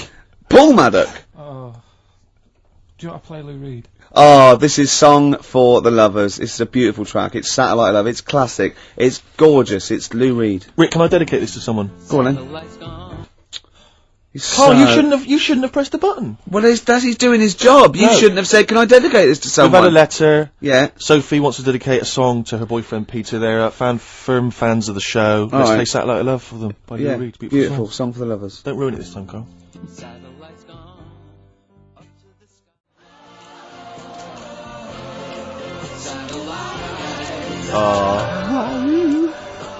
Oh, brilliant. How to ruin a song by Ricky Gervais. Do you want to explain what you were doing? I was just singing along to the backing vocal. You're not just singing along. Doing it like a mental. Well, just give us a blast. Well, I haven't got my headphones on. I've got to do it in time, haven't I now? Because wait, was it? Is it finished? It's finished now. And it was just going, when Bowie goes, satellite, I was going, ah, like that. Yeah. But in room 101, you're going to put irritating people. I know, but it's something nice what I'm making. Are you going to climb down that little thing and climb in yourself? Sort of. Yeah, maybe. You know they have sort of a visual representation of the thing that irritates them. They always have that, like Shakespeare, there would be a bust of Shakespeare's head. Just a picture of you. Yeah. Ideally. Oh dear. Bowie in the background, Satellite Love, Song for the Lovers. I should have liked sung along on air. I love the idea of you when that came out, you know, sort of 17, got a girl back to your place, you know, just making out with her. Just that record's on in the background, you just go, ow! I'm gonna have to shoot off now, Rick. Ow! Angry to it, I'm enjoying myself. Ow! I'll finish myself off. Ow! Oh dear! Oh, you can't do that! Oh, we've cheapened that song. Oh. You've ruined that song forever for me. No, I haven't. But see, the thing about Lou Reed is, because Perfect Day, just a genius song, but we can never play it now, can we, because of that BBC ad? No, because I'll tell you what's her name coming in at the end, M People. Yeah. A thing she does with her voice. That song. There's a couple of songs that have kind of, like I always remember, and who's that one that goes, it's such a perfect day! Yeah, some kind of opera ponce. Yeah. Oh. Yeah. So that's a song. Any other songs ruined because of their association with things? That song, First Time, which was on the Coke ad. First time, first love. Ruined now, was that on Coke. Wasn't that Fallen on Blondes? Oh, that was Robin Givens. Robin Givens, yeah. What was didn't Fallen on Blondes do something like that? No, not I just keep seeing Fallen on Blondes in the playlist. I think Fallen on Blondes they ruined their own career by writing songs. Yeah. It's becoming a feature. Yeah, we should play Fallen on Blondes one week. Rick, I was going to say something to you before we got sidetracked. What were we talking about, Carl? Oh, we were talking about, We nearly lost it there a bit, but I think we pulled it back. It's okay, no, we had a fascinating fact that we were going to Oh yeah, if everyone in China, Carl... This is true, Carl. Right, Carl, wake up and listen. Listen, if everyone in China... jumped... It wouldn't be hard to coordinate. They did Hands Across America. They did Up Yours, the Laws. Right? We can coordinate this. We can get the sun involved or something, right? Everyone, 1.2 billion or something, jumped up and down at the same time. Shut up. You're not explaining this clearly It would enough. cause a tidal wave that would destroy America. If every person in China jumped up at the same time, that would cause a tidal wave that would destroy America, apparently, according to physics. According to physics? I don't believe it. It is, no, true, it's a fact. We're not making this up. We both know this is a fact. We're not making it up. We've heard it, but obviously I don't know what that's based on. Someone going, just had a terrible thought, Mr. President. What is it? No, you know the atomic bomb and all that? Yeah, forget it. Forget it. If everyone in China jumped up and down, they'd wipe us out. Right. You know what I mean? See, there should be some Chinese leader just threatening them with that. Yeah, just showing them a picture of everyone just poised. just pictures of China people just crouching. On pogo sticks. Exactly. Just a billion Chinese people. Just all stood on the Great Wall of China. About to jump off. That'd be brilliant. Oh, see, look at Carl, he's dumbfounded, he's scared now. He's scared now, isn't you? But there's more chickens in the world than people. Meaning of money for nothing. Oh. Just sat there, I was like, yeah. Have we got that? You've probably got that in the library, haven't you? Is it right that Roger Daltrey in Yeah. The Who. Yeah, that's right. His kid is in EastEnders, the one who plays Robbie. Something my mum told me, and I don't know if she's got it right or wrong. What But it does look like that's him. What, Dean Gaffney? Yeah. But he didn't want to go off his dad's name and that, so he's changed So he it. used his brilliant talent. And his pox-faced. do you know if that's right? I don't know. 'Cause it looks like him, doesn't it? Well, I'm sure that's libelous if it's wrong. Oh, right, yeah, not. you'd be ashamed to have Roger Daltrey as your dad. Well, no, but Roger Daltrey might not want it getting round that he gave birth to Specky. Yeah, right, actually. I see what you mean. Specky? Spotty? Spotty, so I looked at you. Yeah. Alright, calm down. Well, I don't know, you've got a nice clear skin. At least I didn't call you Spotty Goggle-Eyed Freak Boy. You got a nice skin, a nice complexion, smooth-faced, goggle-eyed freak boy fish. Thank you. Yeah. Must be nice. Carl, what? Don't you like us arguing? Is it like Mum and Dad arguing? Do you get all... It's a bit like that. In the caravan. There was nowhere to escape to. Oh no, rattling round Did you that make any friends when you were down on the caravan site? Yeah, a lot of people from Birmingham were there. What kind of pals did you have? What were their names? I can't remember, it was years ago, but Yeah. they all had rich parents. Right. Like, they had, like, their own car to drive around the campsite on and all that. Right. Yeah. So I used Their to own read about them. fence. So I'd have a With... go. And, Oh. but they were mates and you saw them every year, did you? Or every 3 weeks when you went down there? Yeah. Oh. And you didn't keep in touch with any of them? No. I'll admit now, I went to the same place in the caravan for about 6 years running. I went to a place called Riverside in Bognor, because someone round the corner from us had a caravan, two-berth caravan. Me, my mum, and my nan. I think I'm really lucky to have had it, really. Because a lot of mates who I had didn't have enough money to go on holiday, and they just get a present for the summer holiday. Of course, they've got an education, so it swings Yeah, around but a Carl, the thing is with Carl is, right, I want to give him gifts. Yeah. I want him to have the loveliest Christmas ever. I want him to go pony trekking. Do you know what I mean? I want to just... Scared of horses. So many things we don't know about Carl. Fell off one out of fate, and the woman didn't know what to do. She couldn't handle the horse. It was running off. I was hanging underneath, getting a kick in the head. Never Really? Now, hang on, what age were you? 'Cause this could explain a lot. I was about 6. That makes a lot of sense. I think we've got to the bottom of it here. Oh no, got kicked in the head by a horse, lived in a caravan, and had to live in Wales half the time. Oh. Then no wonder this is your favourite time of the week. Do you look forward to this all week, these 2 hours? It's alright. What would make you truly happy, Carl? Do you mind me just asking that? What would make you truly happy in life? I was thinking about it in the week, and I don't know. You don't know? There's nothing that you particularly want that you feel like once I've got that... Well, the easy answer there is money, innit? But I don't No, know. it's not I true. don't know if it's true. No, you just need enough money. Do you feel spiritually satisfied? Yeah. Yeah? I'd say Carl, so. have you embraced the good word of the Lord? What do you mean? Well, Jesus Christ, our Lord and Saviour. We're having a meeting tomorrow. It's in the church hall, and we'd like you to come along. I went to a church. Rick, I've got to say once. this. I was with, I got this housemate who I don't know that well, and I've been living with him for about two months or something, right? Yeah. And he's in the kitchen, he's washing up, and I just turned to him, right, and he doesn't know me that well because we sort of talk to each other now, but we don't know. And I just turned to him, I went, Matt, have you got to know the good word of the Lord? And he went, and he looked at me with utter fear in his face. And I just went, I just think we should sit down a bit and just talk about the word of the Gospels. And he just looked at me, and he was utterly petrified. I just started laughing, cracking up, and it's the sigh of relief. He was absolutely petrified. It's a brilliant game to play if you're getting a lift on a long car journey with people you don't know very well. Just bring that out. Yeah. It's so terrifying. Yeah. I went once. If you're also another good one is when you pick up a hitch. I say like, I wonder what this car would look like on fire. Exactly. Things like that. Yeah. Yeah. Yeah. Sometimes I like to drive the wrong way down the motorway. Yeah. Yeah. Would you? What does a knife feel like when it's going into your eye? What? Did you see that story in the week with a farmer who got his arm stuck in a bit of machinery, and he was going on about. I mean, he came on with a false arm, so you knew something was wrong straight away. But you knew it wasn't going to end happily. But he was he said, "I'm a farmer. I've been a farmer for years, and I'm always telling people don't stick your hands in machines." He said, "But I got off my tractor and the machine had stopped, and he went to shift some. I don't know if it was a Coke can or something that was in the field and the machine. Bloody cows drinking Coke. Oh, this is not the famous one that about 15 and he took his arm to the hospital and he was making jokes. His arm was in ice. He didn't take his no. What it was his hand went in and the machine started again. Yeah. And it started pulling at his skin. Oh. Right? So like the skin was coming off his arm. Yeah. And it was going around the rollers. Yeah. And he's pulling back like that, so he's like, oh god. Yeah. And the skin's like being wrapped around and it's like pulling it. So he can see his bone and stuff. Oh no. And he was there for like ages going, oh god. and he had a penknife in his pocket, so he got that out with the other hand, managed to open it. I mean, that's yeah, because they stick, don't they? After what I've got one of those Swiss Army knives, and well, that's what it was. I can't do it with two hands sometimes once they get all full of gunk. He managed to do that with one hand. And Yeah, cut away at the skin. That's not true, is it? Yeah. Has he learnt to farm again, like the drummer of Def Leppard?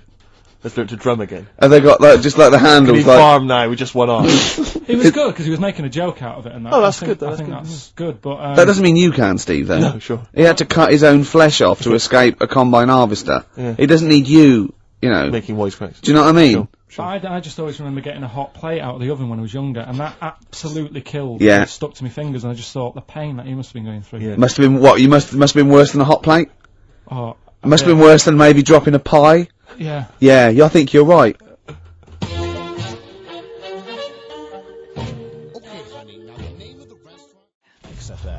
That's nearly it. That is pretty much it. XFM 104.9. Fast approaching 3 o'clock. It is indeed. Is that pretty much it, Carl? Is this our last link? I'd wrap it up. Yeah? Yeah. Yeah, so would I, actually. It's a song for the ladies' time. And this is a song you put me onto, Rick. It's a beautiful song. If you recall. Special View, a.k.a. Telescopic Love from The Only Ones. The B-side of Another Girl on Another Planet. Their only hit, maybe? Well, yeah, I think one of them. But, some great stuff on the best of The Only Ones, which it's just a band kind of... Another Girl on Another Planet. That might be up for the best intro in a rock and roll record of all time. I'll put up Won't Get Fooled Again and Another Girl on Another Planet. Foxy, he's already putting up Money for Nothing. Exactly. So, maybe we'll run that competition next week. Yeah, although Walk of Life is particularly good. Here comes Johnny singing oldies, goldies, bebopalula, baby, here. Oh, Jesus. Oh, nonsense. Walk of Life. Okay, so this is Special View from The Only Ones, a song for the ladies, and that's it. See you next time. Goodbye.